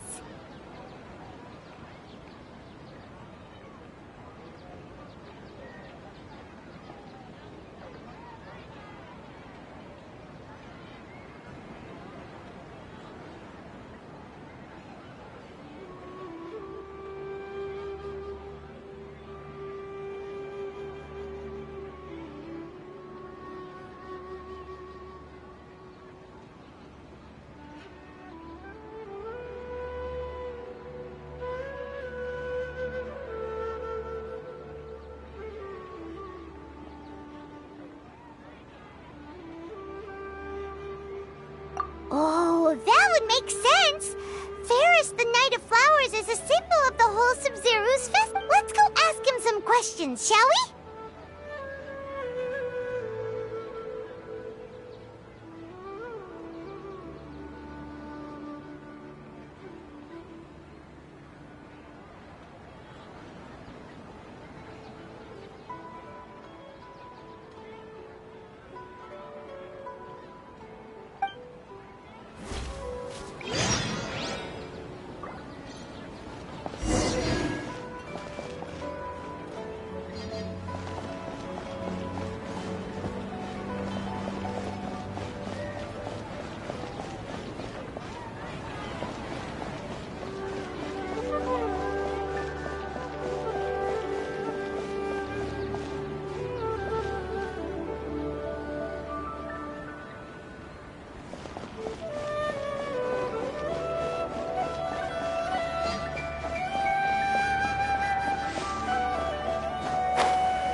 You're back.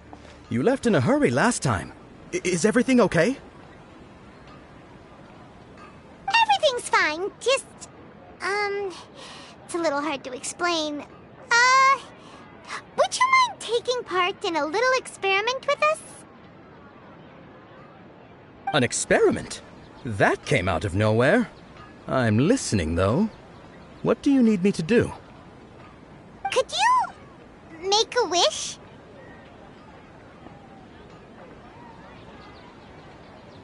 You want me to make a wish? Is that a new Sub-Zero's festival tradition or something?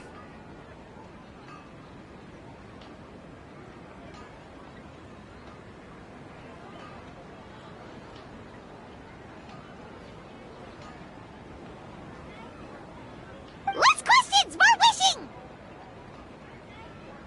Okay. My wish. Okay. I'm a little nervous saying this out loud, but I want Miss Dunyarzad to be happy.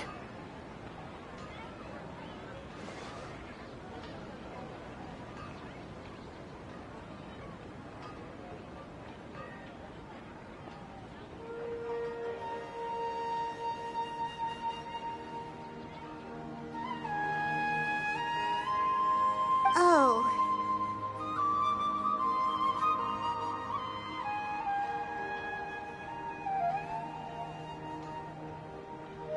I noticed earlier that she looked a bit down, and she wasn't really talking to anyone. She just doesn't seem like herself. She's always so gentle and kind, and all the kids love her.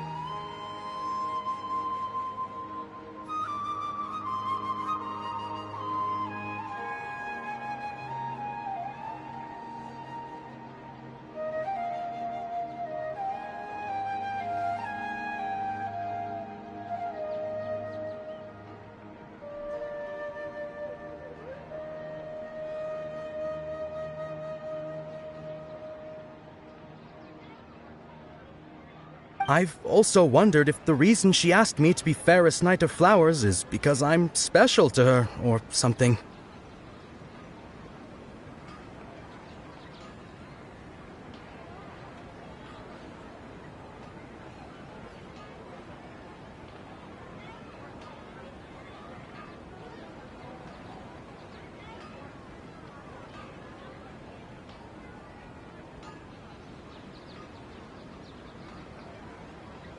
So, you have a crush on Dunyarzad?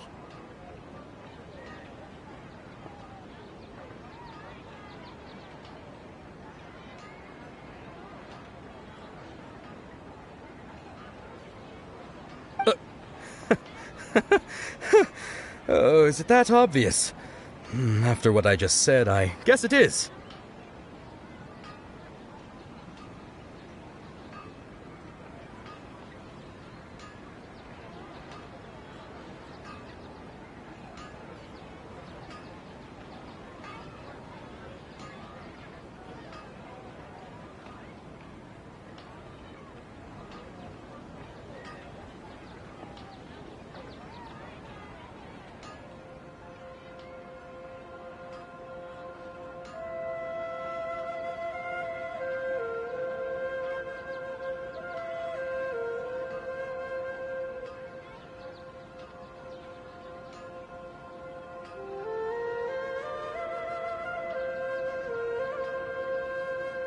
When she placed the hat of the Knight of Flowers onto my head, she said to me, "I want everyone to have a happy Sub-Zero's festival."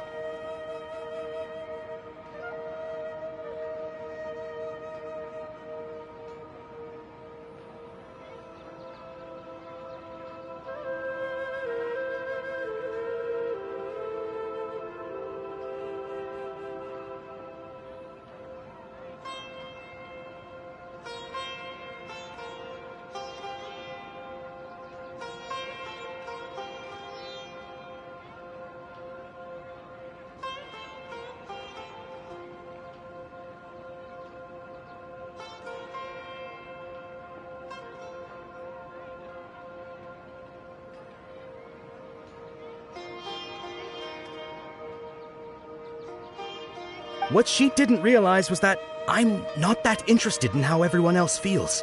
In that moment, I just wanted to be her Knight of Flowers for the rest of my life. 50 years? 100 years? I'll serve her till the end of time.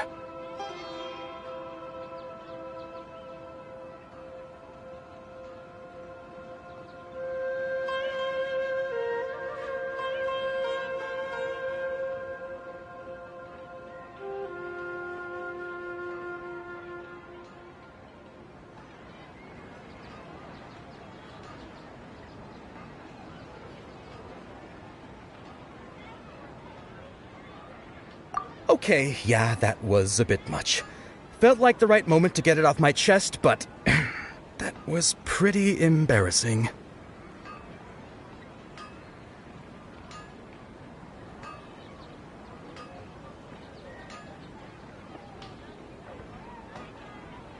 Okay, I'm ready to make my wish. I would like Miss Dunyarzad to appear in front of me right now with a smile on her face. Here goes. Please come true.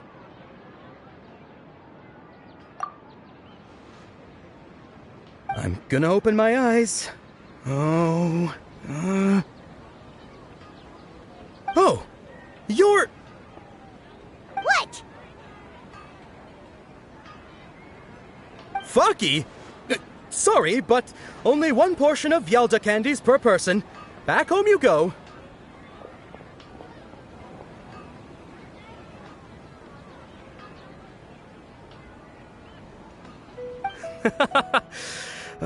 Nice try, you two. Anyway, never mind. I don't need to see her appear right in front of me. As long as she's happy.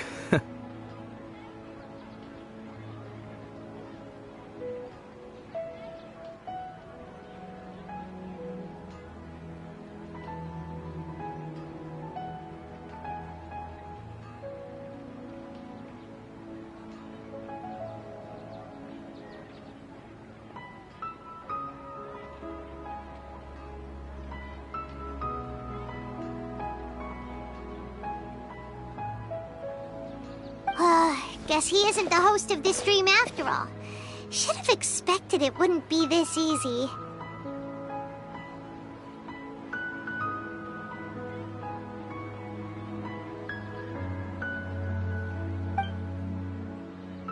It seems like everyone who knows Dunyarzad loves her, but none of them has any idea that she...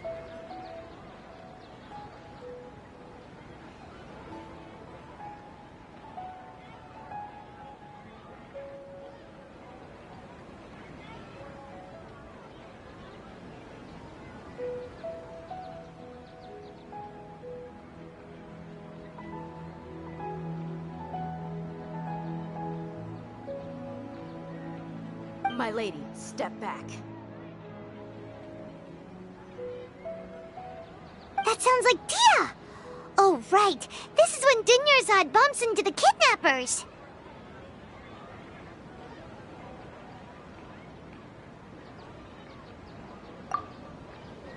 Huh?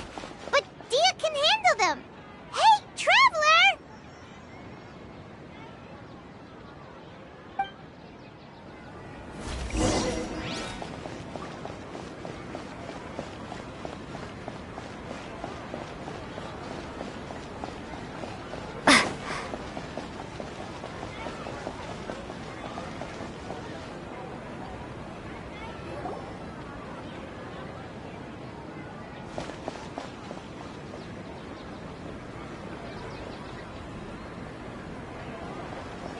Oh, it's you. Great timing. Please take...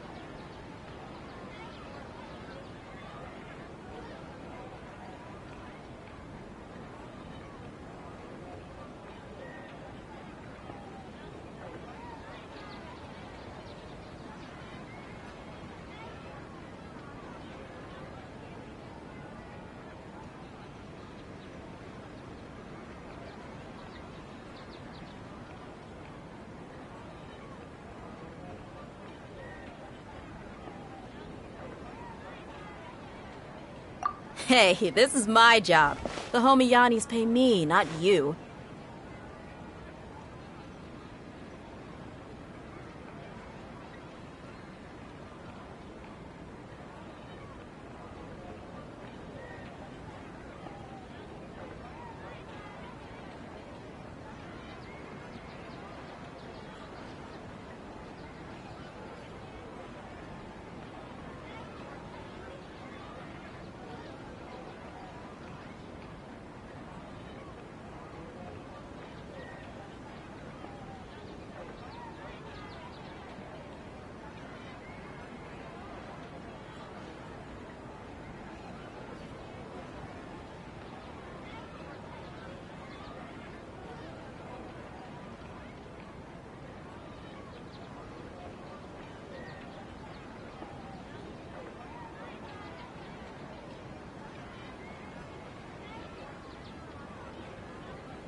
Fine, alright. Knock yourself out.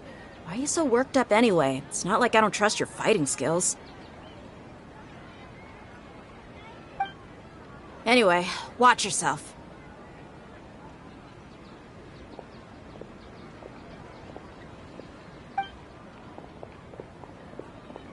So you got yourself some backup.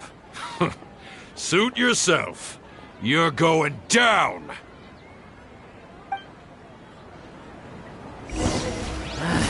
A new Scatter! punch. Punishment! You can't run!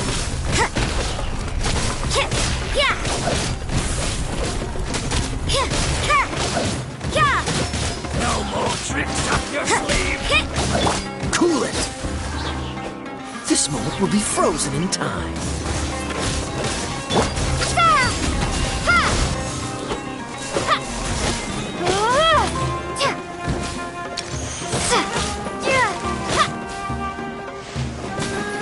Try to keep up! Propagate!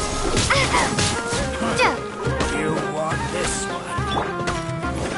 Nice and spicy! Law of the jungle! Scatter!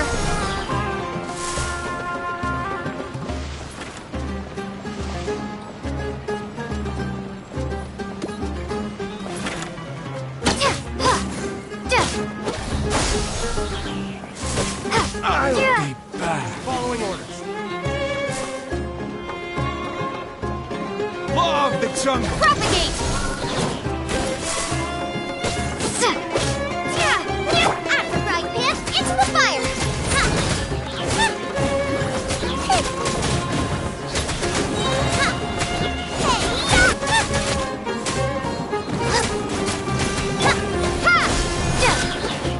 I'll take my leave.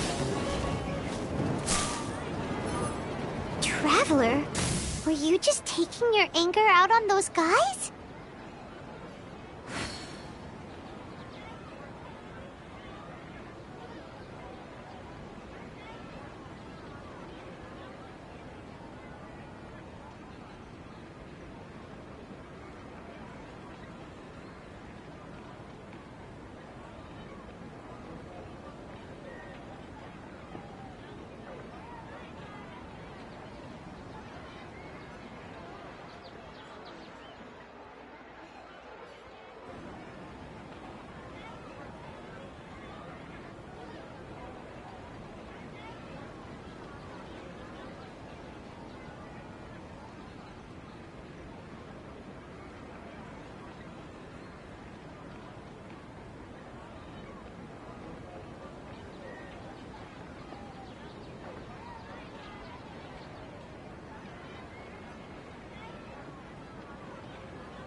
You and Nahida both.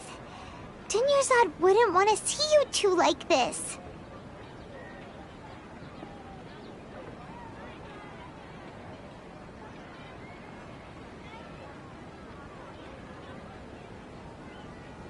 Oh, and speaking of her, Paimon just remembered something.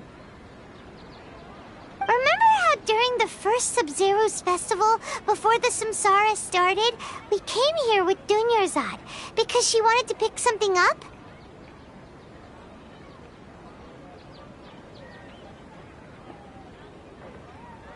She said it was because she had forgotten something.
Okay, so Paimon's memory is working so far.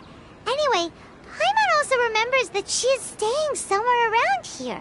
She pointed it out to us the night before the Sub-Zero's festival.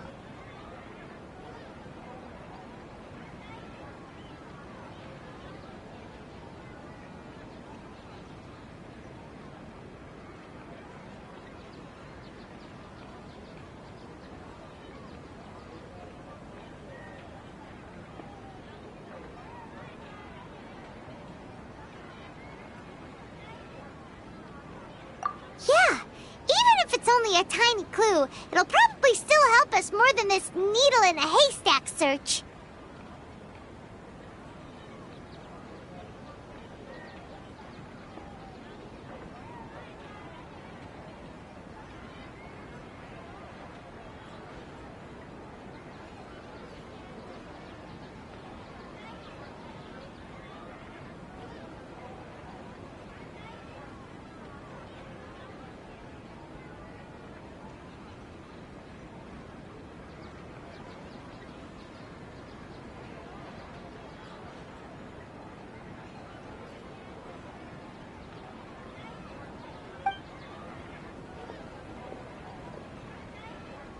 This is the place!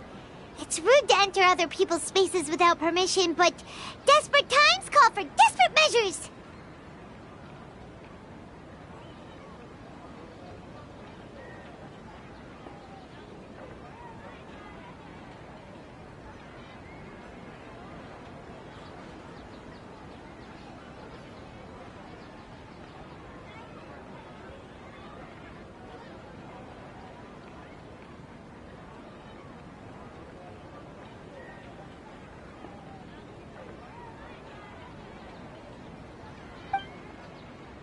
Hey!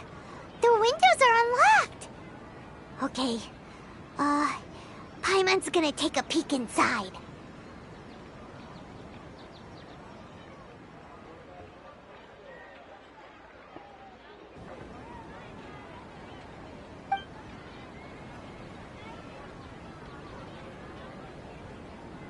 This was only a temporary residence, so there was pretty much nothing inside except this book on the table.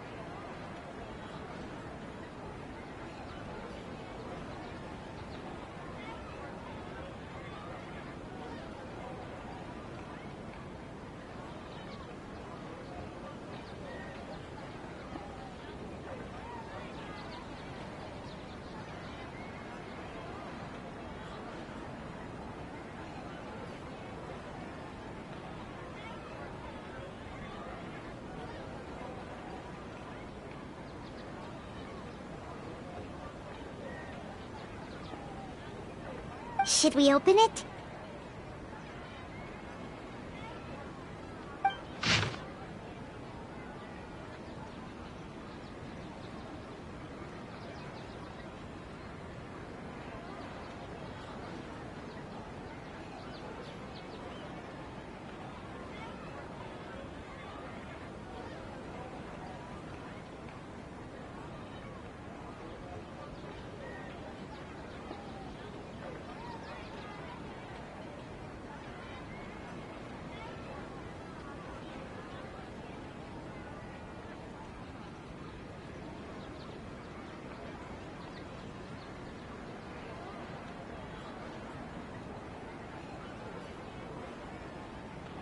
Wow.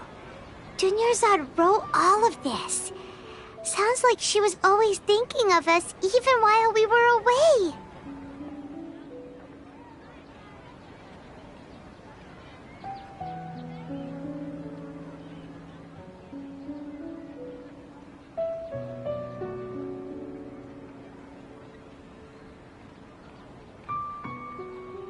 Even though she was also busy preparing for the Sub-Zero's festival and had all her health problems to worry about.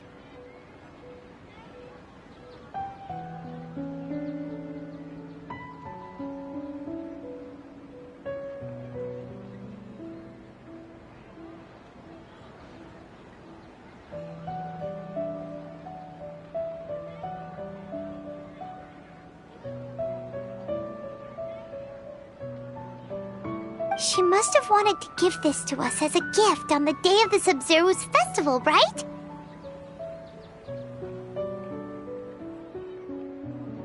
If we hadn't found this book, we never would have known.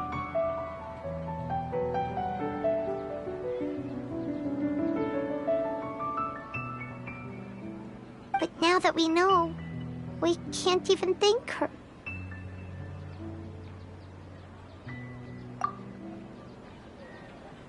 Hey! Where are you off to now?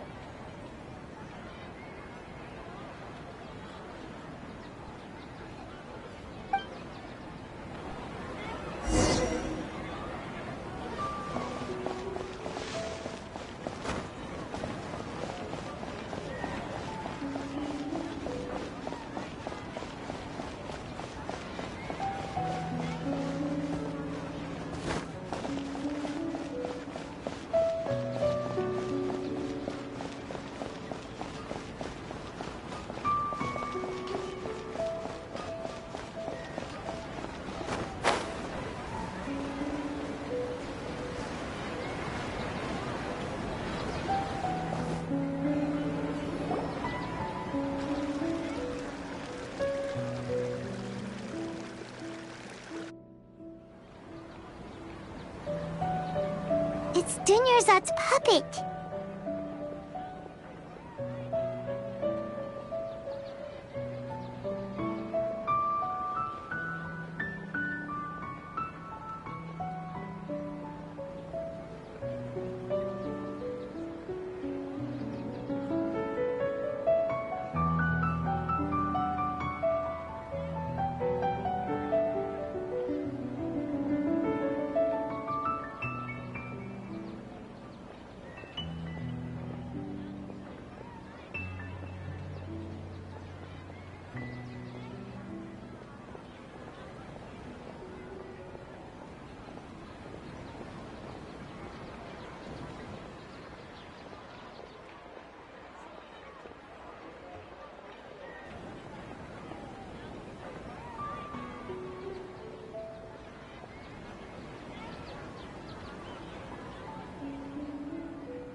Traveler?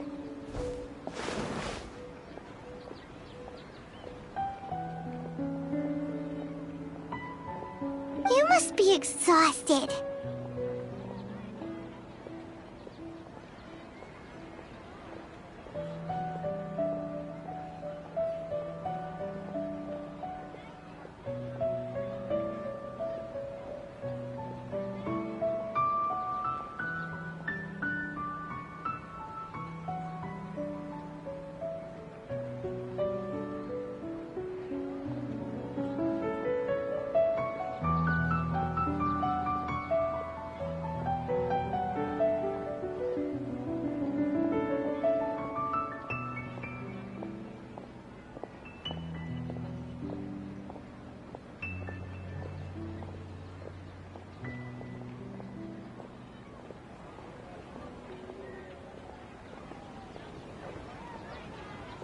Come to think of it, we've been stuck in this place for a really, really long time. Heck, even the last time we were chatting happily with Dunyarzad feels like an eternity ago.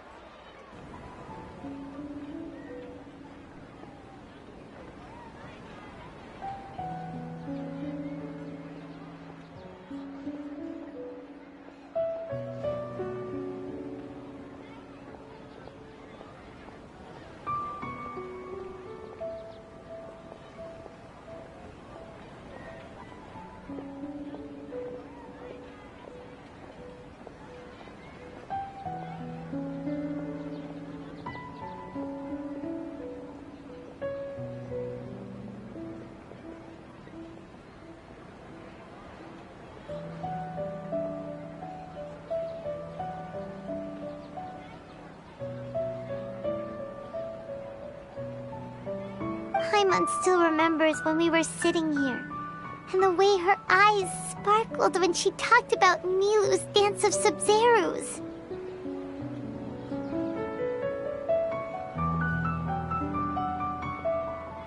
There will always be frustrations in life, but I know that the point of living is not to leave behind any regrets.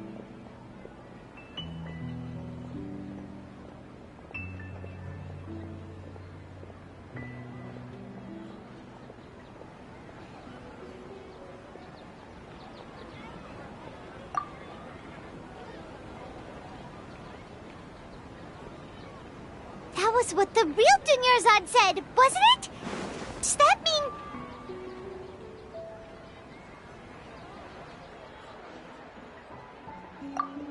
Yes, Traveler. What is it? Oh, so she's still just a puppet. But just now, how come...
What? Where are we going this time?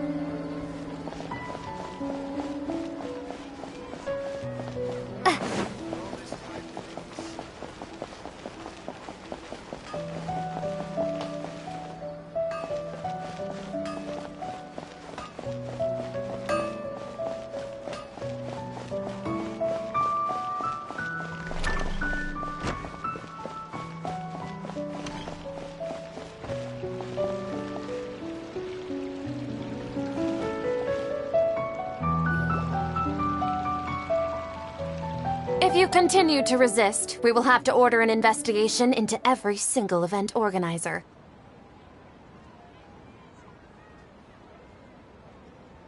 The Grand Sage has already granted you much leniency. I advise that you exercise tact.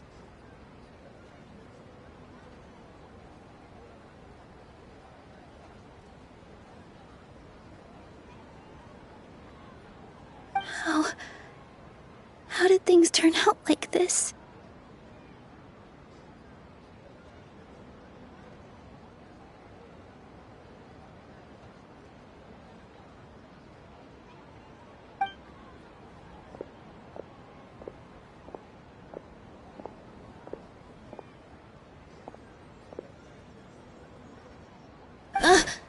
Traveler? You don't have to get involved. He's a sage from the Academia. I don't want to drag you into this.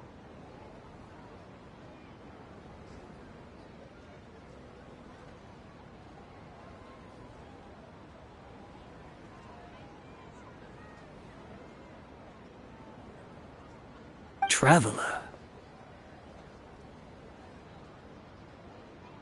Traveler? What the heck are you doing? If you wasted by the Academia, that's another day gone to waste!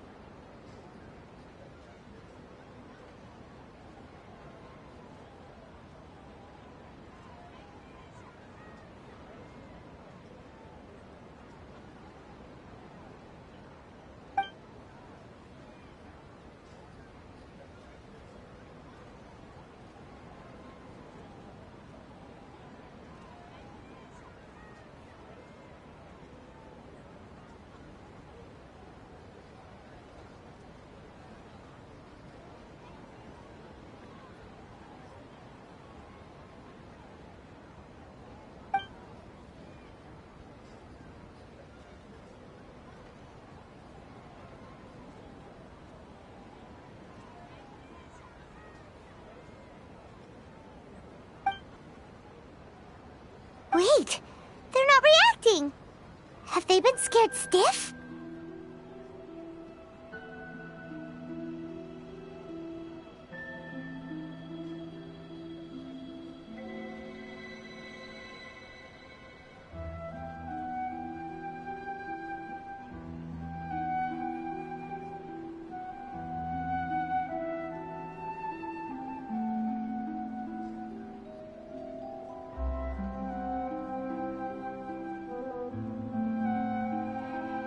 Oh, of course! If this is the sage's plan, they wouldn't put themselves through this!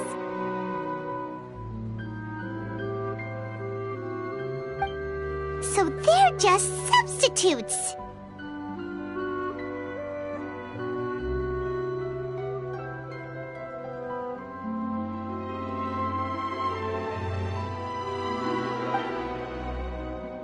What is this? What happened to the Grand Sage and his entourage?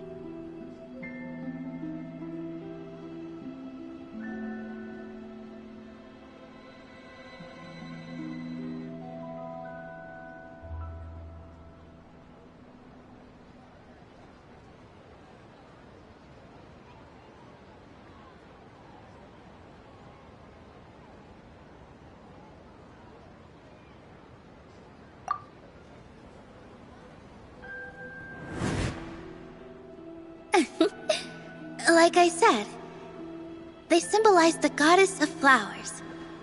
It's just a shame that all the real Padisarahs went extinct after her death. Yes. The Greater Lord brought forth new Padisarahs in memory of the goddess of flowers. But she ultimately could never truly replicate that beautiful shade of purple.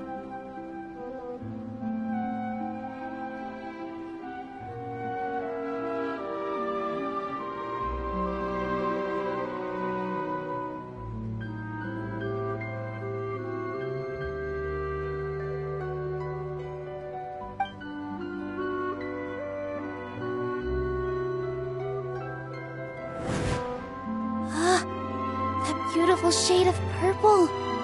Aren't these flowers real Padisarahs? Just like the ones from the legend? I didn't even notice. Dunyarzad, did you find these?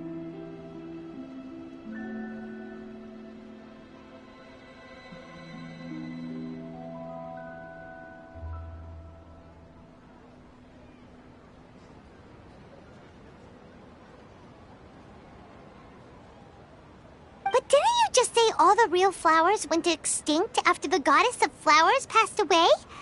So, how? Yeah. What's going on here? Huh? You guys are acting weird. But okay, I'll try.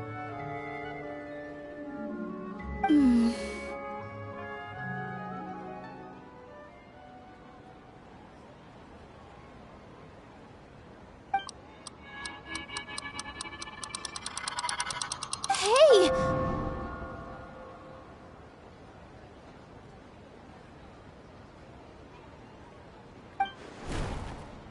They disappeared! So Nilu's the host! What a surprise!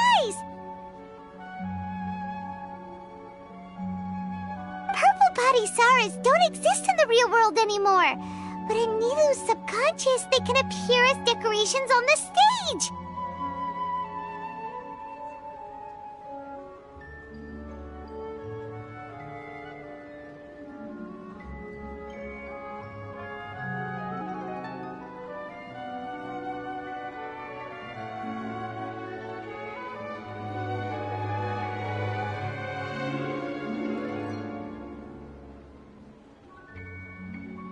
It's just like the example Nahida told us. People assumed there will be food on a plate, and Nilu assumed there would be real Patisaras in the flower pots. So when you saw the flowers, you instantly knew it was Nilu?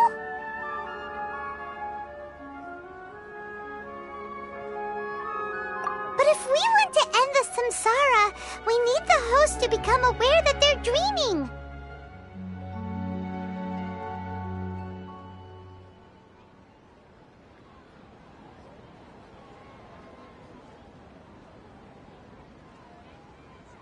How should we make Nilu realize that?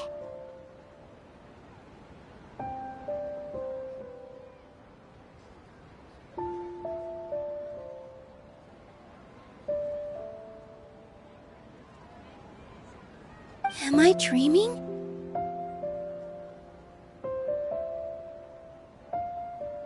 Huh?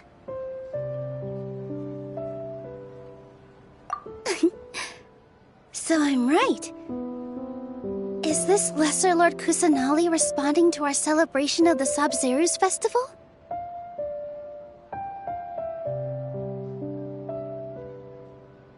Wrong guess, but you aren't completely wrong either. The point is, what made you think this is a dream?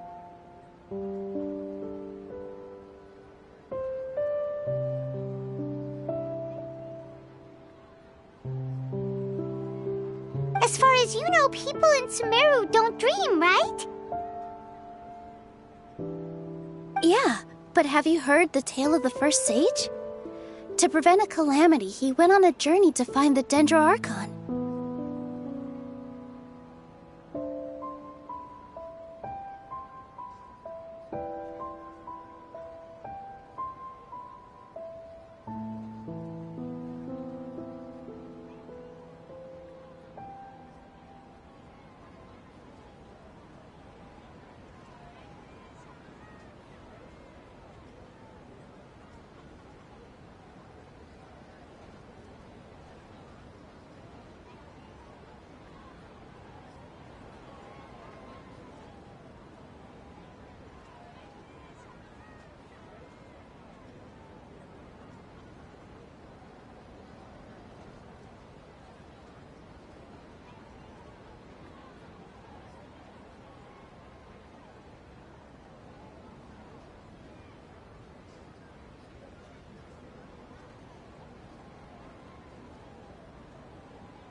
Ooh, sounds familiar. Dunyarzad told us a story like that when we first arrived in Sumeru City. So it was about the first sage, huh?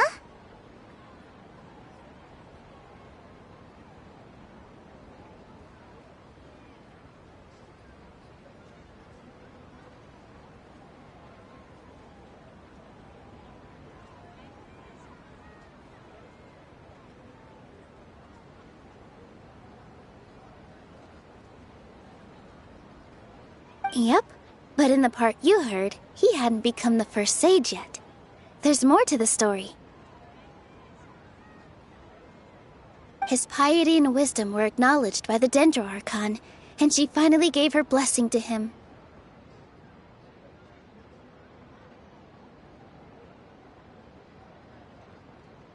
All kinds of spectacular scenes appeared in front of the first sage, as if all the knowledge in the world was being painted onto a canvas right before him. He was captivated. After who knows how long, he mastered all the knowledge he could comprehend. Afterward, he said to the Dendro Archon, "I miss my parents, my wife, and my children. I've been away from home for far too long. They must be worried."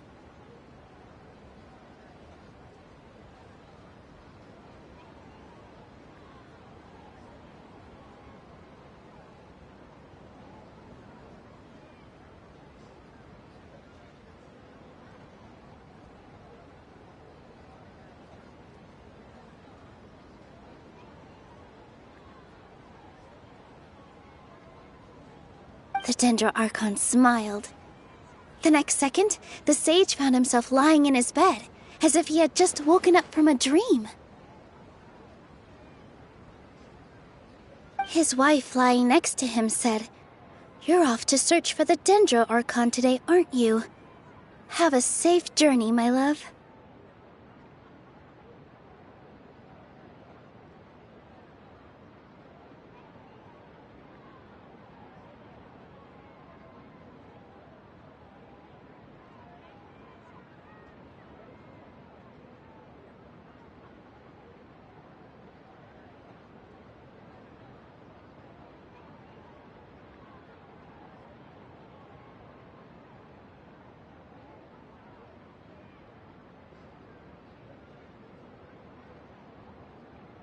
In the end, the first sage took care of many disasters in Sumeru City and founded the Academia.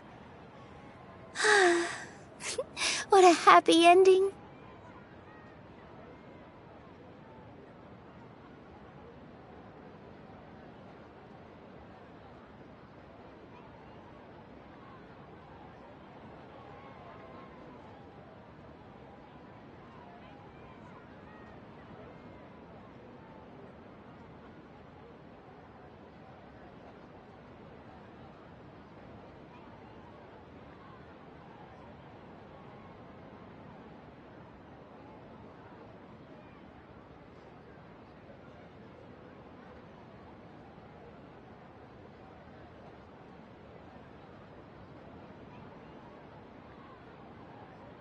So, the first sage was dreaming ever since the beginning of the story?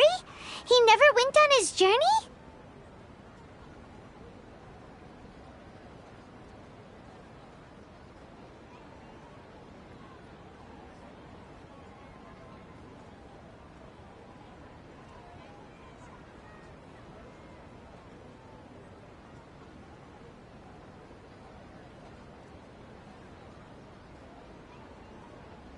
Yes, but his faith and determination were conveyed to the Dendro Archon, so she blessed him in the form of a dream.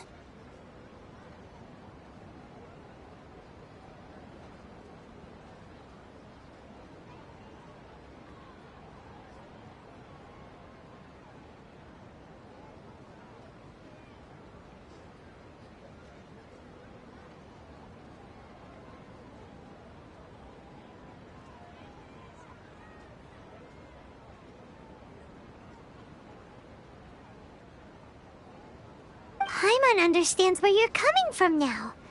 That's a really interesting connection. But we really gotta wake up soon, like the sage in the story.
I see.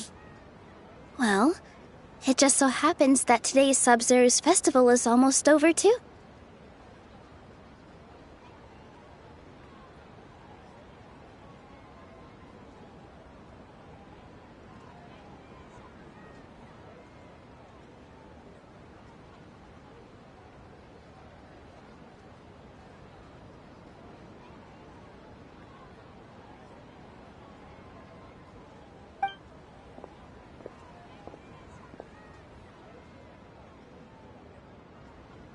Since we're in a dream, let's make this final dance of Sub-Zero's as beautiful as we can.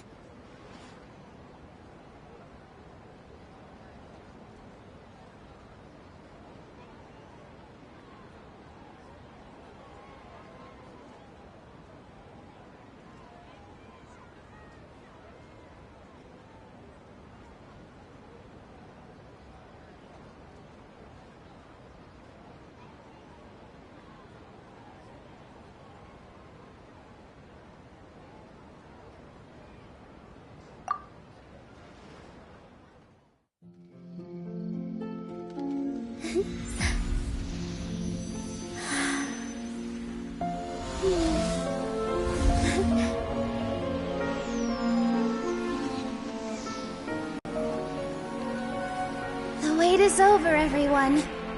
I dedicate this to our god, the Dance of Sub-Zero's.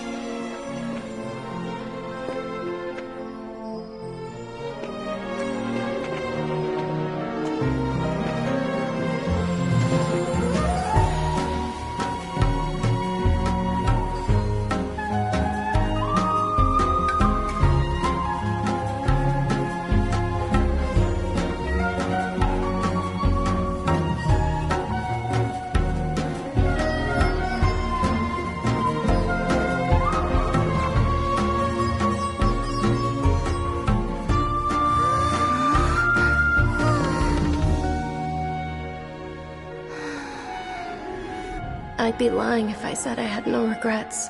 I would have loved to see Nilou's dance.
Traveler.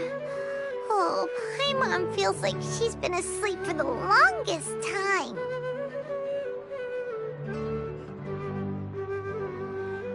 Paimon's head feels super heavy. Did we oversleep? Do you even remember going to sleep last night?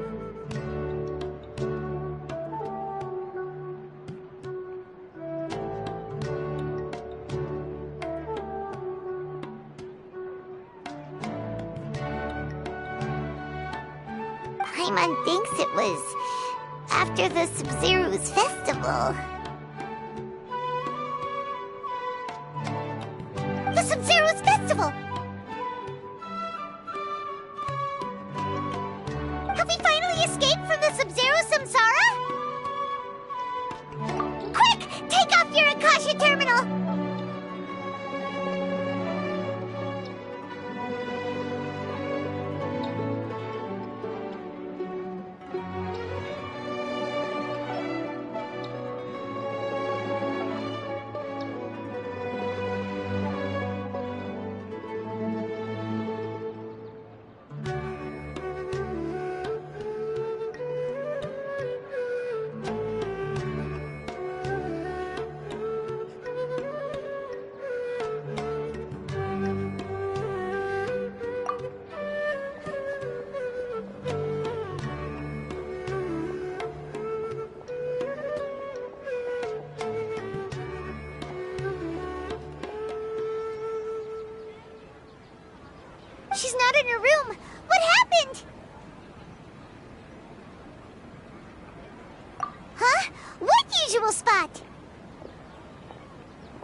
on, Traveler and Paimon.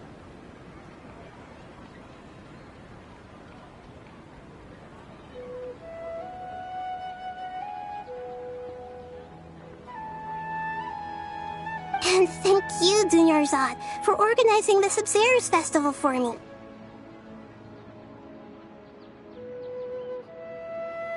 I'm sorry, who are...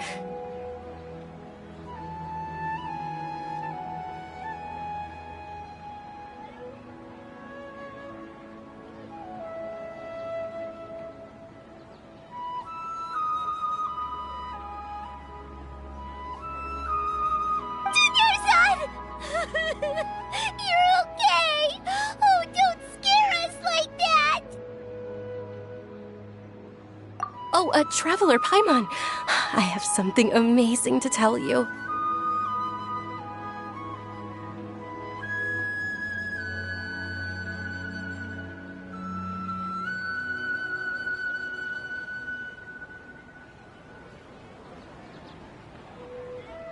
I just had a dream, and I saw Nilou performing the dance of Sub-Zerus.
Actually Nahida, aren't you? Paimon felt like Catherine was acting weird when we met at the Sub-Zero's festival.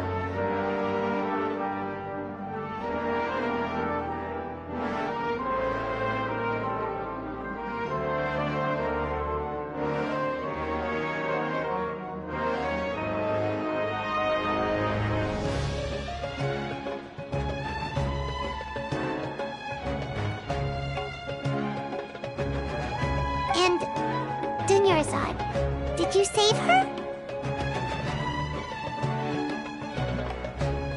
It's a really long story. We shouldn't disturb her. Her consciousness is still weakened.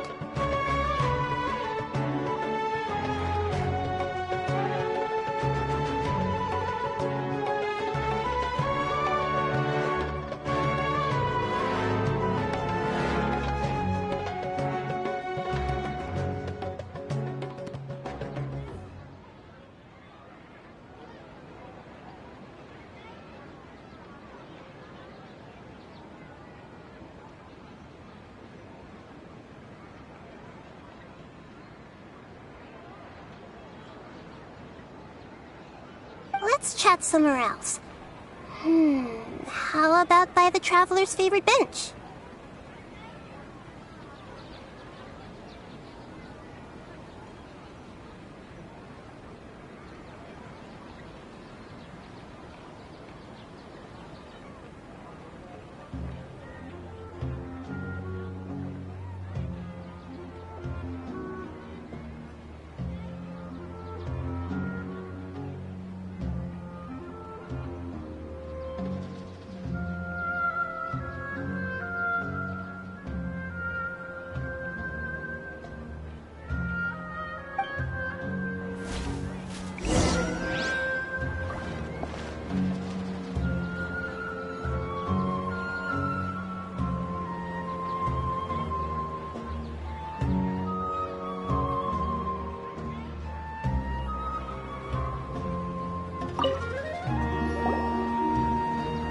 What's going on?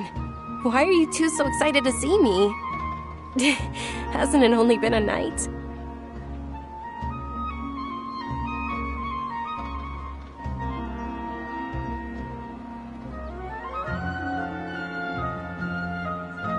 It's actually been much longer than that.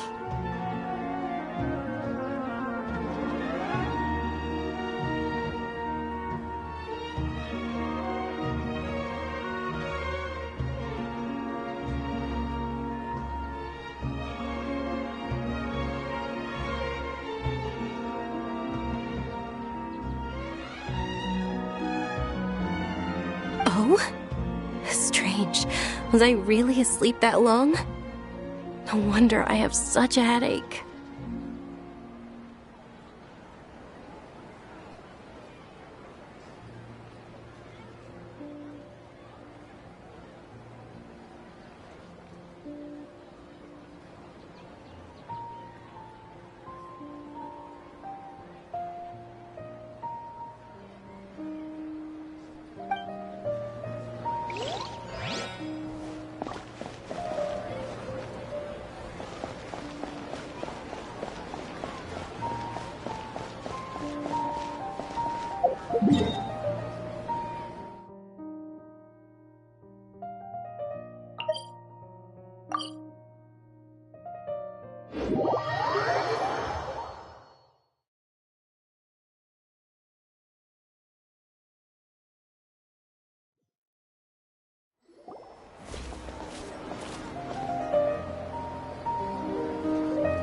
Let's talk about Dunyarzad first.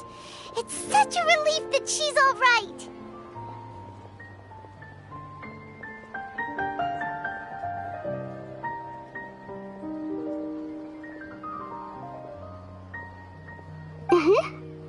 After we parted on the last day of the Sub-Zero's festival, I left the city and saw what the traveler had described. Among the countless dreams, I found one that was growing fainter and fainter. This proved my suspicion.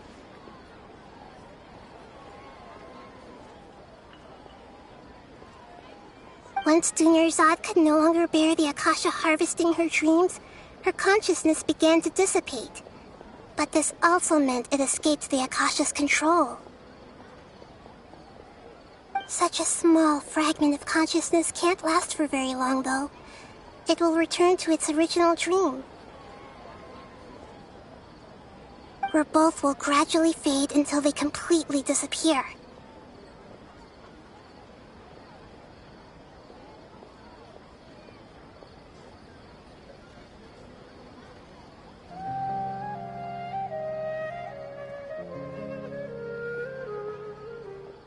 I used all the power I had to keep her dying dream alive as long as possible. But it still wouldn't have lasted for much longer if it hadn't been for you two breaking the samsara.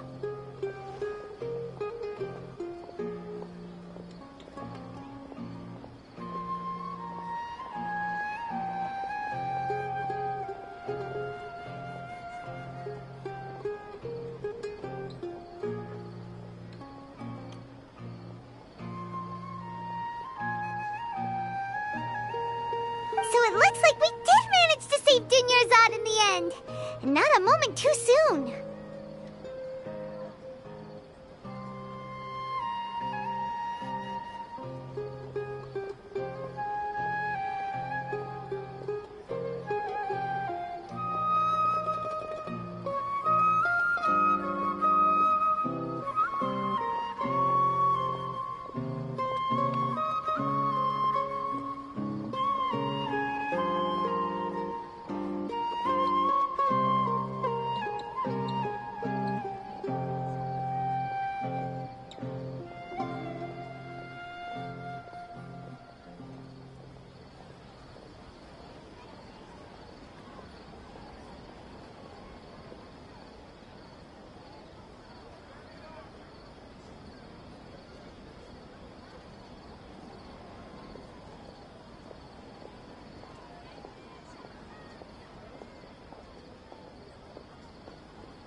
so happily.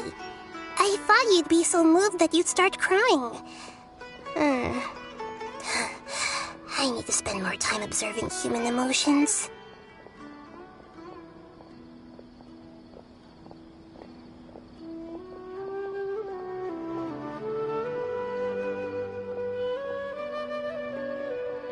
Both are fine. Everyone reacts differently. All right. You two must have a lot of other questions for me, right? After all, you saved my faithful believer. As your reward, I will answer any and all questions. At the Avidia forest, there was this incense that made the traveler fall unconscious and dream of a huge tree and a red sky. You also heard someone's voice, right? It said world and forget me.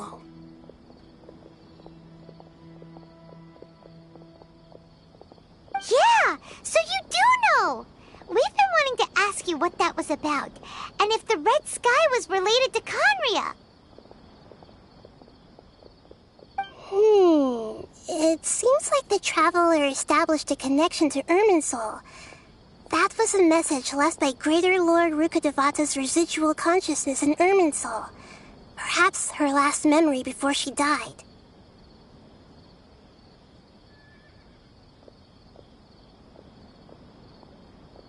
As you two probably know, Greater Lord Rukkhadevata disappeared after the disaster in Conria. The timings of these events do line up, so your suspicions are reasonable.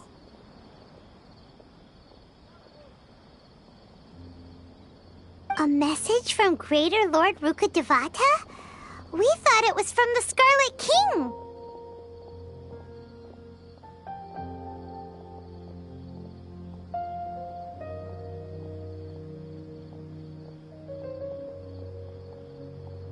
The Scarlet King?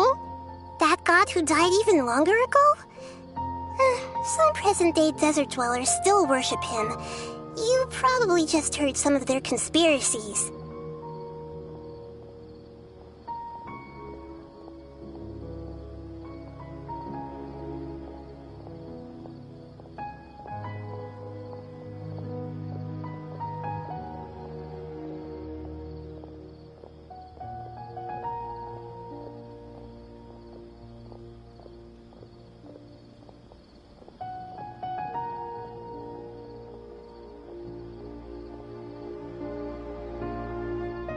Okay, so what does the message mean?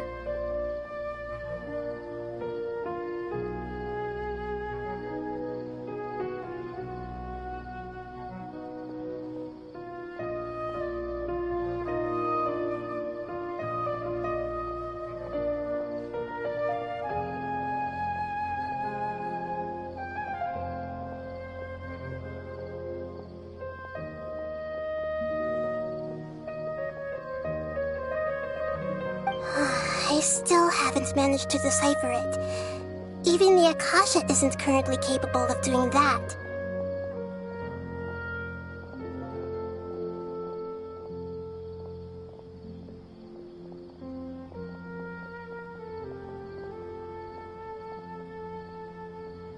Greater Lord Rukkhadevata's residual consciousness in Irminsul seems to be contaminated with something that has a very dangerous aura to it.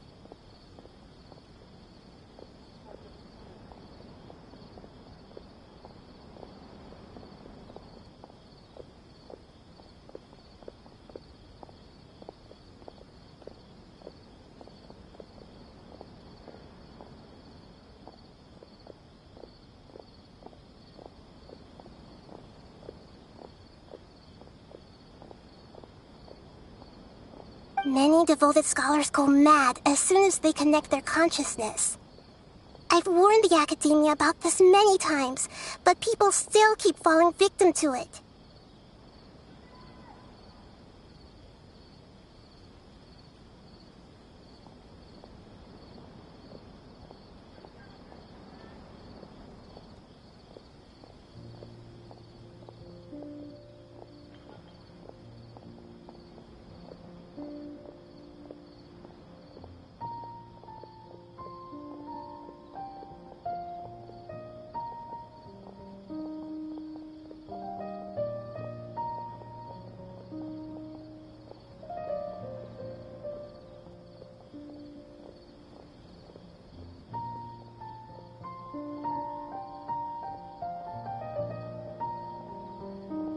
I believe this is the key to saving Irminsul.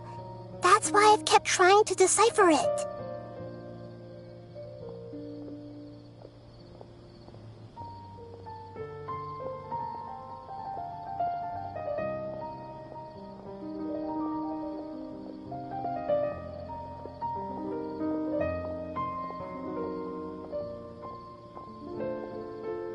So the tree in the vision was Irminsul? Oh, Tighnari also said that Irminsul is sick! Is it because of the contaminated consciousness?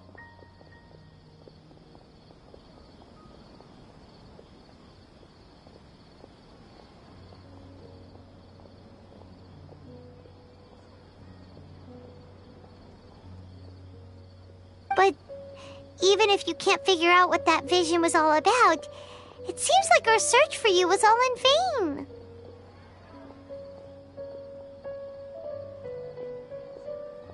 The Traveler wasn't affected after coming in contact with that consciousness. I've never seen anyone like that. With you here, we may have a chance at deciphering it.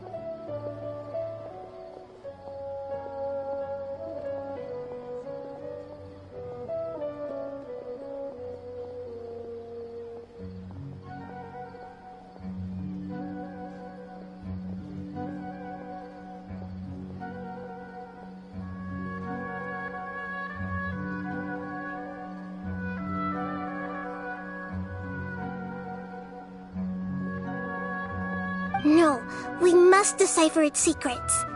I've already eliminated all other factors that might affect Irminsul. This is the only one left.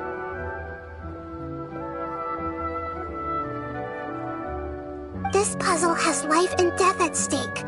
It could determine Irminsul's fate, as well as Tevat's.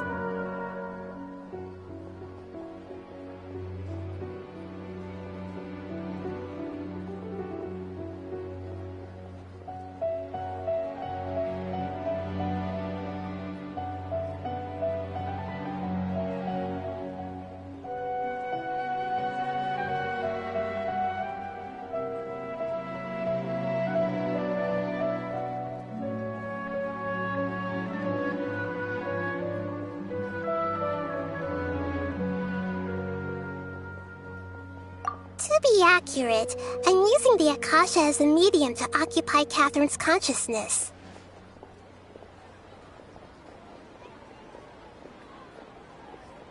How did you do that? Poor Catherine. Does this mean you can also occupy other people's consciousnesses?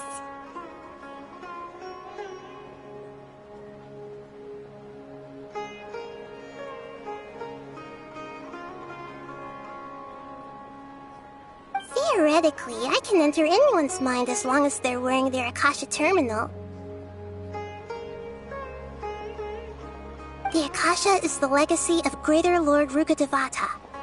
As Lesser Lord Kusanali and the first Akasha terminal, my consciousness has always been linked to the Akasha.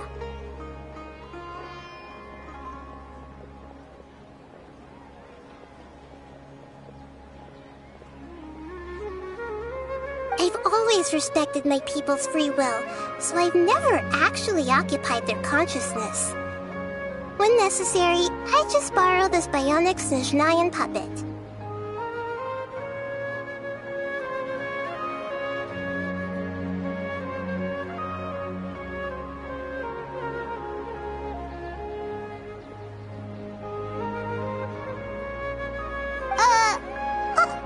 Hold on. Did we just learn some deep, dark secret? So Catherine is... No wonder Paimon felt something was off about her.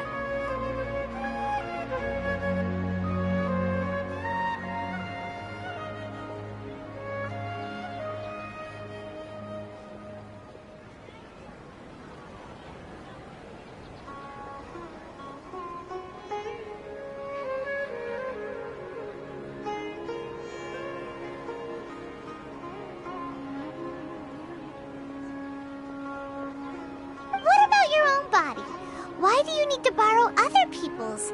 Don't you live in the sanctuary of Surasthana?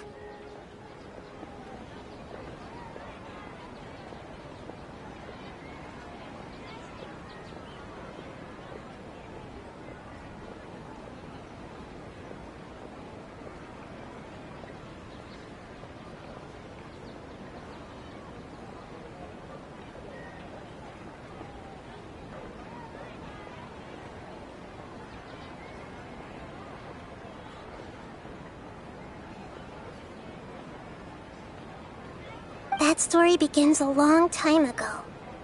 After Greater Lord Rukkhadevata disappeared, the sages found my newly born self and took me back to Sumeru. At that time, I was young and weak. The sages kept me in the sanctuary of Surasthana, ostensibly for the sake of protecting me. But I've hardly heard from them since.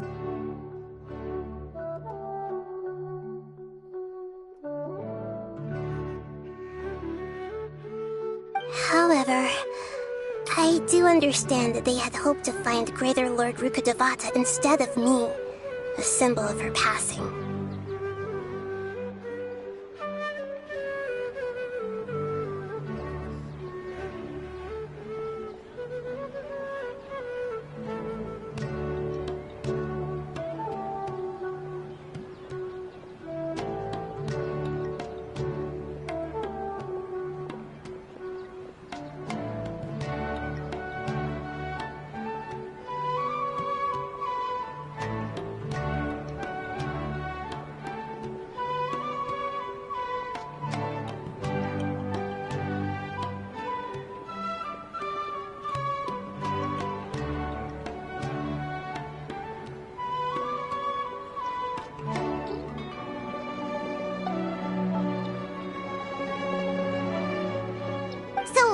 Sages basically put their new Archon under house arrest?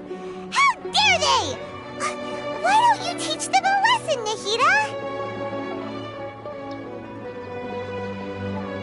In some ways, they aren't wrong. Greater Lord Rukkhadevata was omniscient and omnipotent. Even after her death, the Akasha is still empowering this nation.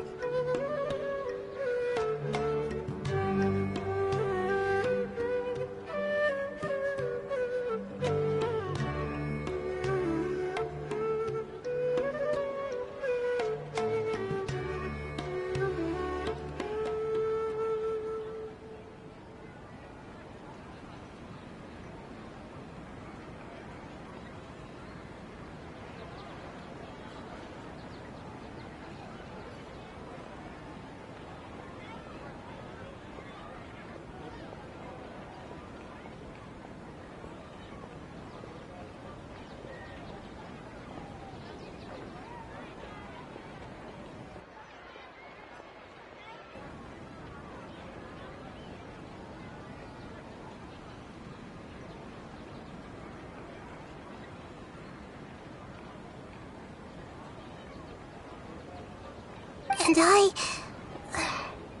I'm still really far away from being able to call myself the God of Wisdom. Moreover, the Academia is also more proficient at governing this country. My existence has little meaning.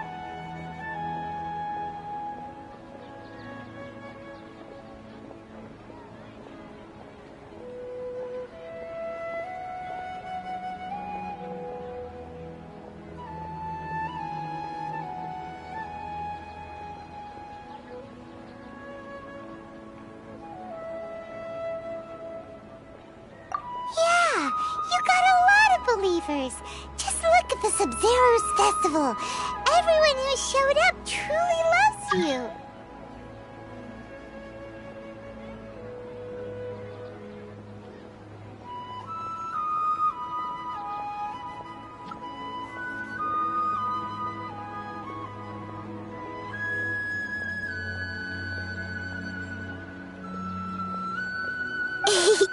Thank you for the kind words. But I honestly don't need physical freedom as long as I can connect my consciousness to the Akasha.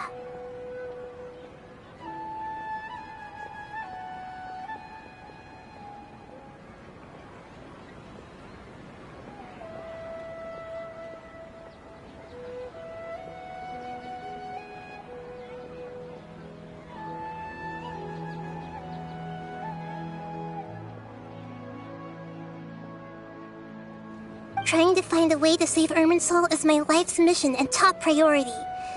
I will work on that, and try to live up to being a deity in the meantime.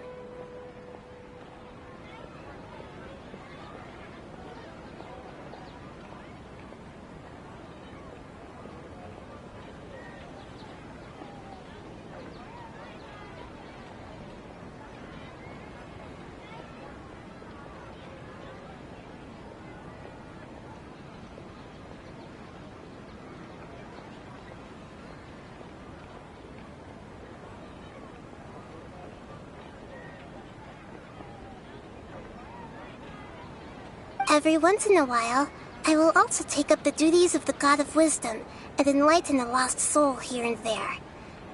Doing all that should be enough. There's never been any big problems with the Academia's governance of Sumeru. This is the first time I've seen them step out of line. I wonder what caused them to go down this path, and what they hope to achieve.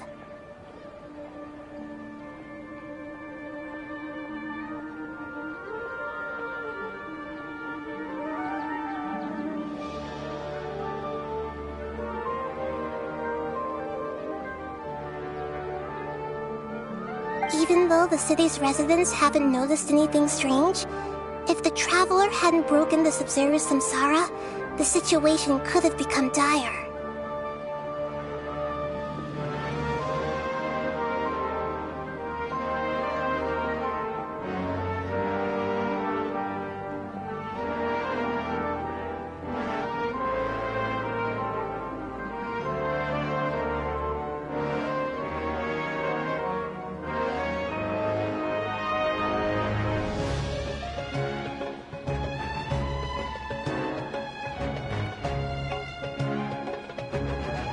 I tried to do some investigating in the Akasha, but I couldn't find anything suspicious.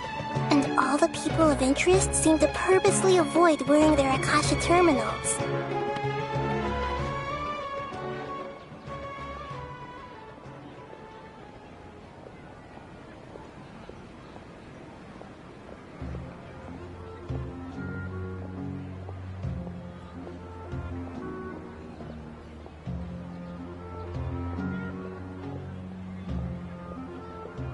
I think they're deliberately trying to hide something. Oh, that reminds Paimon. In Gandharvaville, there was a sage who had invited Kainari to join some kind of project. Could it be related?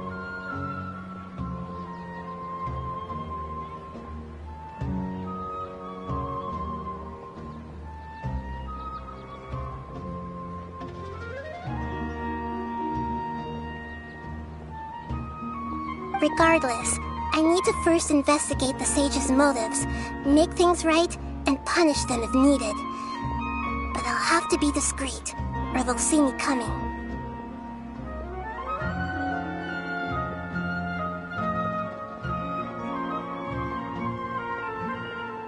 You mean how the Akasha stops you from having dreams?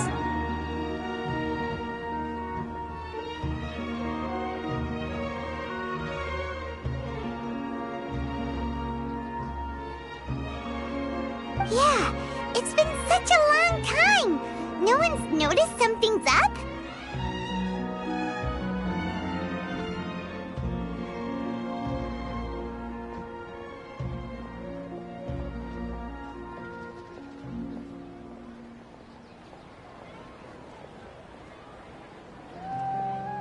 It's not that no one noticed. It's more like no one cared. Ultimately, it's all rooted in the sage's misdirection.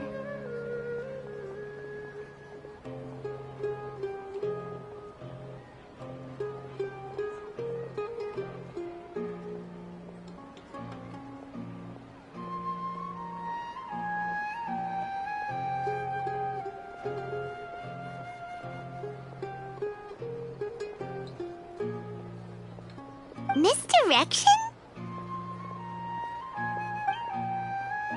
The sage has convinced everyone to believe that being unable to dream is a sign of rationality and wisdom.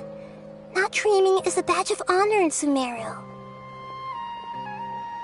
Even if the truth is that their dreams are being reaped by the Akasha. With their propaganda in place, the sages can maximize their use of the Akasha to facilitate their research.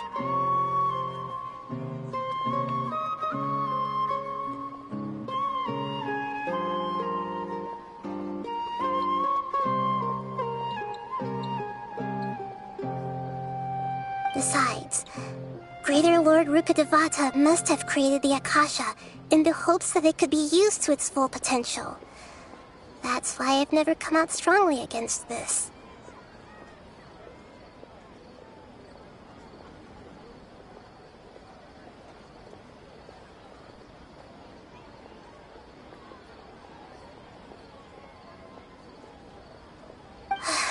Anyway, the perspective advocated by the sages drowned out any voices of doubt. By now, even those who never use Akasha terminals find it too shameful and embarrassing to talk about their dreams.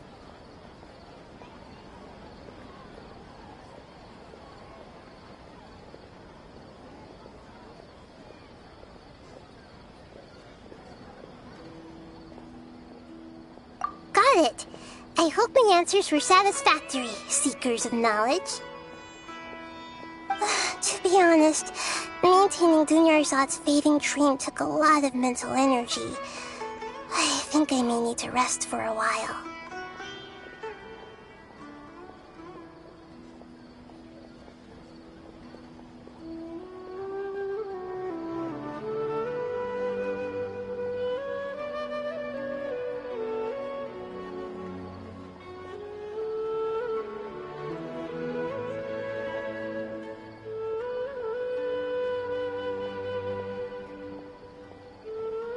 Oh, and you don't need to worry too much about the Sage's activities for now.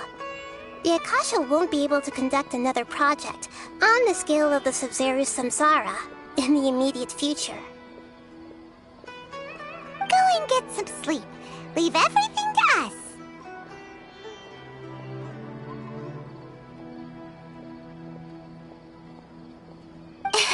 What a relief. This is truly the most exhausting birthday I've ever had.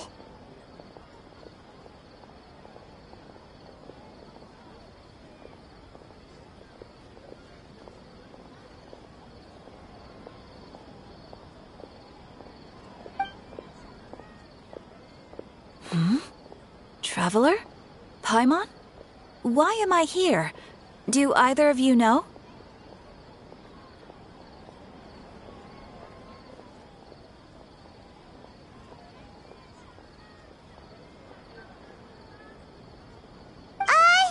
Maybe you were sleepwalking. You know you can't wake up a sleepwalker. We happened to walk by, so we thought we'd wait for you to wake up.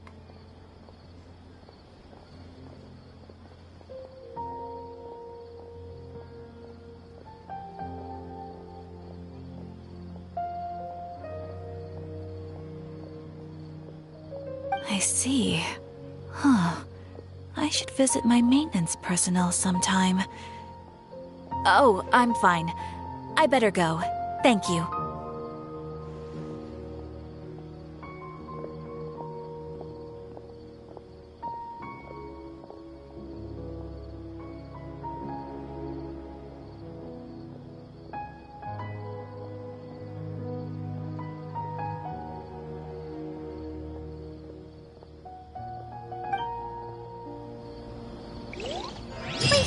Quite some time in Sumeru City, but ever since we last said goodbye to Lesser Lord Kusanali, we haven't heard anything from her. Oh, we can't just keep waiting around like this. Let's go find Catherine and pick up some work so we can at least keep ourselves busy.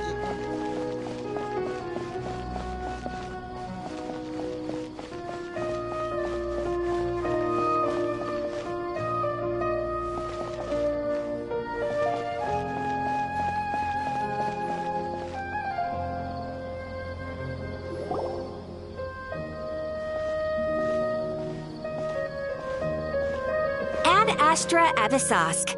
We meet again, you two. Hi, Catherine. Do you have any commissions for us today?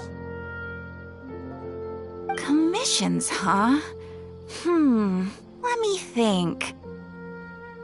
Oh, how about this? Please attend the Academia's Academic Symposium this afternoon and recite a love poem on stage. Wait, say what now? And if possible, please also use your camera to capture the reaction of the audience upon finishing the poem. Huh? What kind of commission is that?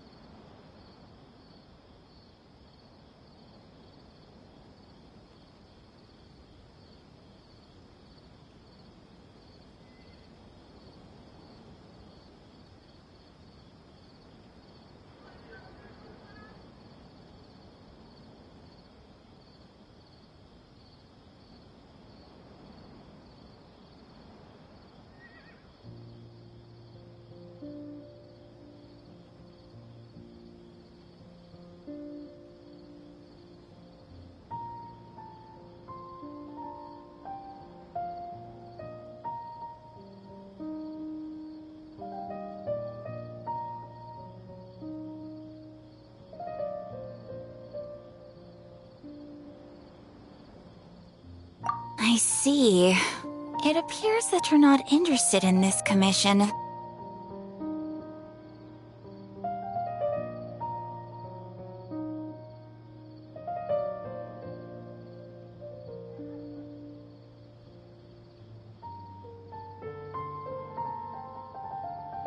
In that case, please go to Port Armos and convince the Eremites there to spend some time volunteering at the local orphanage.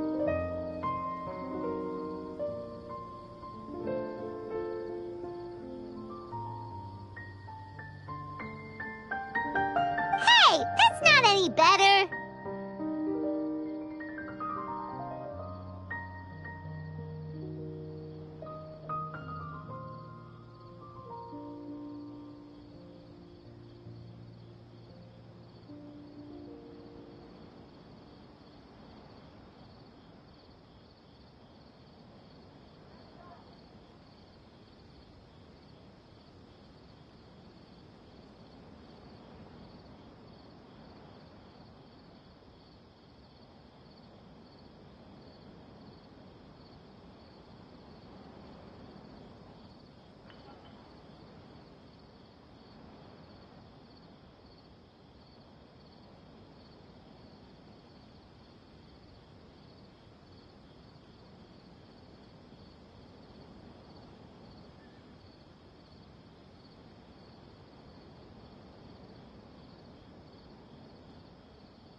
I'm sure the mercenaries will have some interesting reactions as well.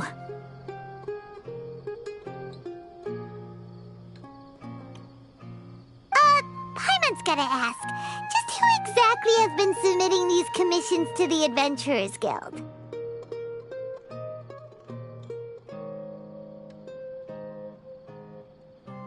Oh, the commissioner? Well, actually, I just wanted to see the two of you in action.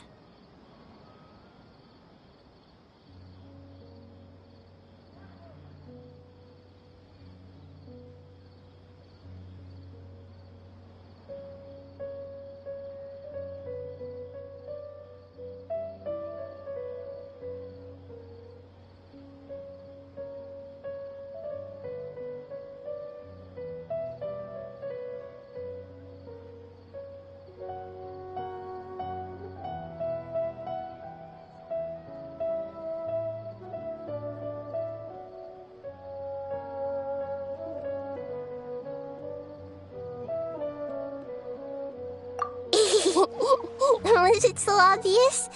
I was hoping you would actually take one of those commissions.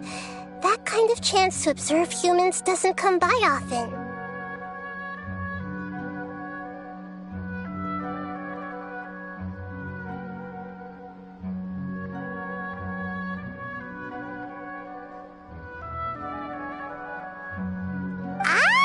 So it's Nahida. Paimon just knew Catherine wouldn't crack those kinds of jokes. When did you get into her head? From when she said, "Ad Astra ad Asask." So it's been you this whole time? Are you done resting up, Nahida? Yes. I've been sleeping ever since we parted ways, and I even had a really, really long dream.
It was another dream about the Sub-Zero's festival, except it was a happy one.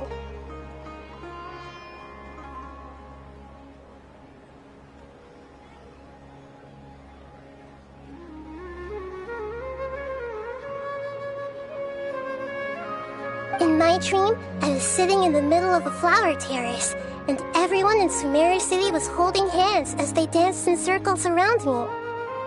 They danced round and round, and everyone looked really happy.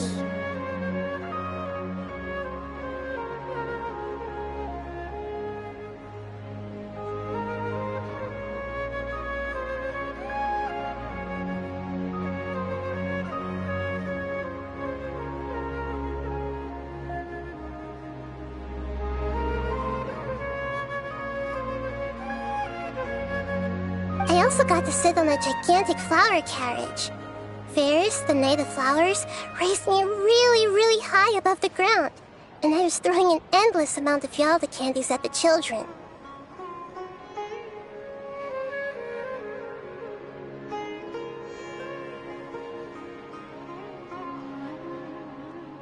You know, Nahida, maybe your dream is how the Sub-Zero's festival really should be. It's meant to be a joyous time where everyone gets together to celebrate your birthday.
Huh?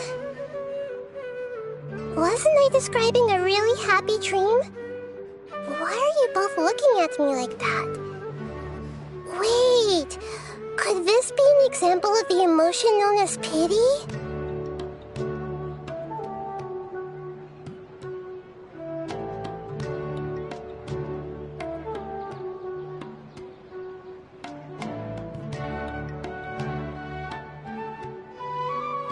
No! We aren't pitying you. That would only make everything worse. We just don't want you to feel too sad.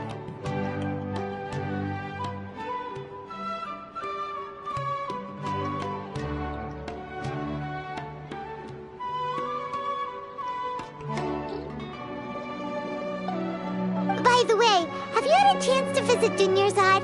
How's she doing? The Homiyanis haven't allowed any visitors after the festival, so we haven't been able to check on her.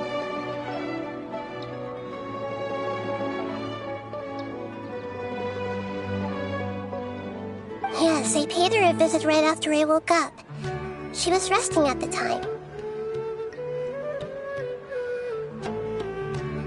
Her condition is stabilized. However, since Elazar is a manifestation of the withering on the human body, we can only cure it by finding a way to take care of Irminsul's own withering.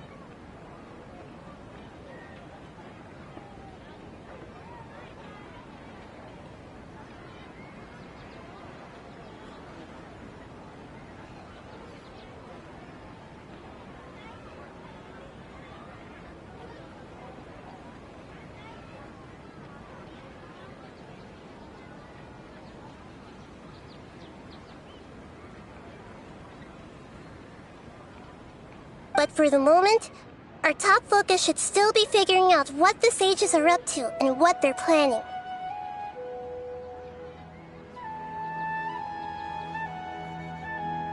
Right.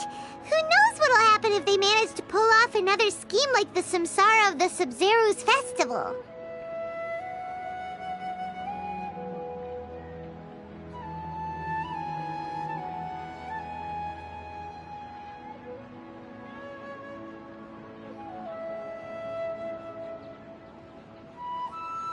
So our first priority should be investigating and putting a stop to the sages' activities. As for how we should pull that off, let's discuss it somewhere else.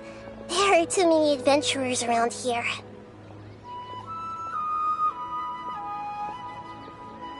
Oh, good point. Sorry, adventurers. We're gonna be borrowing Catherine for a little while.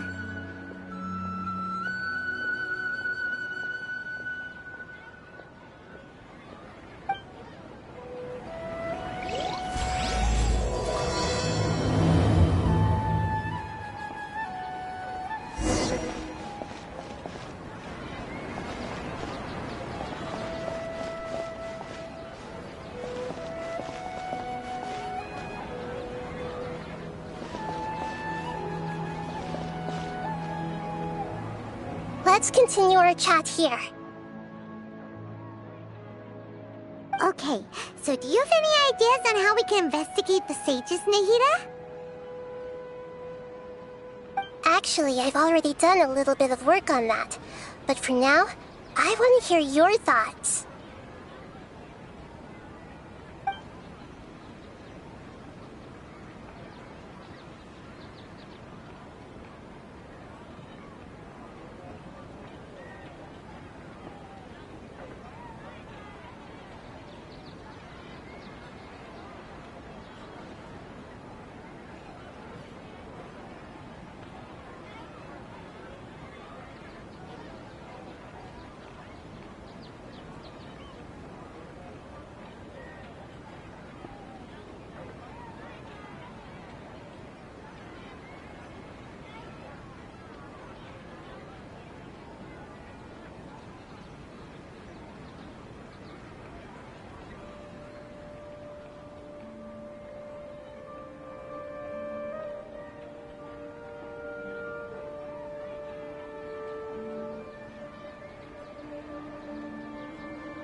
I've already tried that, but all the key members of the Academia, even the core of 30 guards, intentionally avoid wearing their Akasha terminals.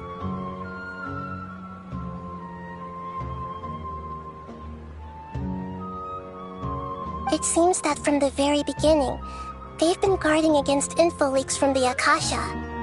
Of course, it could also be because they're wary of me.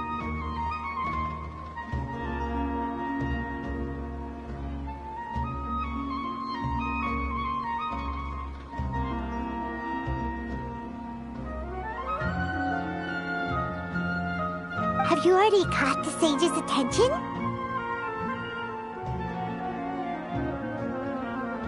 I'm guessing not yet, but distrusting me would make perfect sense if they've ever paid attention to the urban legends about me.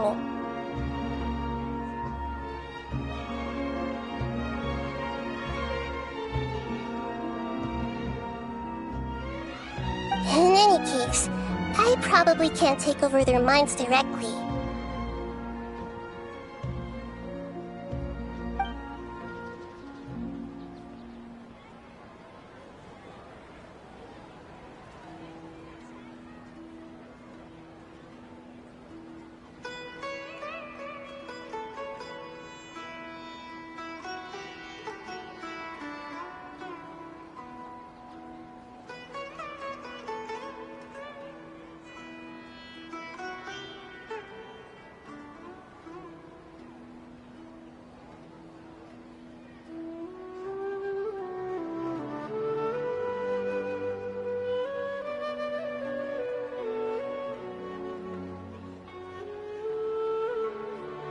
No way, that's too risky.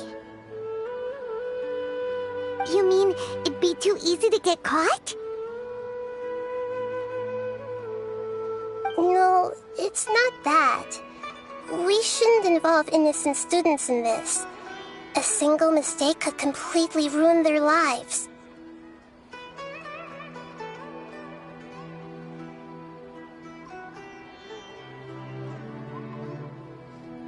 Doing that would be ignoring the safety of my people for my own selfish goals.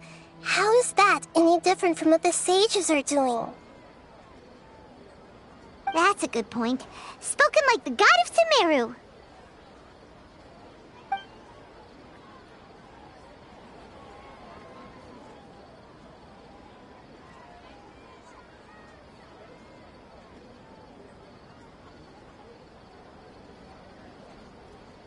We're in the dark as of now. Since we still don't know anything about their goals, any rash move could tip them off and lead to terrible consequences.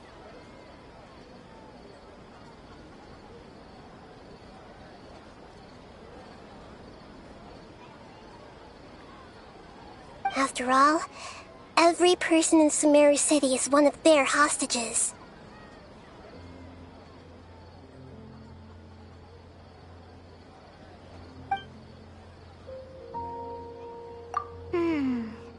Are we really out of ideas?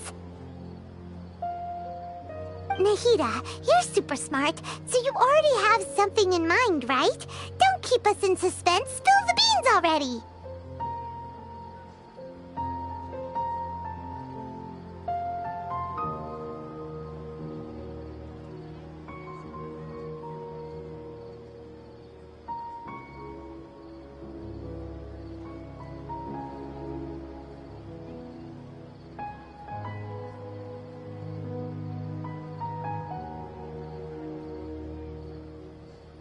According to a popular theory from the Vahumana Darshan of the Academia, rejecting impractical motions at the beginning of a planning session will give more weight to the actual proposal. Okay, but aren't you the god of wisdom?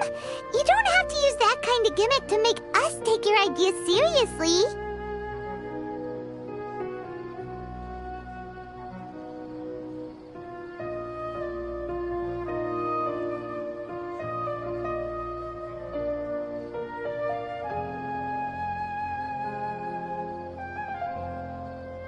Well, I've been thinking that if I can't directly possess the leaders, and if I can't get ordinary people involved,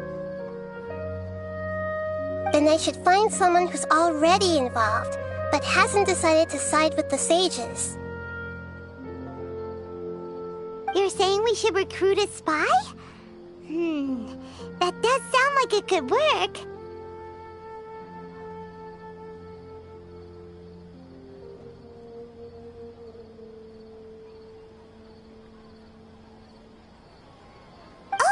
Before coming back, we met someone named Alhaitham. He seems like he acts alone, and he likes doing stuff behind the Academia's back. They probably aren't in cahoots.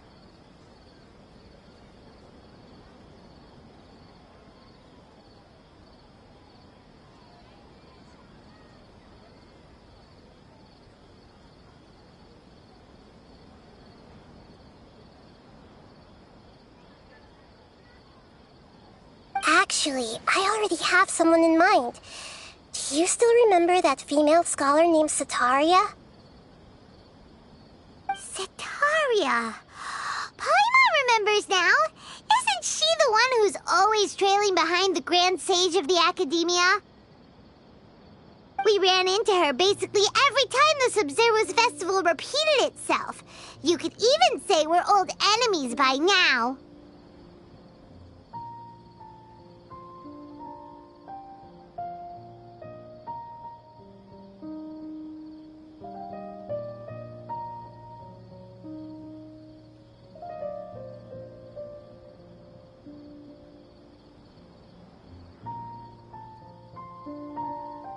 Paimon still remembers the smug and mean way she always spoke to Nilou.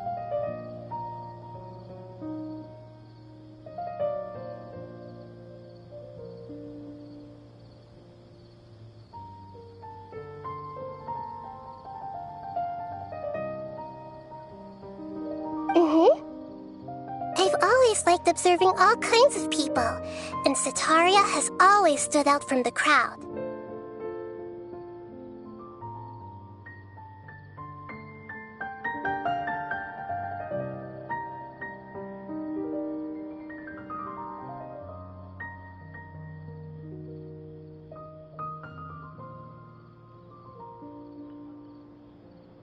She was born in the desert and was hailed as their greatest genius. Her academic gifts allowed her special admission into the academia and also gave her the opportunity to serve as the sage's assistant. Oh, Paimon didn't know she was from the desert. She must be pretty special then. Paimon feels like most of the desert dwellers around the city are working as mercenaries.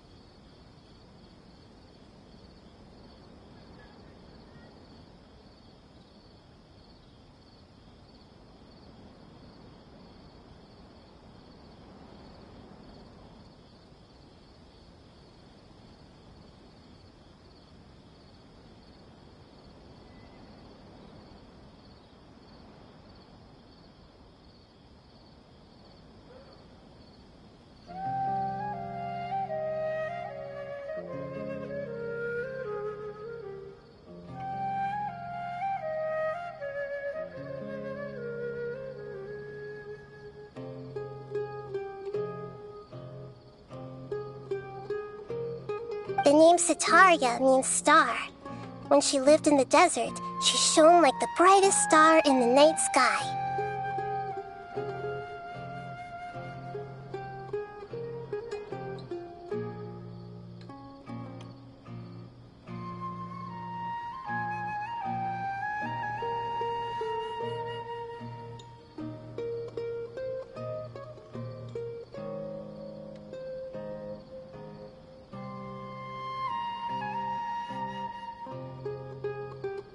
Later on, she was chosen by the sun. The star was given a place in the daytime sky to complement the sun's dazzling light.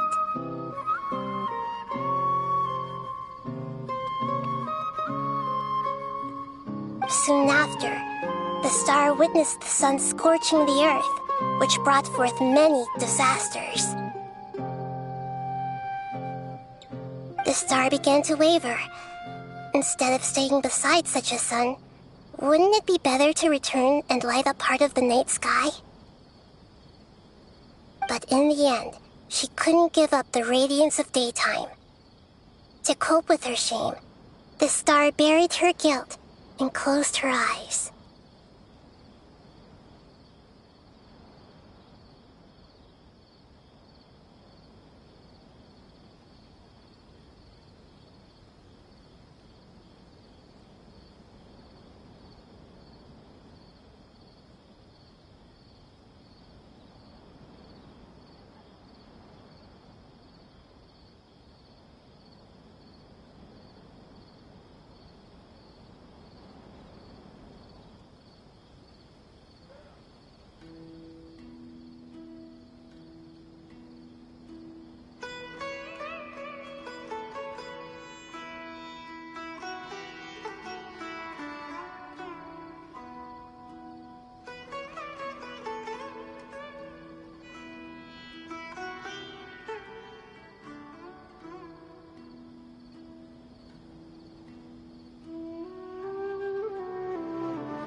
From the sound of it, Sataria's just hung up on the research opportunities here.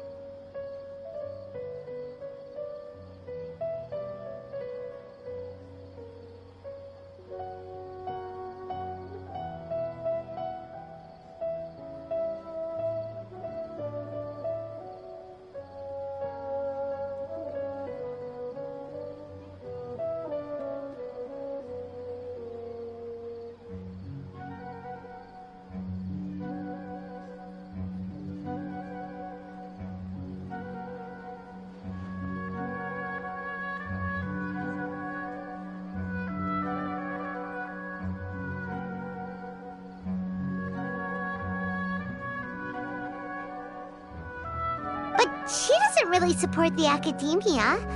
She still feels guilty about not doing more for the desert, right? She's just running away from her problems.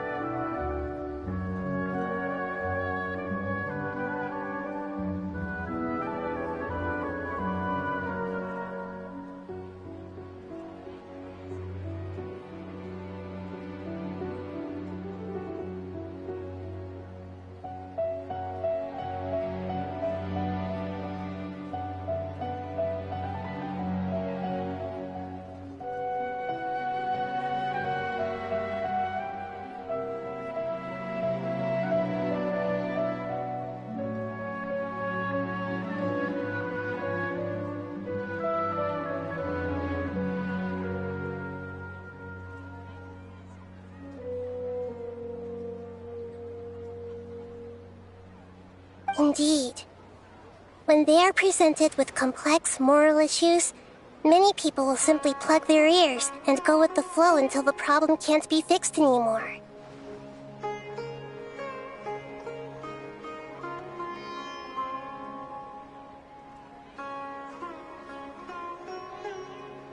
She's suppressing a lot of guilt, but before she realized it, she had already become the sage's accomplice.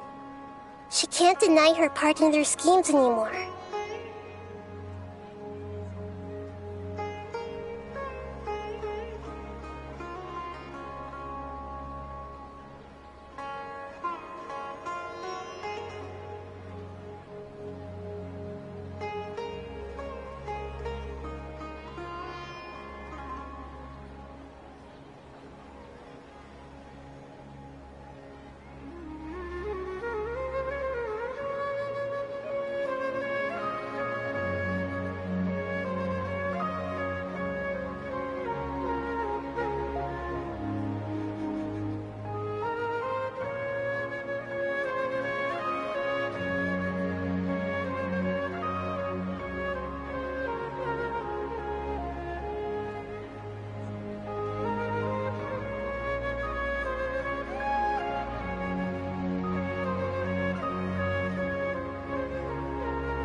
Right. We must somehow make her face her problems again.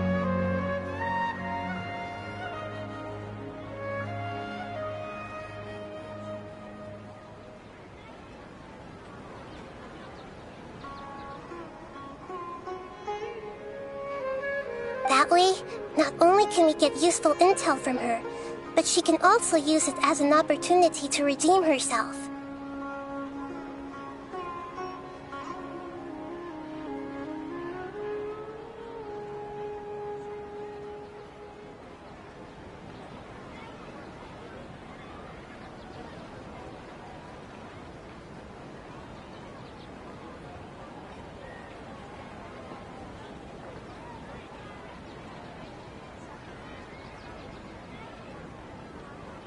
From my past observations, Sataria will take a day off from the academia every 10 days to do some shopping in the city. Tomorrow afternoon just happens to be a shopping day for her. That'll be our chance. To prepare, let's go check out some of her favorite spots, and have a quick chat with a few of the vendors there.